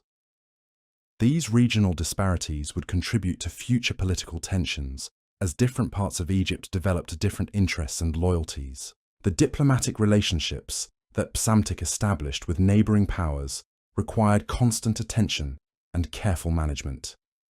Egypt's restored independence was recognized by most regional powers, but this recognition came with expectations of reciprocal support and accommodation. Egyptian foreign policy had to balance assertions of sovereignty with practical acknowledgements of regional power relationships. The Greek city-states that had supported Egyptian independence expected continued access to Egyptian markets and resources. Lydian rulers sought Egyptian support for their own conflicts with expanding Persian power. Even Babylonian leaders, despite their distance from Egypt, maintained diplomatic relationships that reflected common interests in resisting imperial domination. These international relationships provided Egypt with security and economic benefits, but they also created new vulnerabilities and obligations. Egyptian resources that might have been devoted to domestic development were sometimes diverted to support foreign allies. Military forces that were needed for homeland defense were occasionally committed to distant campaigns that served broader strategic objectives. The religious dimension of these foreign relationships created particular complexities for Egyptian diplomacy. Traditional Egyptian theology had always emphasized the unique character of Egyptian civilization and the special relationship between Egyptian gods and the Nile Valley. Accommodating foreign religious practices and diplomatic protocols required theological flexibility that sometimes strained traditional beliefs. Egyptian priests developed sophisticated interpretations that allowed foreign deities to be understood as aspects or manifestations of traditional Egyptian gods. Greek Zeus could be identified with Egyptian Amun, while Phoenician Astarte could be associated with Egyptian Isis. These theological accommodations facilitated diplomatic relationships while maintaining the appearance of religious orthodoxy. The economic policies that sustained the Site restoration required careful balance between domestic and international considerations. Egyptian agriculture remained the foundation of national wealth, but agricultural production was increasingly oriented toward export markets rather than purely domestic consumption. This shift brought prosperity, but also created dependencies on foreign demand and international trade routes. Industrial production expanded significantly during the Sate period, as Egyptian craftsmen adapted their traditional skills to produce goods that appealed to international markets. Textile production, metalworking, and ceramic manufacture all developed new techniques and styles that combined Egyptian traditions with foreign influences. The resulting products were highly sought after throughout the Mediterranean world. Mining operations, which had declined during the period of foreign occupation, were revived and expanded to meet both domestic needs and export demand. Gold mines in the Eastern Desert were reopened with new techniques that improved both efficiency and worker safety. Copper and other mineral resources were exploited more systematically than had been possible during the chaotic preceding period. Transportation infrastructure received significant investment during the Sate period, as rulers recognized the importance of efficient movement of goods and people. Road networks were expanded and improved, with particular attention to routes connecting major cities with ports and frontier regions. Canal systems that had fallen into disrepair during the preceding conflicts were restored and expanded. The Nile River system, which remained central to Egyptian transportation, was managed more systematically than it had been for centuries. Harbour facilities were expanded and modernized to accommodate the larger ships that were being used for Mediterranean commerce. Navigation aids and safety measures were improved to reduce the risks associated with river transport. These infrastructure improvements had effects that extended far beyond their immediate economic benefits. Better transportation networks facilitated communication and administration throughout the kingdom. They also made possible the rapid movement of military forces that would prove essential for maintaining security in an increasingly dangerous international environment. The population dynamics of Sate Egypt reflected the complex changes that had occurred during the preceding century. Immigration had brought significant numbers of foreign residents who were gradually being integrated into Egyptian society. Intermarriage between Egyptians and foreigners had created mixed populations that identified with both cultures while developing distinct characteristics of their own. Urbanization accelerated during the Sate period as economic opportunities drew people from rural areas to growing cities. Memphis, which had been devastated during the Assyrian occupation, was rebuilt and expanded. Alexandria, though not yet the great city it would become under the Ptolemies, began to develop as a center of international commerce. Rural areas experienced different patterns of development, depending on their proximity to trade routes and urban centers. Regions along the Nile benefited from improved transportation networks and increased demand for agricultural products. More remote areas, particularly in Upper Egypt, remained largely traditional in their economic and social organization. The social structure that emerged during the Sate period was more fluid and complex than traditional Egyptian society had been. Foreign merchants and craftsmen occupied positions that had previously been reserved for native Egyptians. Military service provided opportunities for social advancement that crossed traditional cultural boundaries. Commercial success could elevate individuals, regardless of their ethnic or cultural backgrounds. This social mobility created new tensions, as well as new opportunities. Traditional Egyptian elites sometimes resented the advancement of foreign newcomers. Foreign communities occasionally felt marginalized despite their economic contributions. Regional differences in social organization created disparities that required careful political management. Educational institutions adapted to serve this more diverse society by developing curricula that prepared students for careers in an international environment. Traditional Egyptian knowledge remained important, but students also needed to master foreign languages, international law, and cross-cultural communication skills. The scribal schools that had traditionally served only elite Egyptian families began accepting students from foreign communities. Religious education became particularly complex as Egyptian theology adapted to accommodate foreign influences. Priests needed to understand not only traditional Egyptian beliefs, but also foreign religious systems that had gained followings within Egypt. Theological scholarship flourished as religious thinkers developed sophisticated syntheses that maintained Egyptian identity while acknowledging international realities. The artistic and cultural renaissance that characterized the Sate period produced works that were technically excellent, but also reflected the complex cultural negotiations required by Egypt's new circumstances. Artists worked within traditional Egyptian stylistic frameworks while incorporating foreign influences that appealed to international audiences. Writers composed texts in classical Egyptian literary forms while addressing contemporary themes that reflected changed social conditions. This cultural production served important functions in legitimizing the Sate restoration and demonstrating Egyptian vitality to both domestic and foreign audiences. Well-executed traditional art forms proved that Egyptian civilization retained its creative powers despite the disruptions of recent history. International elements demonstrated that Egypt remained engaged with broader cultural developments rather than isolated in nostalgic withdrawal. The military policies that had enabled Egyptian independence required constant refinement as international threats evolved and domestic capabilities changed. The foreign mercenary forces that had been essential during the independence struggle needed to be maintained and integrated with expanding native military units.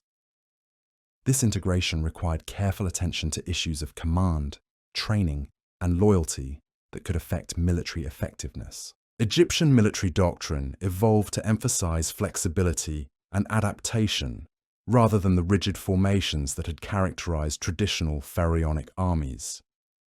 Officers were trained to operate effectively with mixed units of Egyptian and foreign soldiers. Tactical manuals were developed that incorporated lessons learned from recent conflicts, while maintaining principles derived from successful ancient Egyptian military traditions. Fortification systems were modernized to address new weapons and siege techniques that were being developed throughout the Mediterranean world. Traditional Egyptian defensive architecture was modified to accommodate new artillery and engineering capabilities. Strategic planning incorporated intelligence networks that extended far beyond Egypt's borders to provide early warning of potential threats.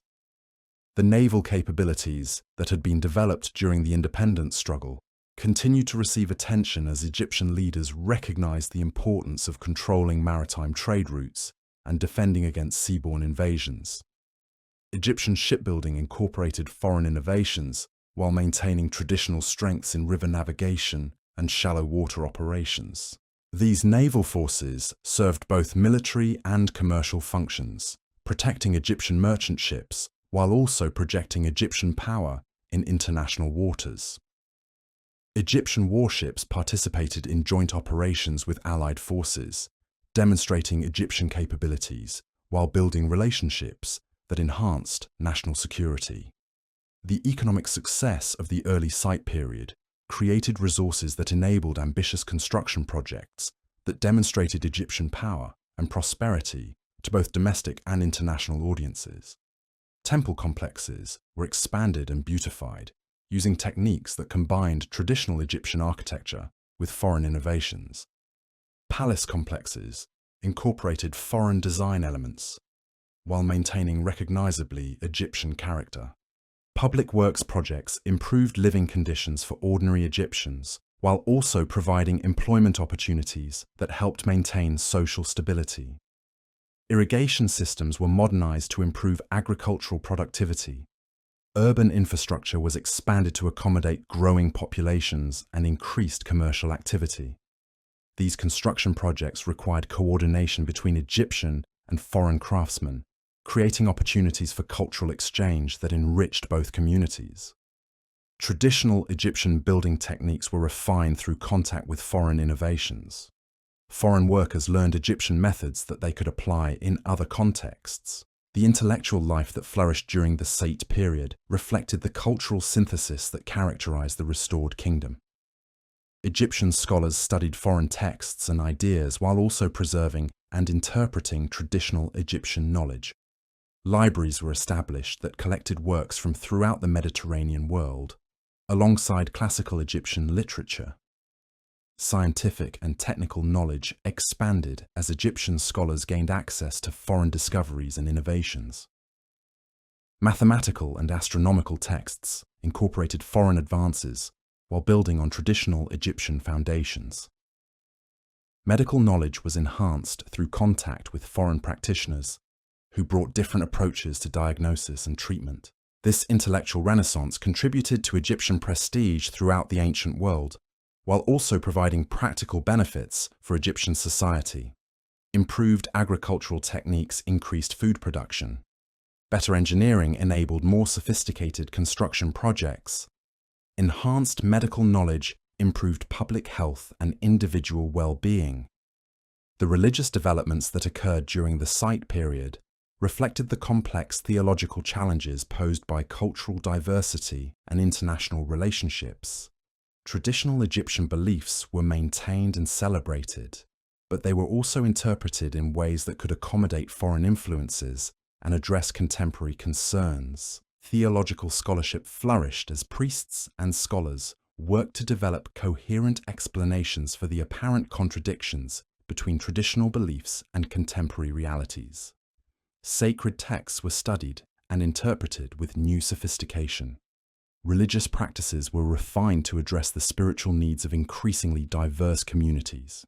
These religious developments served important social and political functions beyond their purely theological significance. They provided frameworks for understanding and accepting the changes that had occurred in Egyptian society. They also demonstrated Egyptian intellectual vitality to foreign observers who might otherwise have dismissed Egyptian culture as obsolete. The diplomatic relationships that sustained Egyptian independence required constant attention as international power balances shifted and new threats emerged. Egyptian ambassadors and negotiators needed to understand complex foreign political systems while representing distinctly Egyptian interests and values.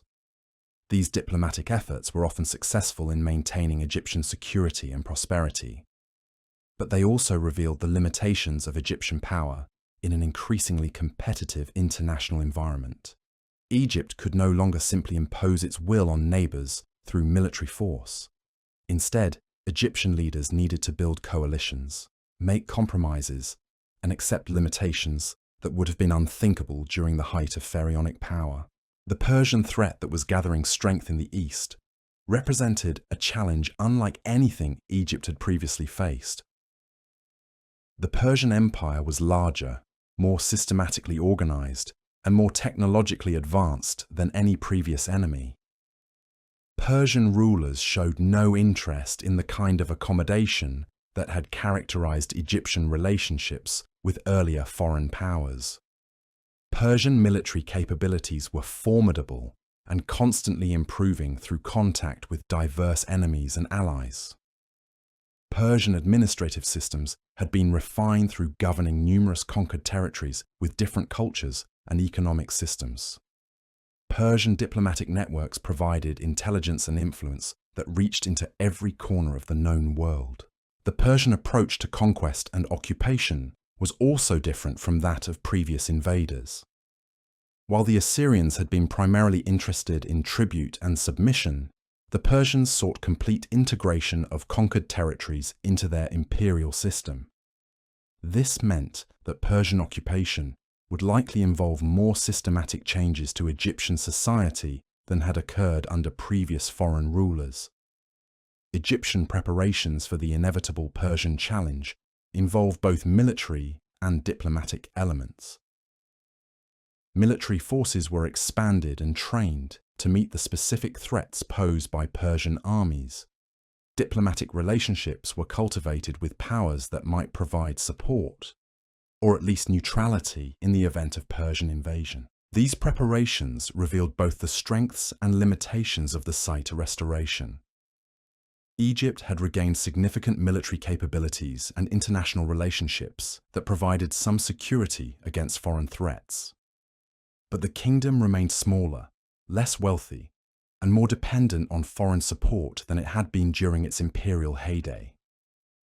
The social tensions that had been contained during the early years of the Saite period began to emerge more clearly as the initial enthusiasm for independence gave way to more sober assessments of Egypt's circumstances. Different segments of Egyptian society had different interests and priorities that sometimes conflicted with national policies. Urban populations that benefited from international trade generally supported policies that maintained foreign relationships even at the cost of some traditional practices. Rural populations, particularly in regions that saw fewer direct benefits from foreign commerce, sometimes preferred more isolationist approaches that emphasized traditional Egyptian values. Foreign communities that had become established in Egypt during the Restoration period occupied an ambiguous position between full integration and continued separate identity. Some had adopted Egyptian customs and identified completely with Egyptian interests. Others maintained distinct cultural practices and retained loyalties to their communities of origin. These social complexities created political challenges that required careful management by Egyptian leaders. Policies that satisfied one segment of society might alienate others. International commitments that served national security interests might conflict with domestic economic needs. The cultural achievements of the Saite period represented a remarkable synthesis of traditional Egyptian values with international influences, but they also revealed the tensions inherent in this cultural negotiation. Egyptian art and literature of this period achieved high levels of technical excellence while addressing themes that reflected contemporary concerns and international awareness. Religious architecture from the Saite period demonstrates both continuity with ancient traditions and adaptation to changed circumstances. Temple complexes followed traditional Egyptian design principles, while incorporating foreign decorative elements and construction techniques. Sacred texts were composed in classical Egyptian literary forms while addressing theological questions that had arisen from contact with foreign religious systems. This cultural production served important functions in maintaining Egyptian identity while accommodating necessary changes. It demonstrated to both domestic and foreign audiences that Egyptian civilization remained vital and creative.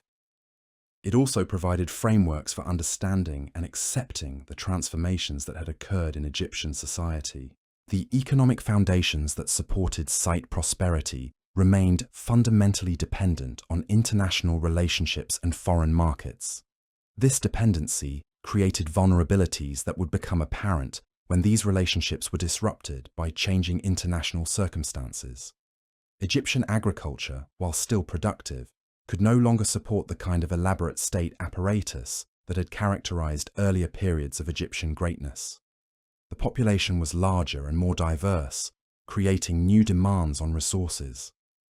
The military forces needed for security were expensive to maintain and required constant modernization to remain effective. Industrial production had expanded and diversified, but it remained dependent on foreign markets and imported raw materials.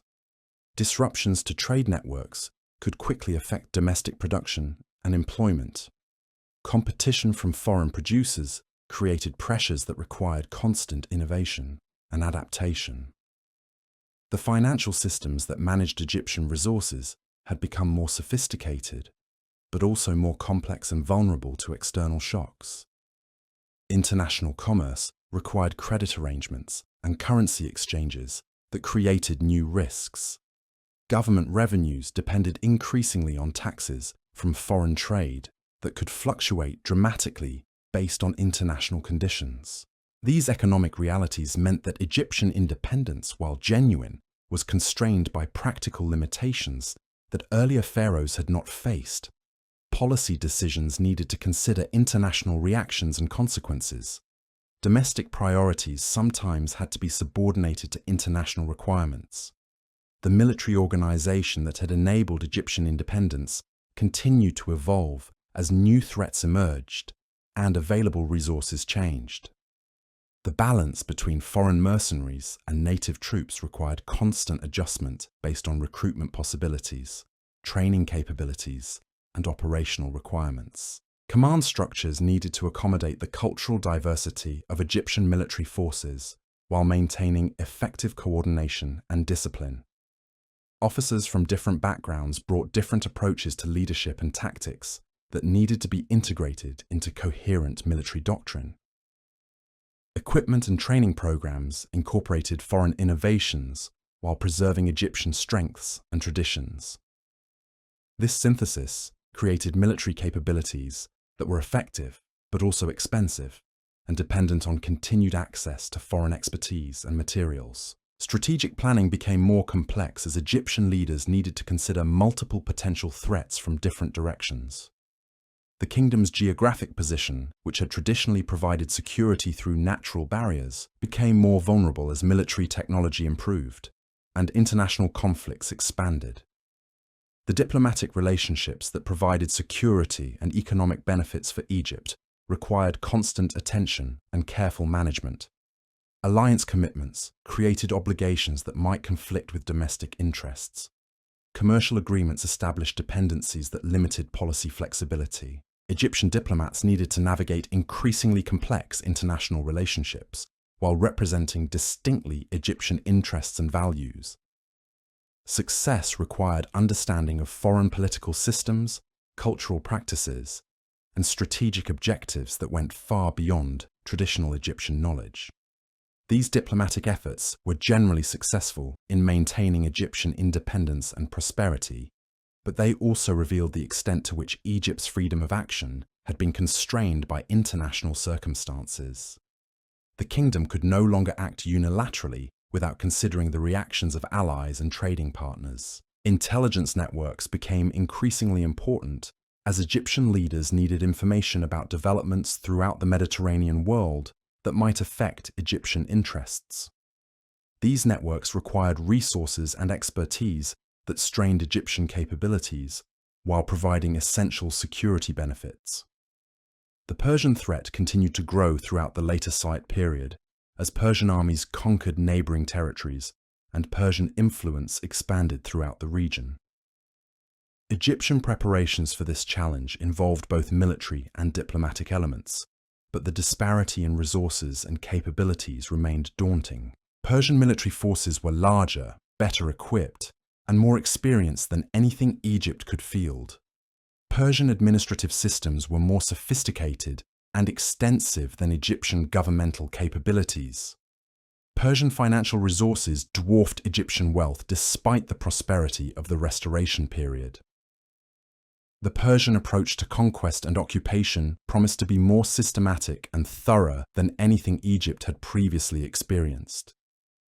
Persian rulers showed little interest in accommodation or compromise with local traditions that might interfere with imperial efficiency. Egyptian resistance to Persian conquest would require all the military, diplomatic, and cultural resources that had been developed during the Site restoration.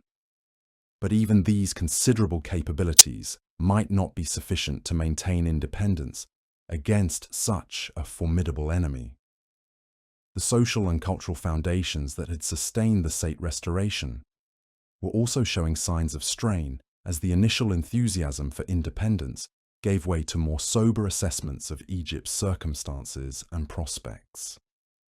Different segments of Egyptian society had different priorities and interests that sometimes conflicted with national policies. The foreign communities that had become established during the Restoration period occupied increasingly complex positions within Egyptian society.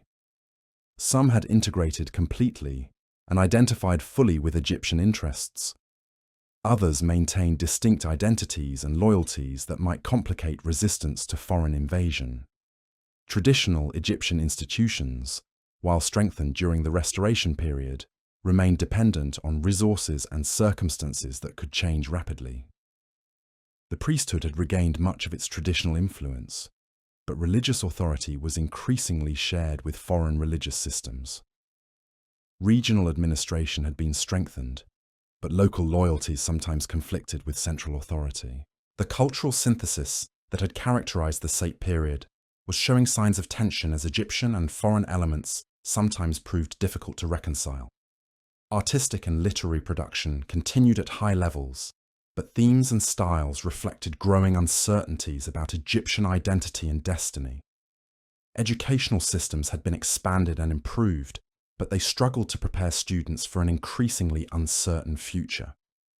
Traditional Egyptian knowledge remained important, but international skills and perspectives were becoming essential for career advancement. The economic prosperity that had supported the Restoration was becoming more fragile as international conditions changed and competition increased.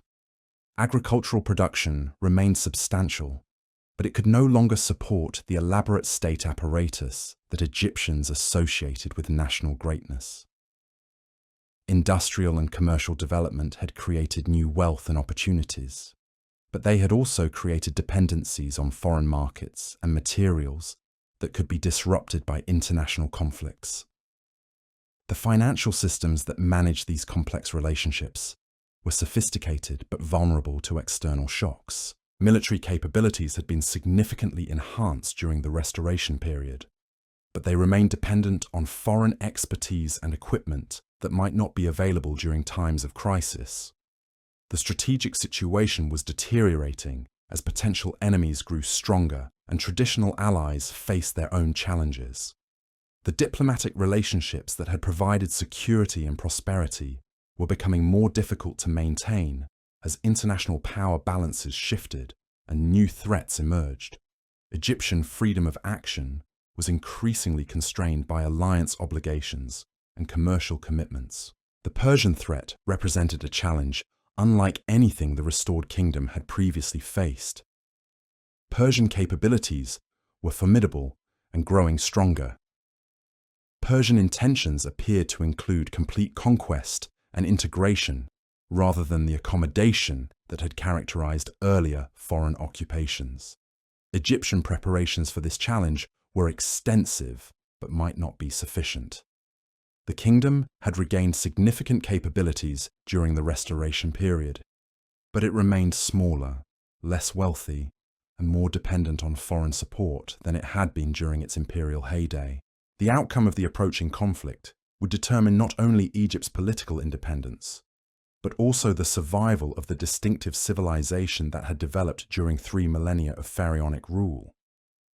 The stakes could not have been higher, and the odds appeared increasingly unfavorable as Persian power continued to expand throughout the region. Yet the Site Restoration had demonstrated that Egyptian civilization retained remarkable resilience and adaptability. The kingdom had recovered from foreign occupation and civil conflict to achieve renewed prosperity and international recognition. Egyptian culture had proven capable of synthesizing foreign influences while maintaining distinctive character and identity. The military and diplomatic capabilities developed during the Restoration period, while insufficient to guarantee victory against Persian invasion, provided Egypt with better prospects for resistance than it had possessed during earlier crises. The social and cultural foundations of Egyptian society, though strained by recent changes, remained strong enough to support sustained resistance to foreign occupation. The traditions of pharaonic rule, the religious frameworks that had sustained Egyptian society, and the cultural practices that had defined Egyptian identity for millennia remained intact, despite profound changes in their political and economic context. The challenge facing Egypt as the Persian threat approached was not simply military, but civilizational. How could a society that had defined itself through 3,000 years of independent development adapt to incorporation into a vast empire that valued uniformity over local tradition? The answer would depend on the resilience of Egyptian institutions and the adaptability of Egyptian culture in circumstances that no previous generation had faced. When Cambyses II launched his invasion of Egypt in 525 BCE, he brought with him not just the largest and most sophisticated army the world had yet seen, but also administrative systems and imperial policies that had been refined through decades of conquest across Asia and the Mediterranean. The Persian approach to empire was fundamentally different from anything Egypt had experienced. Where the Assyrians had been content to extract tribute, an acknowledgement of supremacy, the Persians sought complete integration of conquered territories into their imperial system.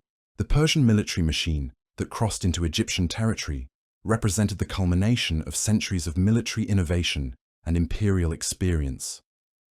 Persian forces included not only the elite immortals, 10,000 carefully selected warriors who formed the core of the imperial army, but also contingents from dozens of conquered peoples who brought specialized skills and equipment. Persian cavalry units, armed with iron weapons and trained in tactics developed across the vast steppes of Central Asia, were unlike anything Egyptian forces had encountered.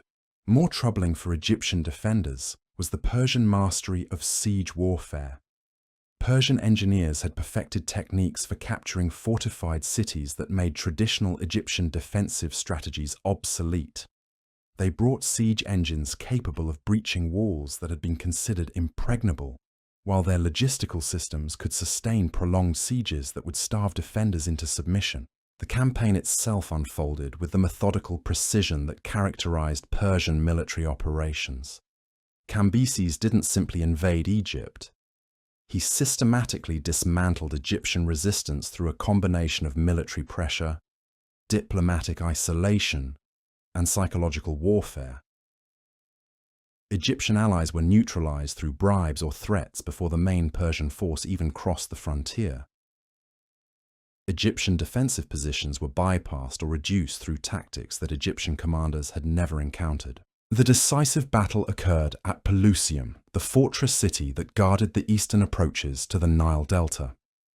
Egyptian forces, despite their improvements during the Sate restoration, found themselves outmatched by Persian military technology and tactics. The iron weapons that Persian soldiers carried proved superior to Egyptian bronze equipment in close combat.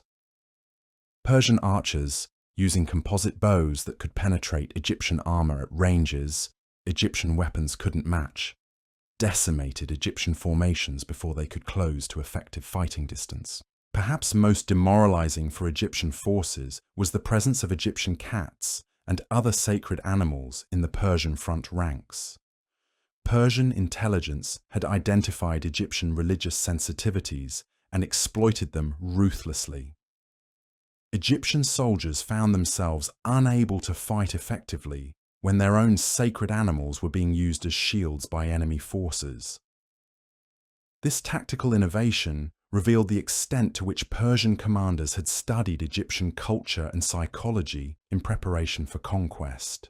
The fall of Pelusium opened the road to Memphis, the ancient capital that had been the heart of Egyptian civilization since the dawn of pharaonic rule. The city's surrender marked more than just a military defeat. It represented the collapse of the political and religious system that had sustained Egyptian independence for 3 millennia. When Cambyses entered Memphis and proclaimed himself pharaoh, he was claiming authority that Egyptians had believed could only be held by divine representatives of their gods. The Persian occupation that followed was more systematic and thorough than anything Egypt had previously experienced. Cambyses and his successors implemented administrative reforms that integrated Egypt completely into the Achaemenid Empire, while exploiting Egyptian resources to support Persian imperial ambitions. Egyptian wealth, accumulated over centuries of trade and agricultural production, was redirected toward Persian priorities that had nothing to do with Egyptian interests. The tribute demands imposed on Egypt were staggering by any historical standard. Persian tax collectors, working with mathematical precision that reflected their empire's administrative sophistication, extracted wealth from every sector of Egyptian society. Agricultural production was taxed at rates that left farmers with barely enough for subsistence. Commercial activities were subject to levies that made many traditional Egyptian trades unprofitable. Even religious institutions, which had been exempt from taxation under pharaonic rule, were required to contribute to Persian imperial revenues. the social disruption caused by Persian policies was equally devastating. The deportation programs that had been refined through decades of imperial conquest were applied to Egypt with ruthless efficiency. Skilled craftsmen whose expertise might benefit other parts of the empire were relocated to distant provinces. Religious leaders who might inspire resistance were scattered throughout the Persian domains. Even ordinary Egyptians found themselves subject to forced relocation if Persian administrators determined that their presence might threaten imperial security. The cultural impact of Persian rule was profound and lasting. The hieroglyphic writing system that had preserved Egyptian literature and religious texts for 3 millennia began to decline as Persian administrators imposed Aramaic as the language of government. Egyptian artistic traditions were influenced by Persian imperial styles that emphasized the power of the great king rather than the divine authority of local rulers. Even Egyptian religious practices were modified to accommodate Persian theological concepts and imperial requirements. Yet Persian rule also brought certain benefits that some Egyptians found attractive. The Persian Empire's vast trade networks provided Egyptian merchants with access to markets that had been previously unavailable. Persian administrative efficiency eliminated some of the corruption and favoritism that had characterized late Egyptian governance. Persian legal systems, while foreign, were often more predictable and equitable than the traditional Egyptian arrangements they replaced. The Persian approach to religious policy was particularly complex and sometimes contradictory. Persian rulers generally tolerated local religious practices that didn't threaten imperial authority, and some Persian administrators even participated in Egyptian religious ceremonies to demonstrate their respect for local traditions. But they also introduced Persian religious concepts and required acknowledgement of Persian royal divinity that challenged fundamental Egyptian theological beliefs. The temple complexes that had been the centers of Egyptian religious life found themselves in ambiguous positions under Persian rule. They were allowed to continue their traditional functions, but they were also required to support Persian imperial policies and acknowledge Persian religious authority. The priests who had been the guardians of Egyptian cultural traditions faced impossible choices between collaboration and resistance. Some religious leaders chose accommodation, arguing that cooperation with Persian authorities was necessary to preserve Egyptian traditions in any form. They developed theological interpretations that allowed Persian rule to be understood as part of divine plan rather than a catastrophic disruption of cosmic order. These accommodating priests often prospered under Persian rule and gained influence that they used to protect Egyptian religious practices from more radical Persian innovations. Other religious authorities chose resistance, maintaining that Persian rule was fundamentally incompatible with Egyptian religious beliefs and cultural values. These resistant priests often faced persecution, exile, or execution, but their opposition kept alive the possibility of Egyptian independence and cultural renewal. Their underground networks preserved traditional knowledge and practices that would prove essential when opportunities for resistance eventually emerged. The economic transformation of Egypt under Persian rule was dramatic and permanent. The self-sufficient agricultural system that had sustained Egyptian civilization for millennia was integrated into a vast imperial economy that prioritized Persian needs over local requirements. Egyptian farmers were required to produce crops for export to other parts of the empire rather than for local consumption. Egyptian craftsmen were directed to manufacture goods that satisfied Persian tastes rather than Egyptian traditions. This economic reorientation brought some benefits in the form of new technologies and expanded markets, but it also created dependencies that made Egypt vulnerable to disruptions in imperial trade networks. When Persian attention was focused on other parts of the empire, Egyptian economic activity could suffer from neglect. When Persian resources were strained by military campaigns or administrative challenges, Egyptian tribute demands often increased to compensate. The social structure of Egyptian society was also transformed by Persian policies that valued imperial loyalty over traditional Egyptian hierarchies. Egyptians who collaborated effectively with Persian authorities could achieve positions of influence that would have been unavailable under the old system. Foreign immigrants who served Persian interests were granted privileges that native Egyptians often lacked. The result was a social order that reflected Persian imperial priorities rather than Egyptian cultural values. These social changes created new tensions and divisions within Egyptian society. Traditional Egyptian elites who had lost status under Persian rule sometimes resented the advancement of collaborators and foreigners. Common Egyptians who suffered under Persian taxation and labor demands often blamed both Persian authorities and their Egyptian collaborators for their difficulties. Regional differences in the impact of Persian policies created disparities that strained national unity. The military organization that had enabled the Said restoration was dismantled and replaced with Persian units that served imperial rather than Egyptian interests. Egyptian soldiers were incorporated into Persian armies, but were deployed far from Egypt to prevent them from supporting local resistance movements. The foreign mercenaries who had been crucial to Egyptian independence were either expelled or absorbed into Persian forces under Persian command. The fortifications and military infrastructure that had defended Egyptian independence were systematically destroyed or converted to serve Persian purposes. Egyptian harbours were transformed into bases for Persian naval operations throughout the Mediterranean. Egyptian arsenals were emptied and their contents shipped to Persian military depots. The defensive capabilities that had been built up over generations were eliminated within a few years of conquest. Persian administrative policies were designed to prevent the emergence of any focus for Egyptian resistance or independence movements. Regional governance was restructured to ensure that no single Egyptian official could accumulate enough power to challenge Persian authority. Communication networks were monitored to prevent coordination between potential resistance groups.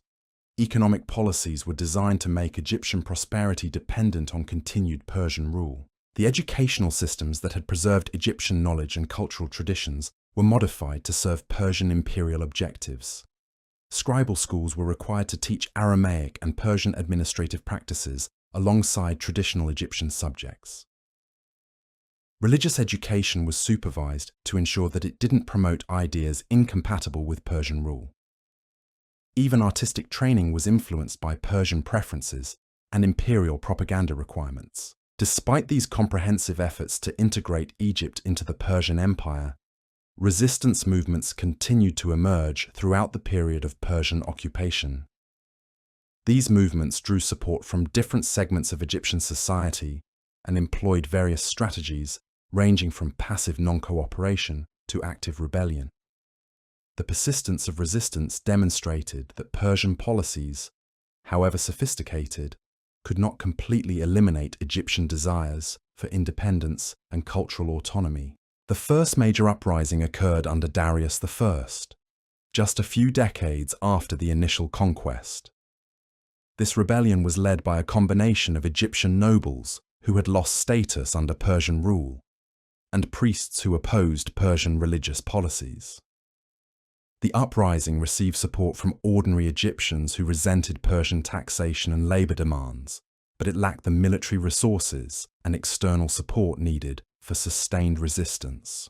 The Persian response to this rebellion was swift and brutal. Darius committed substantial military forces to crushing Egyptian resistance and implementing policies designed to prevent future uprisings. The leaders of the rebellion were executed or deported, while their supporters faced harsh punishments that served as warnings to potential future rebels.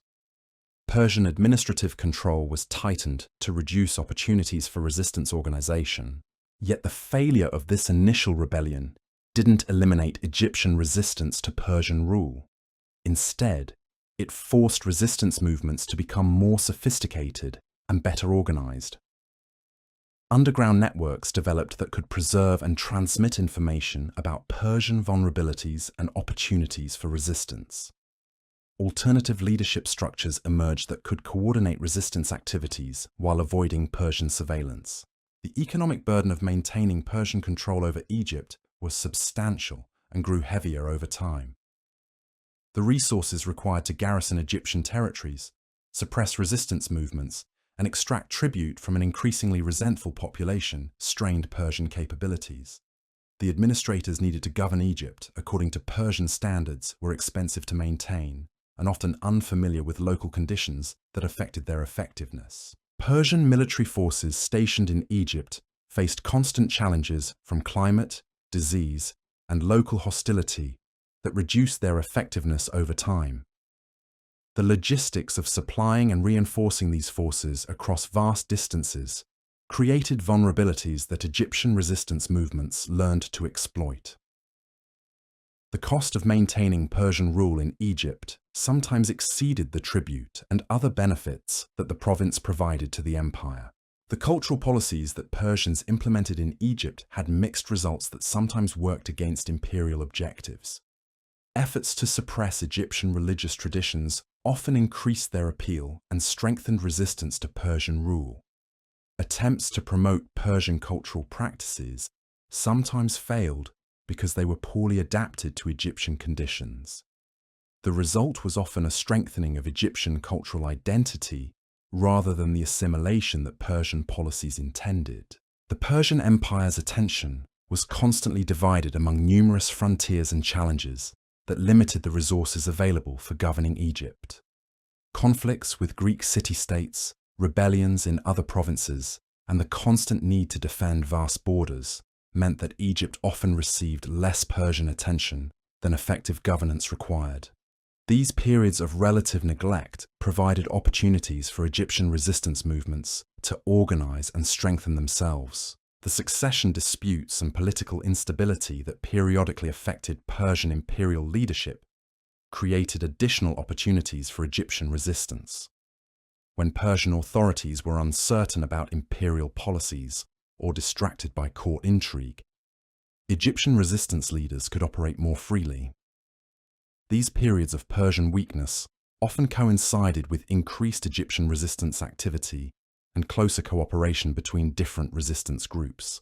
The international situation also provided opportunities for Egyptian resistance, as Persian enemies sought allies who might weaken the empire from within. Greek city-states, particularly Athens, provided occasional support for Egyptian resistance movements as part of their broader conflicts with Persian power. These foreign connections provided Egyptian resistors with resources and expertise that enhanced their capabilities. The most significant Egyptian resistance movement emerged in the 460s BCE under the leadership of Inaros, a Libyan prince who claimed legitimate authority over parts of Egyptian territory. This rebellion was more sophisticated and better supported than earlier resistance efforts, with connections to Greek allies who provided military assistance and coordination with other anti-Persian movements throughout the eastern Mediterranean. Inaros succeeded in establishing control over substantial parts of Egyptian territory and maintained his position for several years despite Persian efforts to suppress his movement. The rebellion attracted support from various segments of Egyptian society, including priests who opposed Persian religious policies, farmers who resented Persian taxation, and urban populations who suffered under Persian economic controls. The Persian response to Inaros's rebellion revealed both the strengths and limitations of imperial control over Egypt. Persian forces were eventually able to defeat the rebellion and reassert imperial authority, but only after committing substantial resources that were needed elsewhere in the empire. The cost of suppressing Egyptian resistance was becoming a significant drain on Persian capabilities. The failure of Inaros's rebellion didn't end Egyptian resistance to Persian rule, but it did demonstrate the difficulties facing any movement that sought to restore Egyptian independence. Persian military superiority remained overwhelming as long as the empire could focus sufficient resources on Egyptian affairs. Egyptian resistance movements lacked the external support and internal unity needed to sustain prolonged campaigns against Persian forces. The aftermath of the rebellion saw renewed Persian efforts to integrate Egypt more completely into the imperial system. New administrative policies were implemented that were designed to reduce opportunities for resistance while increasing Egyptian contributions to imperial resources. These policies achieved some success in strengthening Persian control, but they also increased Egyptian resentment and made future resistance more likely. The period of renewed Persian control was characterized by more systematic exploitation of Egyptian resources and more thorough suppression of Egyptian cultural autonomy. Persian administrators became more skilled at governing Egyptian territories, but they also became more demanding in their expectations of Egyptian compliance and contribution. The result was a more efficient, but also more oppressive form of imperial rule. Egyptian society adapted to these new realities in various ways that reflected different assessments of the possibilities for resistance and accommodation. Some Egyptians chose complete collaboration with Persian authorities, seeking advancement within the imperial system and identifying their interests with Persian success. Others maintained their Egyptian identity while avoiding direct confrontation with Persian rule. Still others joined underground resistance movements that preserved the possibility of future independence. The cultural and religious developments that occurred during this period of intensified Persian control were complex and sometimes contradictory. Egyptian traditions were preserved in some contexts while being modified or suppressed in others.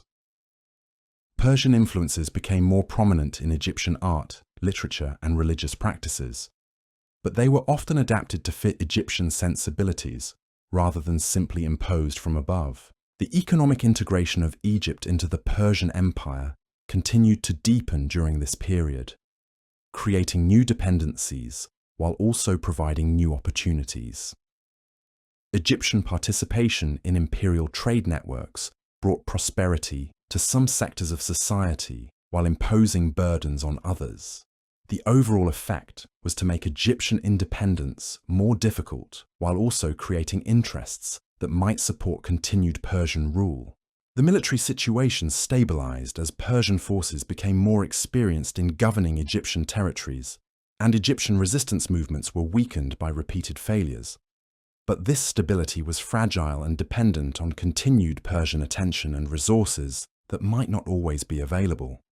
The underlying tensions that fueled Egyptian resistance to Persian rule remained unresolved and could emerge again under favorable circumstances. The administrative efficiency that Persian rulers achieved in Egypt was impressive by ancient standards, but it came at the cost of Egyptian autonomy and cultural distinctiveness.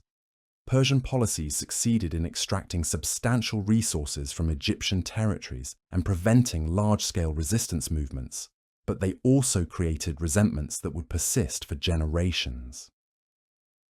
The Second Persian occupation, that began in 343 BCE, following a brief period of Egyptian independence, was even more systematic and oppressive than the first. Artaxerxes III, having learned from earlier Persian experiences in Egypt, implemented policies designed to prevent any recurrence of Egyptian resistance. These policies were more thorough and brutal than anything Egypt had previously experienced. The Persian forces that reconquered Egypt in 343 BCE were larger and better equipped than those that had accomplished the original conquest 2 centuries earlier. Persian military technology had continued to advance through constant warfare across multiple fronts. Persian administrative techniques had been refined through generations of imperial experience. The result was an occupation that was more efficient, but also more devastating in its impact on Egyptian society. The tribute demands imposed during this second occupation were even heavier than those of the first Persian period. Artaxerxes III was simultaneously fighting wars on multiple fronts and needed Egyptian resources to support his military campaigns. Egyptian wealth that had been accumulated during the brief period of independence was systematically extracted to fund Persian imperial ambitions. The deportation policies implemented during this period were more extensive and systematic than anything Egypt had previously experienced. Entire communities were relocated to distant parts of the Persian Empire to prevent any possibility of organized resistance. The social fabric of Egyptian society was deliberately torn apart to eliminate potential focuses of opposition to Persian rule. The cultural suppression that accompanied this second occupation was particularly severe. Persian authorities had concluded that Egyptian cultural traditions were inherently incompatible with imperial loyalty and needed to be eliminated rather than simply controlled. Egyptian religious practices were restricted or banned outright. Egyptian artistic traditions were discouraged in favor of Persian imperial styles. The psychological impact of this intensified oppression was devastating for Egyptian morale. The brief period of independence that had preceded this second occupation had raised hopes that Egyptian civilization might be permanently restored. The crushing of these hopes created a despair that was deeper and more widespread than anything Egypt had experienced during the first Persian occupation. Yet even under these harsh conditions, Egyptian resistance continued in various forms. Underground networks preserved traditional knowledge and practices despite Persian efforts to eliminate them. Religious leaders maintained alternative sources of authority that challenged Persian claims to legitimacy. Cultural traditions survived in modified forms that could evade Persian surveillance while preserving essential elements of Egyptian identity. The resistance that emerged during this second Persian occupation was necessarily more subtle and sophisticated than earlier movements. Open rebellion was impossible given Persian military superiority and administrative control. Instead, resistance took the form of passive non-cooperation, preservation of forbidden cultural practices, and maintenance of alternative loyalties that undermined Persian authority. The economic impact of this second occupation was particularly severe because it came after Egyptian resources had been strained by the wars of independence that preceded it. Egyptian agricultural production declined as farmers were unable to maintain their fields under the burden of Persian taxation and labor demands. Egyptian craft production was disrupted as skilled workers were deported or forced to serve Persian rather than Egyptian needs. The social disruption caused by Persian policies during this period created lasting changes in Egyptian society that would persist long after Persian rule ended. Traditional hierarchies were destroyed and replaced with arrangements that served Persian interests. Family and community structures were broken apart by deportation policies. Regional identities were weakened as populations were scattered throughout the empire. The religious institutions that had been the backbone of Egyptian cultural resistance found themselves under unprecedented pressure during this second occupation. Persian authorities, having learned from their earlier experiences, were more systematic in their efforts to control or eliminate sources of potential opposition. Temples were closed or converted to serve Persian purposes. Priests were deported or forced to serve Persian religious objectives. Yet the persistence of Egyptian religious traditions, even under these harsh conditions, demonstrated their deep roots in Egyptian society and their continuing relevance to Egyptian identity. Religious practices adapted to clandestine circumstances while preserving essential elements that would allow for future revival. Theological concepts evolved to address the challenges of foreign domination while maintaining connections to traditional beliefs. The international situation during this second Persian occupation provided fewer opportunities for Egyptian resistance than had been available during earlier periods. The Greek city-states that had previously supported Egyptian independence movements were themselves under Persian pressure or involved in their own conflicts. The broader Mediterranean world was increasingly dominated by Persian influence that limited opportunities for anti-Persian alliances. The administrative efficiency that Persian rulers achieved during this second occupation was remarkable by ancient standards, but it was also brittle and dependent on continued Persian resources and attention. The system worked effectively as long as Persian power remained unchallenged, but it contained vulnerabilities that could be exploited if circumstances changed. The Persian Empire was reaching the limits of its expansion and facing increasing challenges from multiple directions. The resources required to maintain control over distant provinces like Egypt were becoming harder to justify as other threats demanded attention. The administrative burden of governing diverse populations with different cultures and languages was straining imperial capabilities. The military forces stationed in Egypt during this second occupation were experienced and well equipped, but they were also expensive to maintain and needed elsewhere in the empire. Persian commanders in Egypt constantly competed with their counterparts in other provinces for resources and reinforcements. This competition sometimes limited the effectiveness of Persian control over Egyptian territories. The economic benefits that Egypt provided to the Persian Empire were substantial, but they came at increasing costs that reduced their net value. The resources required to extract tribute from an unwilling population were growing larger over time. The administrative apparatus needed to govern Egyptian territories was becoming more complex and expensive to maintain. The cultural policies that Persian authorities implemented in Egypt achieved some success in suppressing overt expressions of Egyptian identity, but they were less effective in eliminating the underlying beliefs and loyalties that sustained Egyptian resistance to foreign rule. Egyptian cultural traditions proved remarkably resilient and adaptable, surviving in modified forms that could evade Persian surveillance. The social engineering that Persian administrators attempted in Egypt was ambitious and sometimes effective in the short term, but it created new problems and tensions that were difficult to resolve. The destruction of traditional social structures eliminated some sources of resistance, but also created instability that required constant Persian attention. The creation of new loyalties based on imperial service was only partially successful and remained vulnerable to changing circumstances. The technological and administrative innovations that Persian rule brought to Egypt were impressive and sometimes beneficial, but they were also designed primarily to serve Persian rather than Egyptian interests. Improvements in irrigation systems increased agricultural production, but the surplus was extracted for Persian use. Better transportation networks facilitated commerce, but they also made Persian control more effective. The legal and judicial systems that Persian administrators established in Egypt were more standardized and predictable than traditional Egyptian arrangements, but they were also alien to Egyptian cultural values and legal traditions. Persian law emphasized imperial authority and uniform application across diverse territories, while Egyptian traditions had been based on local customs and divine sanction. The educational policies that Persian authorities implemented were designed to create a population that could serve imperial needs while eliminating sources of potential resistance.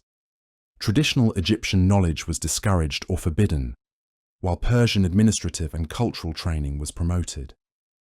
The result was a generation of Egyptians who were better equipped to function within the Persian system but less connected to their own cultural heritage. The religious policies that characterized this second Persian occupation were more systematic in their efforts to eliminate Egyptian spiritual independence. Persian authorities had concluded that Egyptian religious traditions were inherently subversive and needed to be replaced rather than simply controlled. This approach was more thorough than earlier Persian policies, but also more likely to provoke resistance. The artistic and cultural production that occurred during this period reflected the tensions and constraints of Persian occupation. Egyptian artists and writers had to navigate between Persian censorship and Egyptian cultural expectations. The result was often work that appeared to conform to Persian requirements while containing subtle elements that preserved Egyptian identity. The demographic changes that resulted from Persian deportation policies had lasting effects on Egyptian society that persisted long after Persian rule ended. The removal of significant portions of the population created gaps in traditional communities that were never fully filled. The introduction of foreign populations to replace deported Egyptians created new cultural dynamics that complicated Egyptian identity. And so, we reach the end of our journey through the twilight of the pharaohs. What began as the mightiest civilization the world had ever known, a kingdom that had endured for 3 millennia, finally succumbed not to a single catastrophic blow, but to the slow erosion of time, circumstance, and the relentless march of history. The Egypt that fell to Alexander's armies in 332 BCE bore little resemblance to the golden empire of Rameses II, or the pyramid builders of old. It had become a shadow of its former self, weakened by centuries of foreign occupation, internal division, and the gradual abandonment of the traditions that had once made it eternal. The hieroglyphs that had recorded the deeds of gods and kings for thousands of years were already fading from common use. The great temples, though still standing, served masters who spoke foreign tongues and worshipped foreign gods. Yet in this ending, we find something remarkable. Ancient Egypt didn't simply disappear. Its knowledge, its art, its wisdom, and its wonder had already begun to spread throughout the Mediterranean world, influencing Greek philosophy, Roman engineering, and countless other civilizations. The scribes who had preserved its stories, the priests who had maintained its rituals, and the artists who had captured its beauty had ensured that something essential would survive, even as the political kingdom crumbled. The fall of ancient Egypt reminds us that no empire, no matter how mighty, is truly eternal. But it also shows us that the greatest civilizations leave legacies that transcend their political boundaries and outlive their rulers. In museums around the world, in the monuments that still stand along the Nile, and in the continued fascination that Egypt inspires in every generation, the kingdom of the pharaohs lives on.